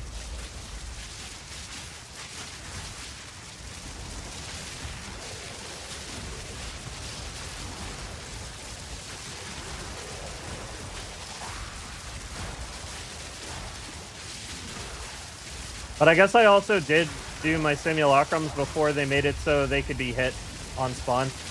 Like the Simulacrum demons don't have their immunity anymore. So that's kind of making a difference too. An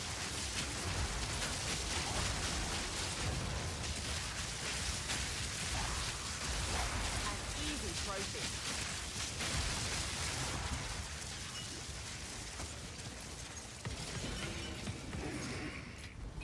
Don't mind if I do.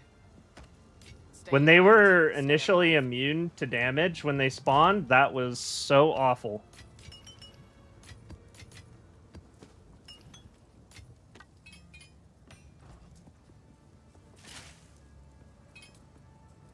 They'd basically just get on top of you before you could actually even hit them.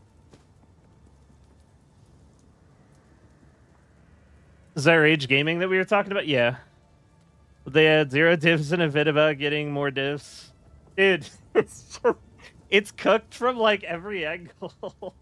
It really is. Because even if you say, oh, they're investing their money in their gear, like look at their bubblegum currency, and then you look at the bubblegum currency, and it's like they've got like 30 Val orbs or something.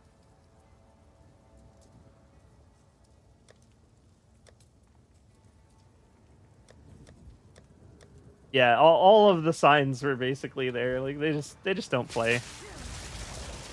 Aravan, I'm confused about Subterfuge Mask. Get 2 evasion per ES on your helmet. In your guide, you talk about switching. I think I edited that today, didn't I?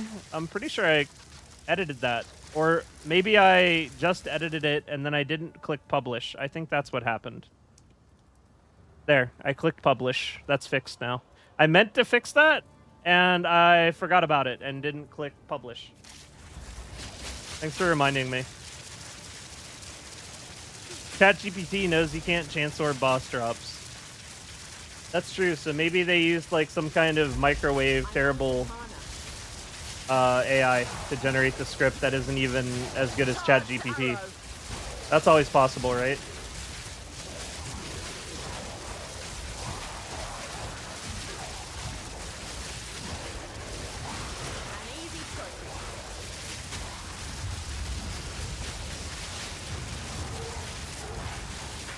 I really love insta-killing those two. Makes me happy.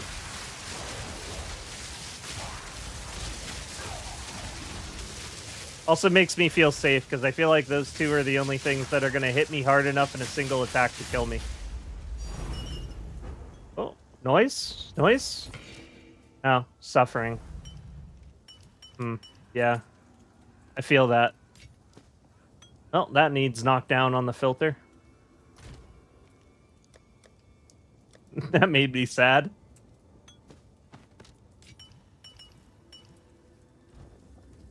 Believe me, you will fall, Exile.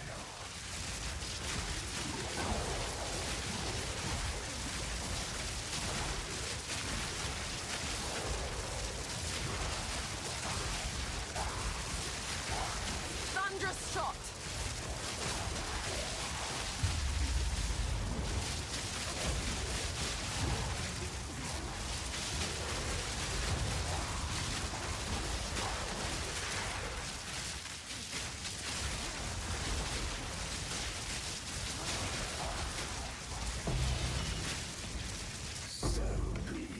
Diamond? Your precious sanity, my agent of chaos. Austerity measures and tides of change. Like it or not, I'm not going any. 20% of maximum ES is additional stun. It's not terrible. 25% increased skill effect duration. It's not like the worst diamond ever, but it's probably trash. We gotta be honest with ourselves. It's probably not worth anything. Now this will come in handy.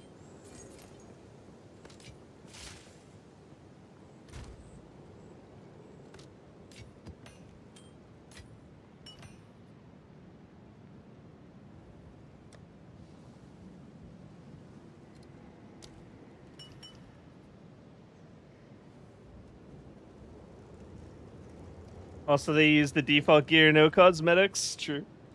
They did. One more run? Oh. We're already past our stopping point. I started stream late, and we're already over the normal stopping time.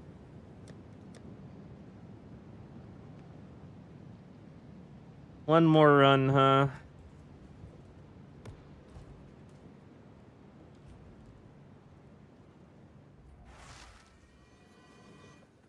Oh my god. This shit making me delirious IRL.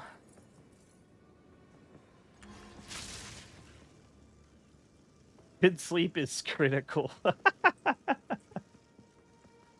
I guess I'm a lucky build, not a critical build. Because I sure don't get good sleep. First Chaos Orb, sick.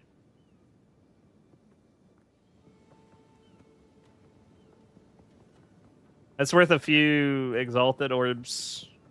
Well, I mean, it's more valuable than Exalted Orbs, but, like, for where you are in the game, it wouldn't be a bad idea to exchange the Chaos Orb from for Exalted Orbs and then use those Exalted Orbs to buy some gear. If you're still in campaign, would not be a bad play. For the Emperor continued, don't torture yourself anymore. But this entire stream idea was put together to be torture. That's the point. The title says 100 Simulacrum, currency farm testing. Is it worth it? Anybody who reads that and knows PoE knows that this is a fucking suffering simulator going on in here. That's the content. We go again.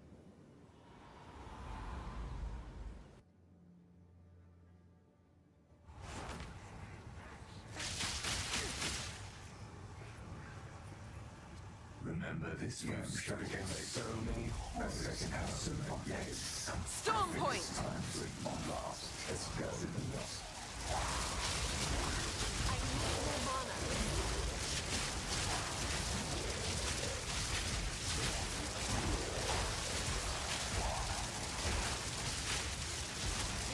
Perfect Delirium's uppering on 14.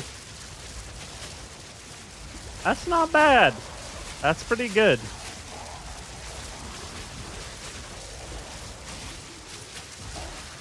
I need more mana. Have to watch a YouTube video on trading. No idea how it works. Wouldn't be a bad idea.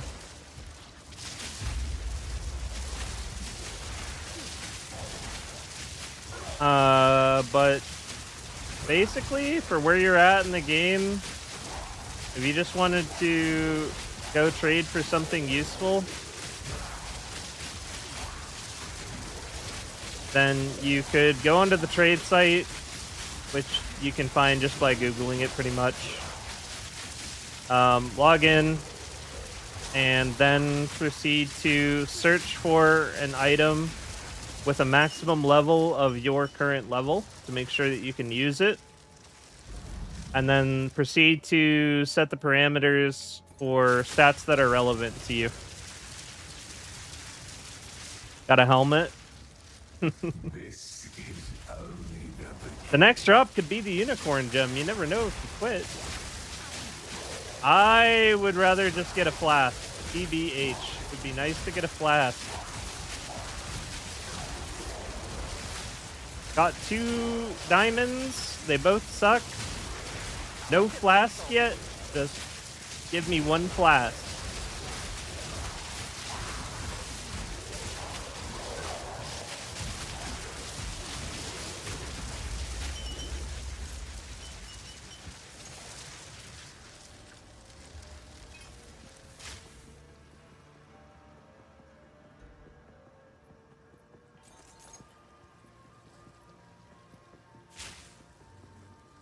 $28 deep now, no flask. How many runs are you in currently? I don't know. I just don't know. Probably less than 20. Actually, definitely less than 20. I am less than 20 in right now.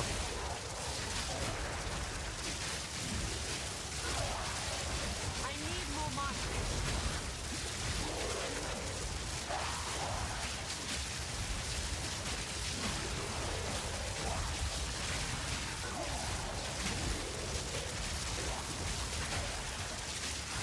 Gameplay is better than Elon Musk's stream. That's because what I'm doing right now doesn't have 5 thingies on it, man. If there were 5 thingies That's in quite this nice. simulacrum right now, I'd be Let cooked. yourself be drawn into the mire. Fury!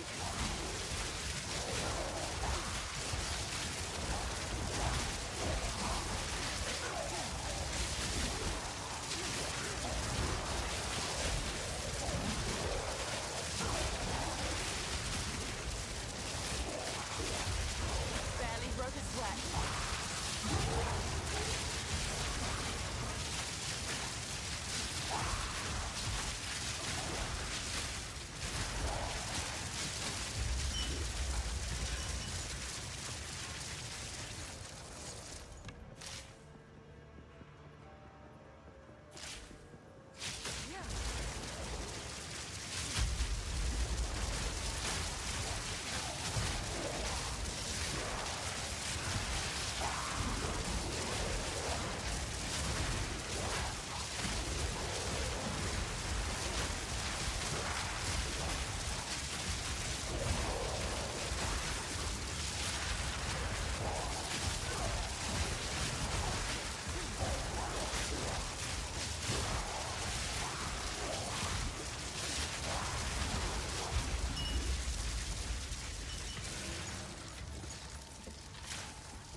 Are you trying to cleanse yourself of me?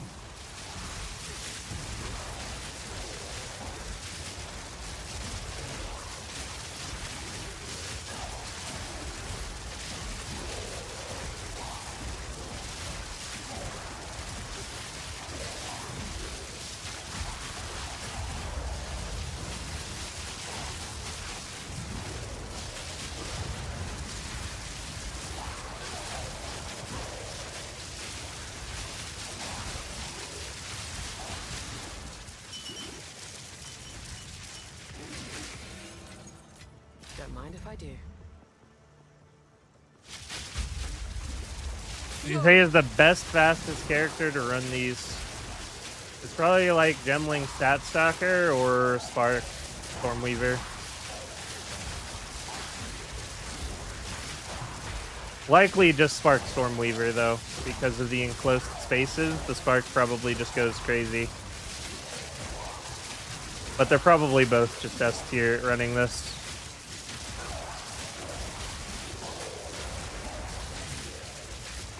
I'm Gemling Spark right now. Well, there you go. That would only slow me down. Attribute stack monk build. I mean, are you just talking about monk? Like, how a monk?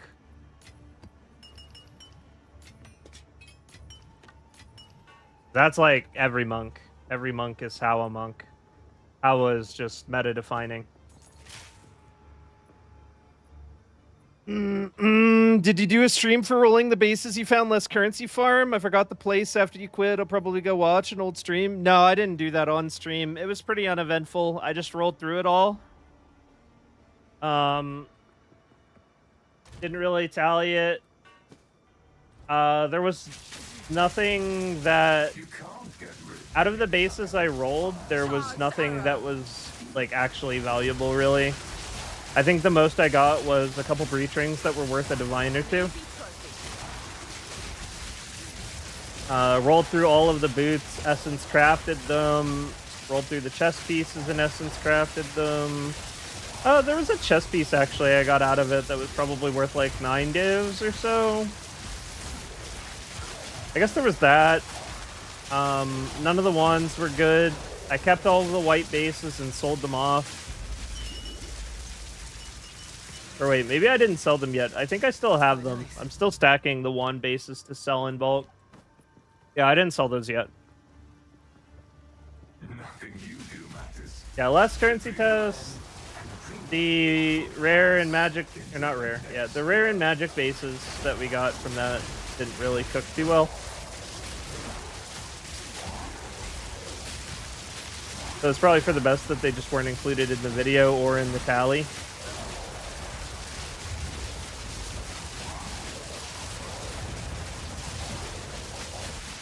Because it was definitely a, I would say, below average take.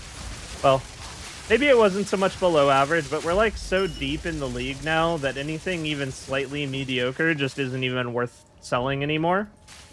And like, even though some of the pieces ended up being halfway decent, or I would have been able to sell them like a couple weeks ago, they're not really good enough to get buyers for anymore, it didn't feel like. So most of it just became Regal shards. How'd you get your jewelers with % increased gain from equipped quiver? I don't know. I've had them forever. Like, I've had them for a really long time.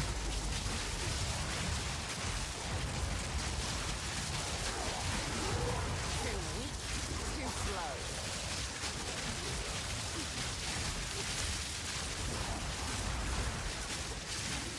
slow. Level 81 wands, I'll buy them all. Yeah. I don't have that many yet. I'm stocking them up to sell all at once. Do you not wonder what tugs at the strings of fate? What stands as fine the abyss and beckons you to fall? Yeah, there should be quiver jewels. Quiver effect is like the most marketed emerald in the game. Even though it has the lowest weight of any emerald in the game, because it's the most well-known to be a meta jewel. So when people get them, they always list them.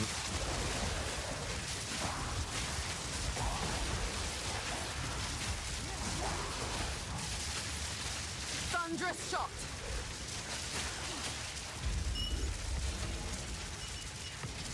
Rather not break my back.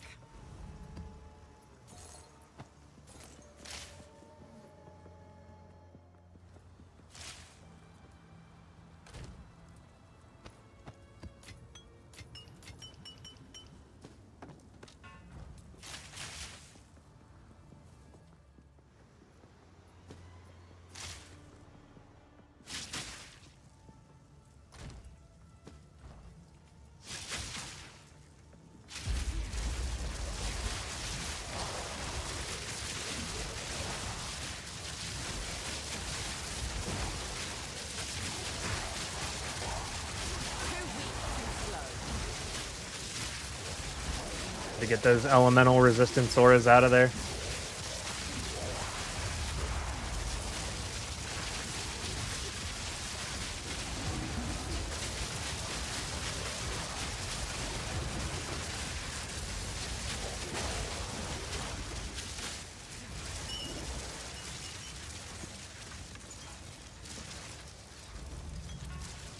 Damn it. The chiming staff always baits me because it looks like a rod. I need to get that out of my filter. Thunderous shot.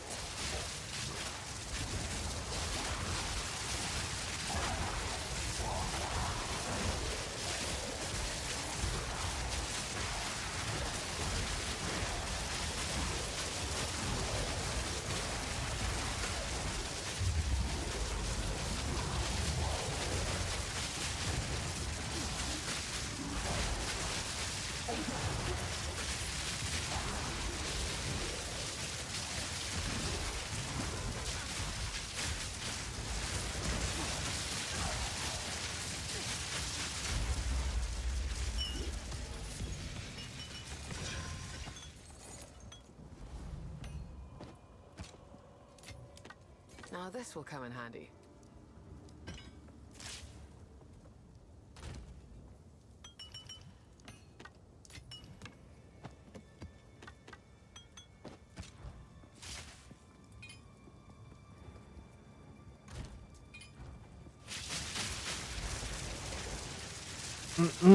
Specifically Monk Flicker, Tempest Tapestry Stucker, Midway on YouTube. I think I've seen them actually. Believe me, For Forge and Prey. you will fall. Exile. What am I doing? I can't read chat right now. That would be so grief. We read chat after wave 15. An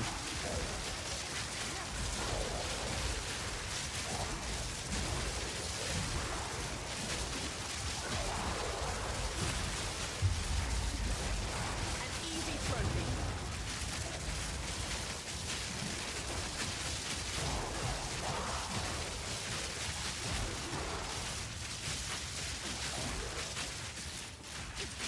No mana.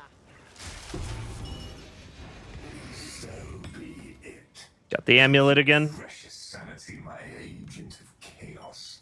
You shall serve me whether you like it or not.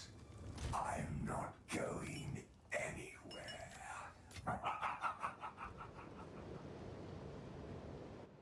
How's the test going? Getting delirious, my friend. Getting delirious. And we have 4 full quad tabs of bullshit.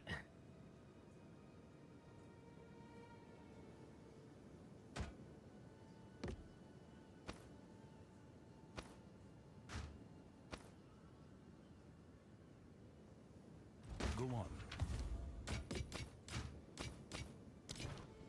Time is not on our side.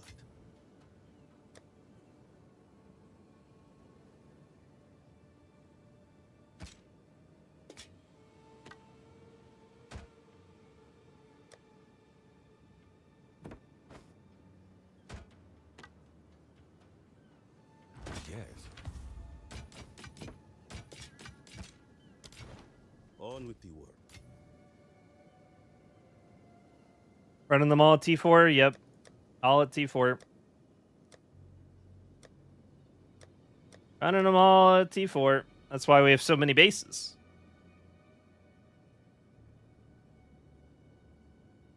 Be nice to have some kind of hands-off selling like an auction house. Apparently that's a maybe.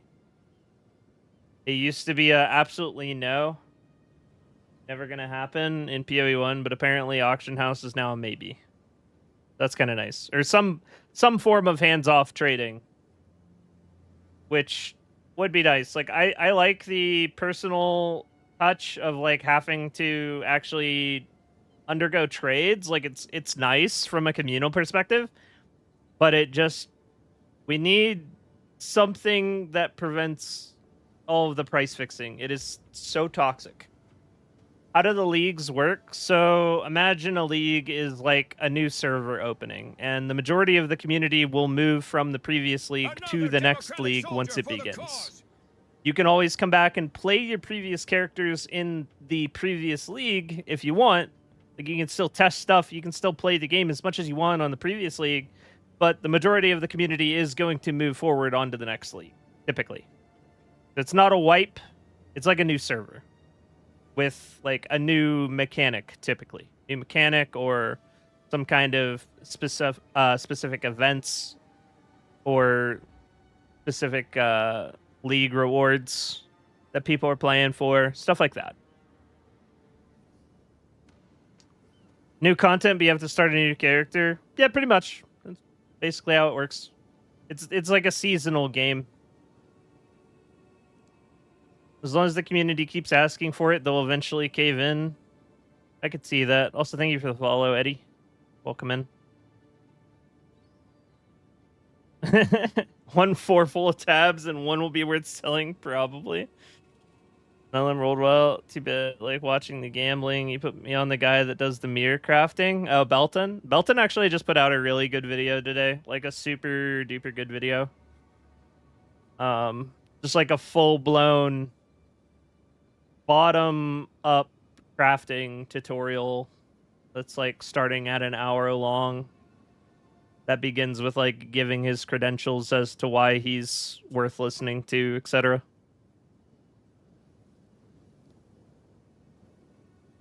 It's gambling. I mean, you know, crafting, gambling, same thing.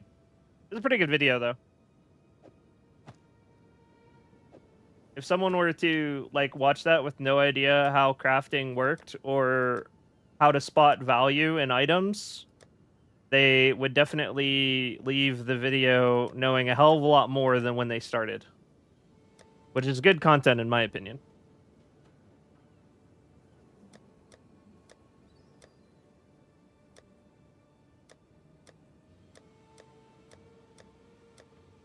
Oh, like, we don't even like have space to keep going right this second. No Oroth in 4 days, 30 logbooks, that's cooked. It's a 20% chance. That sucks, dude. How long do they normally last? Normally leagues go for 3 to 4 months.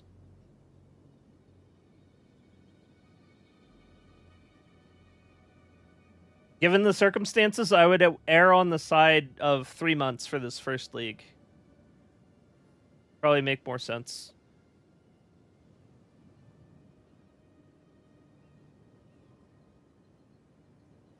Why do I have 5 messages?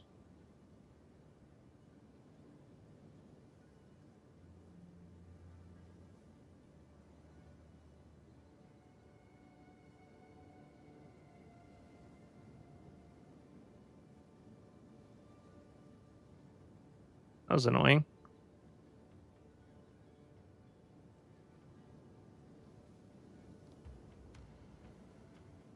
I cleared those up. Hands off trading, price fixing would be harder. Cool to hear there's a maybe. I hope they don't force it, but make it an option. That'd be nice if there was like hands off trading that has some kind of like posting price or some kind of fee for posting it. That'd probably be the way to handle it. Ugh. It doesn't even have to necessarily be hands-off trading. It just has to cost something to post. If it costs something to post, that will at least make price fixing not completely free to do. I just sold a weapon for 150 divs, and I have similar gear to our dear content creator here. Do I just go hard on a huge bow? I've never had this amount before. I'm gonna be honest. If you have gear like me right now, and you have 150 divs, it kind of depends on what your vibe is like currently in the league. If you're planning on just like playing it for the rest of the league, because we probably got like more than a month left of this, might not be a bad idea to reinvest those 150 divs into other projects to get more. So you can go super hard on a bow or something really cool, or like build out an entirely different character if you feel like you'll get like bored later on. But I definitely, with 150 divs, I would err on the side of reinvestment. Because PoE is basically just a stock market. First 100 divs are the hardest.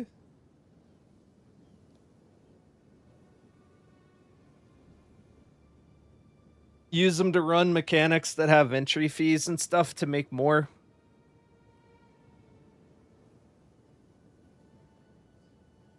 Probably a good bet. Now I'm going to watch that after this. Can you spell out that guy that was doing the Cast on Thorns build? That was Loopy. Loopy was playing Cast on Thorns. I put him up to that.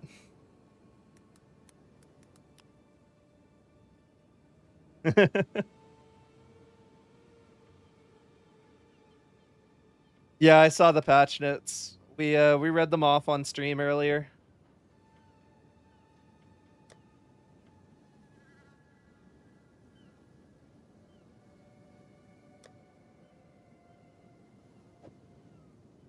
Yeah, Loopy was playing Cast on Thorns. He spent his fortune on crafting that build and broke his ingenuity, and now he's a hardcore gamer.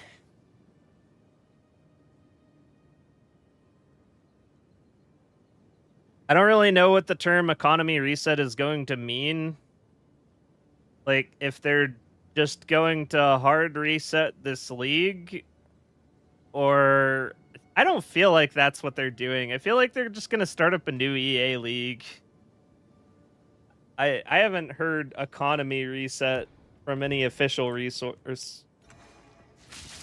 I've only heard economy reset synonymous with like a new league beginning. What am I doing? Why am I going back in here?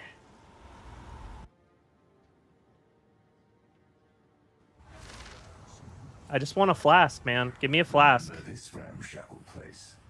A second home you stood against so many horrors and survived. Take this! I think it's time for a last test your limits.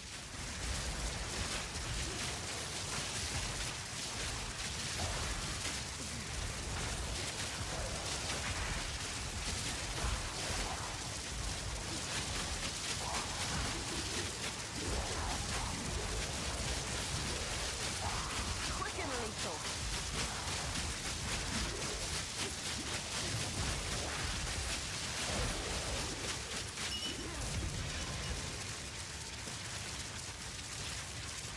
What luck? I'm out of mana.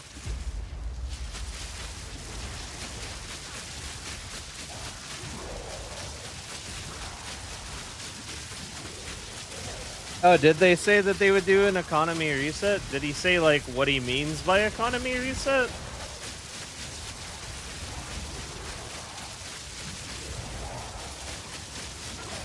Because economy reset's kind of vague. Like, what's the difference between an economy reset and just a new league?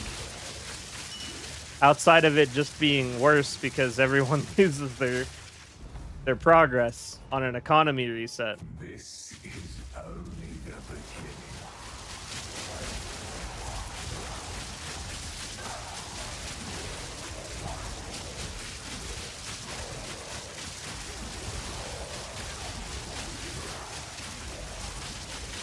Take this!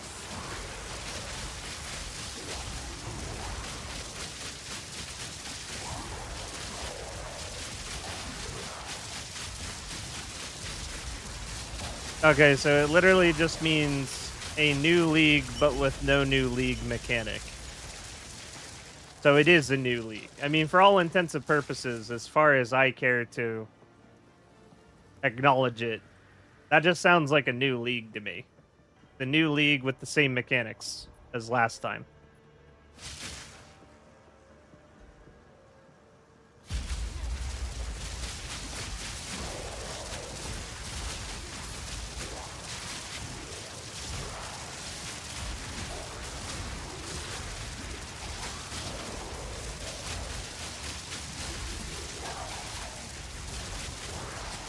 The word league is associated with new content drop, so they started using economy reset. It's going to be a new league, but no new content, apart from the planned PoE tour content. That just feels confusing. That feels confusing, like how all of the PoE veterans, and even Jonathan himself, still refer to, like, maximum tier items as tier 1 crafts, even though they decided to reverse them for absolutely no reason. And now tier 1 doesn't mean tier 1. Tier 1 means like tier 13. Tier 1 means like tier 8. As far as what the actual in-game display says. And it's confusing as hell for new players, I am sure. Like, why didn't they just leave that the same? Especially if they weren't even going to, like, acknowledge the change.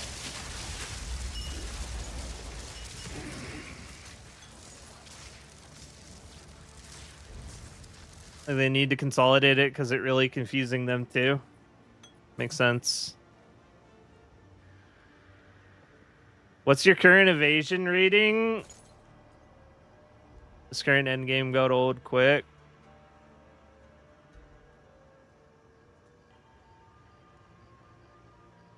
They reversed them to have the same tier system as Wastelands, probably. I think Twitch is currently an ad break. I'll answer that after we come back. Specifically in response to questions about big balance changes.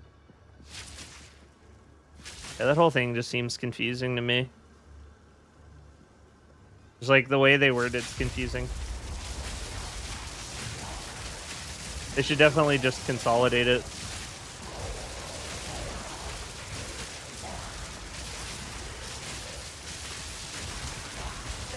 Because economy reset, if someone just said economy reset with no pre-existing notion, to me that just sounds like, you know, all of the currency is getting wiped.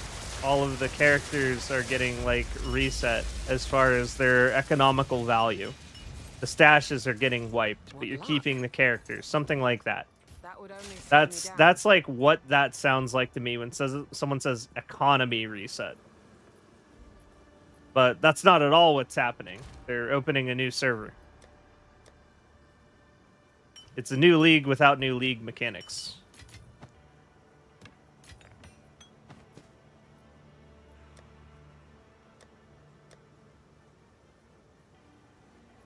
How am I even gonna... Dude, I don't know. This is cooked. I don't even have space for anything anymore. I'm gonna have to, like, We're gonna start putting stuff up here in the tablet tab just to store away. Then we'll figure it out later. I'm gonna have to, like, buy new tabs just to do this test, the amount of garbage that drops. Are you trying to cleanse yourself of me?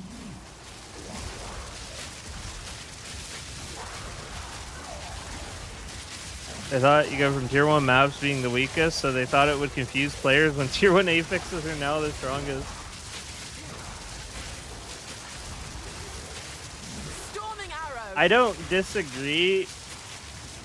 Well, I do fundamentally disagree with them making that change. And it's for one simple reason, really.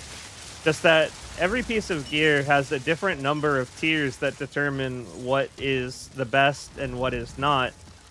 Like, some things cap out at tier 5, some things cap out at tier 8, some things tier 13. But if they were to have kept the original system, tier 1 means tier 1. Tier 1 means that's the best, period. There's no confusion there. No matter how many tiers exist, tier 1's the best. And that's why it makes fundamentally just more sense to do it that way.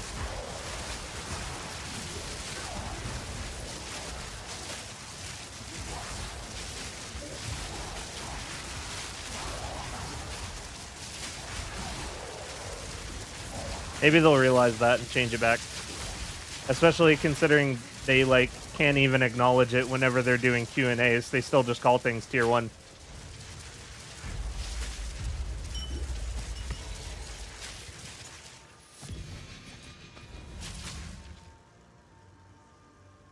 New player in tier 1 not being best is very confusing. You shouldn't have to Google to find out it's the best mod. Exactly. Exactly. It made infinitely more sense. Also, my current evasion rating, now that Twitch isn't on ad break anymore, is 80% whenever I'm maxed on Tailwind, and when Tailwind is not stacked, I am 74%. I'm also running acrobatics, which is reducing my evasion rating by 70%.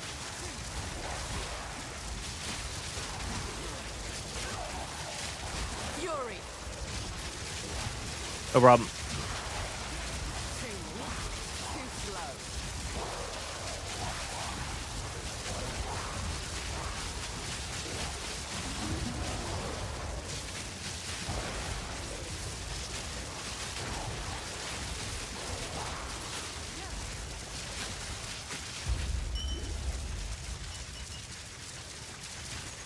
Stay light, stay alive. You're really gonna make me walk back for that dual string, aren't you?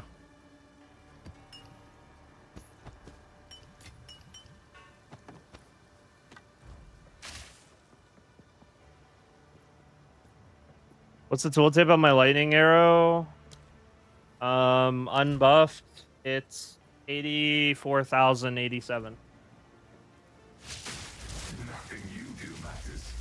The dream will end, and the dreamer will pass into the next world.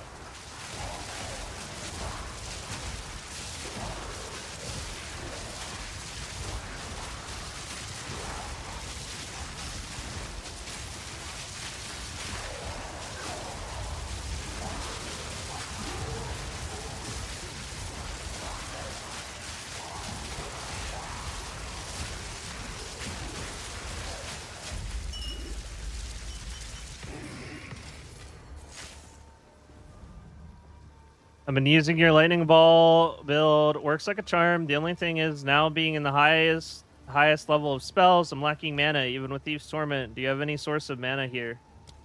Nope. Thief's Torment is how I maintain it. Did you level up your ball lightning? Because you don't want to level up your ball lightning. Your ball lightning is going to get your extra projectile levels, and that sucks. It is what it is.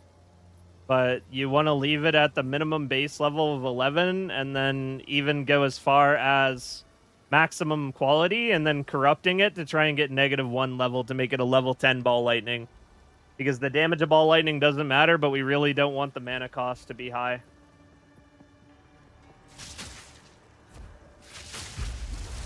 If you're going like completely on bosses, like on pinnacles, and you are extremely geared, then at that point you just have to stop using Voltaic Mark.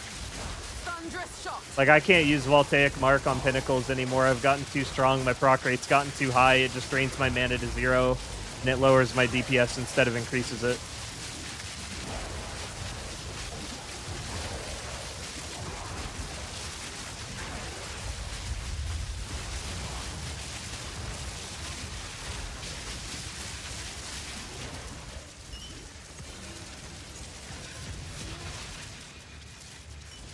What luck?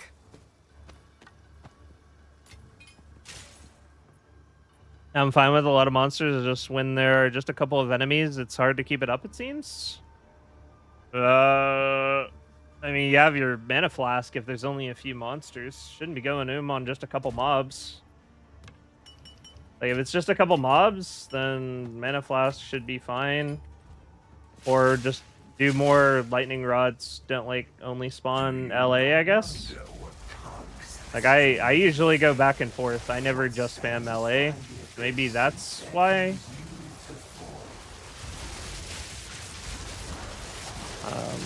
The only other thing I can think of that could be causing mana issues is like having too many projectile levels. Like if you go for too much quiver effect, or if you do the one jewel that gives like +3, no, that doesn't affect it.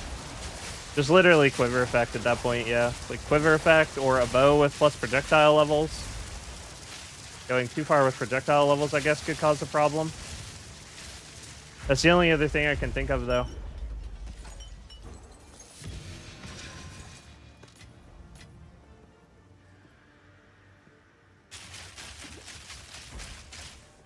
Like, I run if I have nothing to hit, and I just, like, machine gun LAs. Even through my blast, but that's something I never have to do.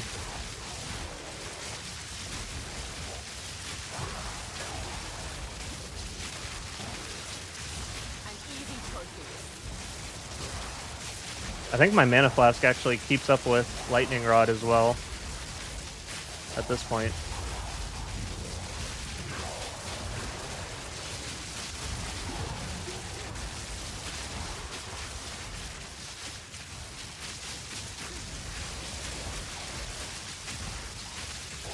Another democratic soldier for the cause!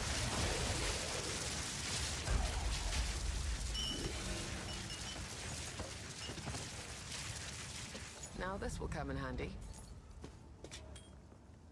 That would only slow me down.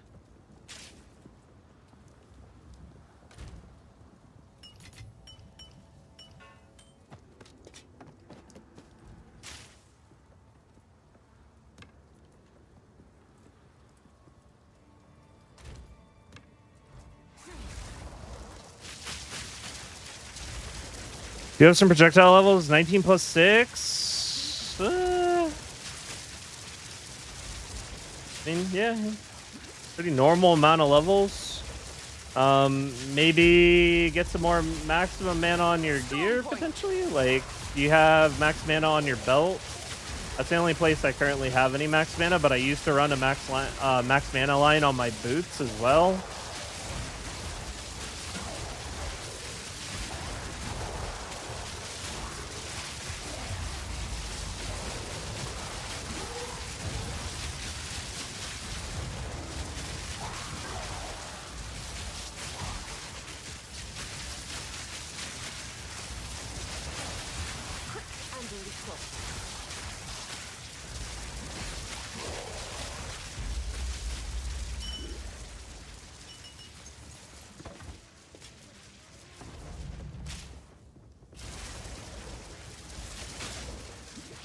Believe me, you will fall, Exile.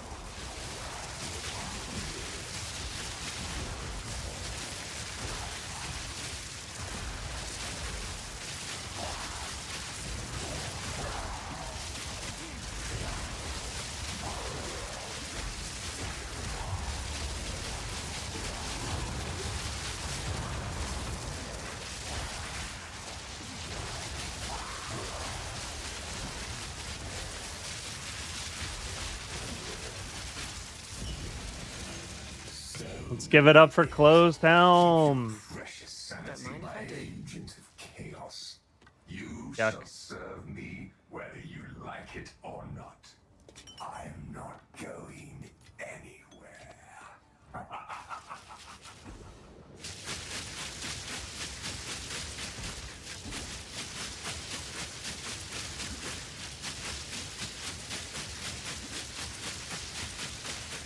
Yeah, probably. LA is really mana intensive. When I'm running around, I'm almost always just mixing Rod LA, Rod LA, Rod LA. Sometimes Rod LA, LA. Or like Rod LA, LA, Rod.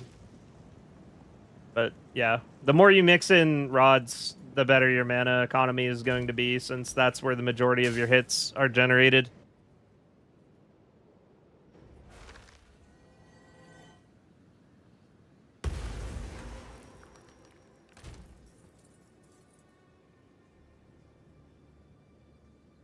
Another democratic soldier for the cause! All right. How many have we done? I feel like we're making progress, but there's still so many to do. Is 24, right? And then 48. And then 72. How that works, right? Yeah. 48. 48, 72. 75. 78. 81. 84 left. We've only done 16? Really? We only did 16? Ah, shit. Really need some new content. It probably won't be it probably won't be much for a while. Do I have any build ideas I want to try out in the future? I want to make a Thor Deadeye. I want to do a build with Molten Blast. And where is it? I want to do a build with Molten Blast and this hammer. But like a better one. Molten Blast with this hammer, and then do like potentially the Keystone. One of two things. I either want to do this Keystone and just have crazy attack speed with Dance with Death, or I instead want to run a shield and like get a crazy amount of block chance, get a crazy amount of evasion, and just like never ever get hit.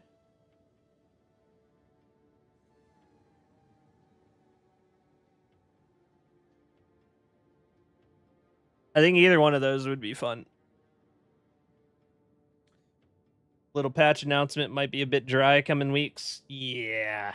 The patch, the micro patch definitely does not inspire confidence in seeing anything new in the immediate future. I'm debating getting KCD2, Kingdom Come Deliverance 2, going back and replaying something else whilst I wait for March to roll around when we most likely will get something new then. Kingdom Come, I mean, now would be a really good time to play Kingdom Come Deliverance 2. We have some time before the next league, and it's a pretty long game, so pretty solid opportunity to play that game, I will say. I would do that. If I wasn't married to playing PoE 2, that is probably what I would be doing. Is playing Kingdom Come 2, or I would actually be playing Heroes of Hammerwatch 2, because Heroes of Hammerwatch is my favorite roguelike of all time, and the second one came out, and I haven't gotten to play it at all, which is very sad. Rapid Shot Pathfinder Helldiver build. Trying to make a Helldiver build would be kind of funny, like Grenades Crossbow. Grenades Crossbow Mercenary or something.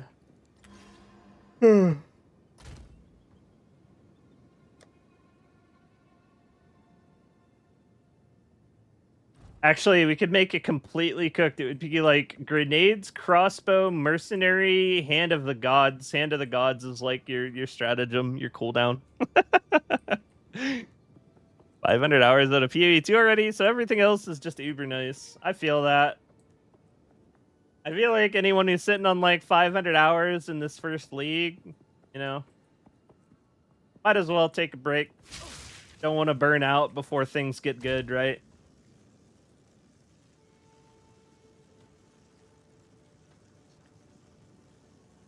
Yeah, I haven't played Heroes of Hammerwatch 2, but I played like 500 hours of the original Heroes of Hammerwatch on stream, and I had so much fun. Just my favorite roguelike. I love the idea of just infinite progression. And the game just gets infinitely harder.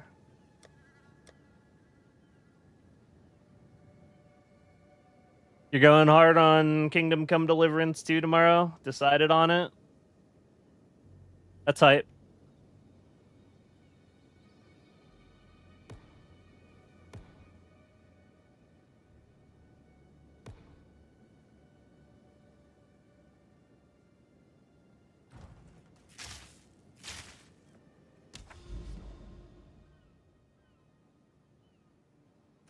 No, we gotta stop.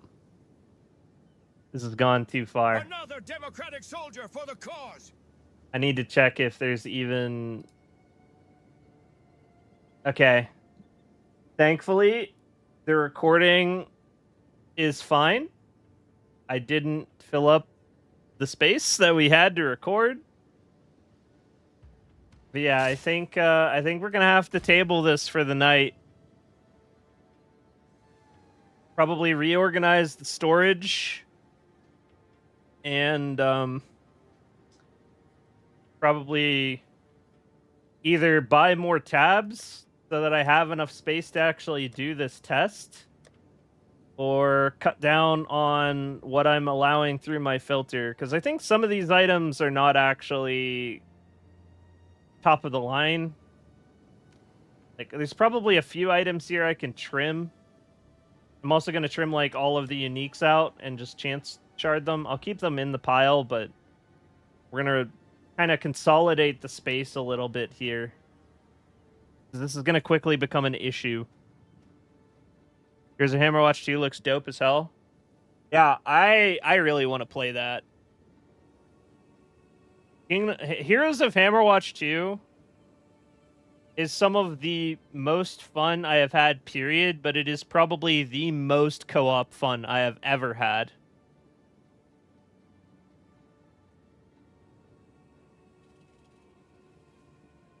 All right. I gotta stop for the night. It's been 5.5 hours. I started like 2 hours later than normal. I will be streaming this again. I'm probably not going to be streaming tomorrow. Not that that would be abnormal. Like, normally I stream on, well, it is tomorrow actually right now, but you know what I mean. I'm going to be streaming on Wednesday. Will be the next stream. I'll probably be continuing this project on Wednesday. Unless something comes up that draws my attention away from PoE. And I'm going to be working on the Expedition Guide as my next video. Expedition Guide will probably come out before this test video comes out. Because I've got like everything I need done for that. Like I grinded it over the weekend. Got everything recorded. Just have to like write the script and everything. But we got all of that done. Expedition is done. Every single mechanic is maxed out now. Probably going to make a guide as well on atlases in general. Like, I'll probably include 3 or 4 different setups that make sense depending on your point of progression for the standard atlas. And then I'll talk about each of the bossing atlases and the different iterations of why you should use XYZ type of atlas there. We'll talk like briefly about the bossing atlas and probably talk just a little bit about the arbiter atlas as well. And we'll just do that as a video now that I've actually like had time to play all of the mechanics to completion and farm them all extensively and shit. Feel like I can give like a decent formulated opinion. I tried Expedition, opened 4 tablets, no bosses in it, gave up. I don't need a video to tell you that the RNG for hunting down jewels from Ulroth and the RNG from hunting down flasks from Ulroth is completely cooked. I mathed it out, and even if you get all of your logbooks for 200 Exalted each, you are spending about 37.5 divines on average per jewel you get. It's just, the RNG is completely fried. It is some high-stakes gambling to hunt Ulroth. If you happen to get lucky and you hit it a couple times, though, you know, like, you just get a little bit lucky, you double your money, to be fair, but it is gambling. Wholesale, it's gambling. It just is. I'll stick to my rituals, thanks. Yeah, me too, man. And it's such a pain in the ass to buy the Expedition logbooks, too. Like, if you don't buy them in bulk, and if you buy them in bulk, you basically get scammed because you're paying like 240x each, 235x each if you buy in bulk. And then if you don't get scammed by buying in bulk, that means you're sitting on the trade site trying to trade all these people that are like, half of them are just price fixing. Barely anyone's actually selling the books. And then you finally get like 2-3 trades for 200x after like 5-10 minutes of trying. You run them in about, I don't know, probably 2 minutes to clear them all to see if the boss is there. And if you get no boss, you're hosed. Sucks. Expedition just sucks right now. Well, bossing with Expedition sucks. Expedition is actually a pretty decent addition to maps for currency farming purposes. Once you have the points for like logbooks, right? Like it's pretty okay. But man, does the bossing suck. What hideout is that? This is the thing called. This place called Beacon of Salvation hideout. It is from the Nature's fury. really, really stupid, expensive pre-order pack, basically. Do I regret my decision? Only a little bit, because I kind of needed the gold to buy tabs and guild tabs for content and stuff. And I'm going to be playing the game for a really long time. So it doesn't really matter too much. I would have ended up buying the gold anyways.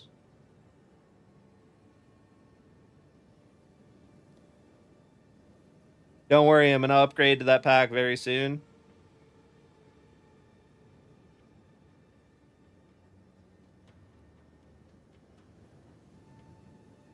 Yeah, I don't know. I'm invested in PoE. I'm invested in PoE. My channel's invested in PoE. I'm having a really good time making content for the game. It's only fair that I cut GGG in, you know? It's their cut, is what it is. All right, that's going to be it for me, though. I am heading out. Good night, YouTube. Another democratic soldier for the cause. Twitch, we're going to find someone to raid here in a minute. Feel free to give me some suggestions. I'm going to go ahead and shut her down on the YouTube side of things, though. So everyone say goodnight to YouTube. Give the 2023 max to your pack. It's not in PoE 2 yet. That's sad. Later, guys.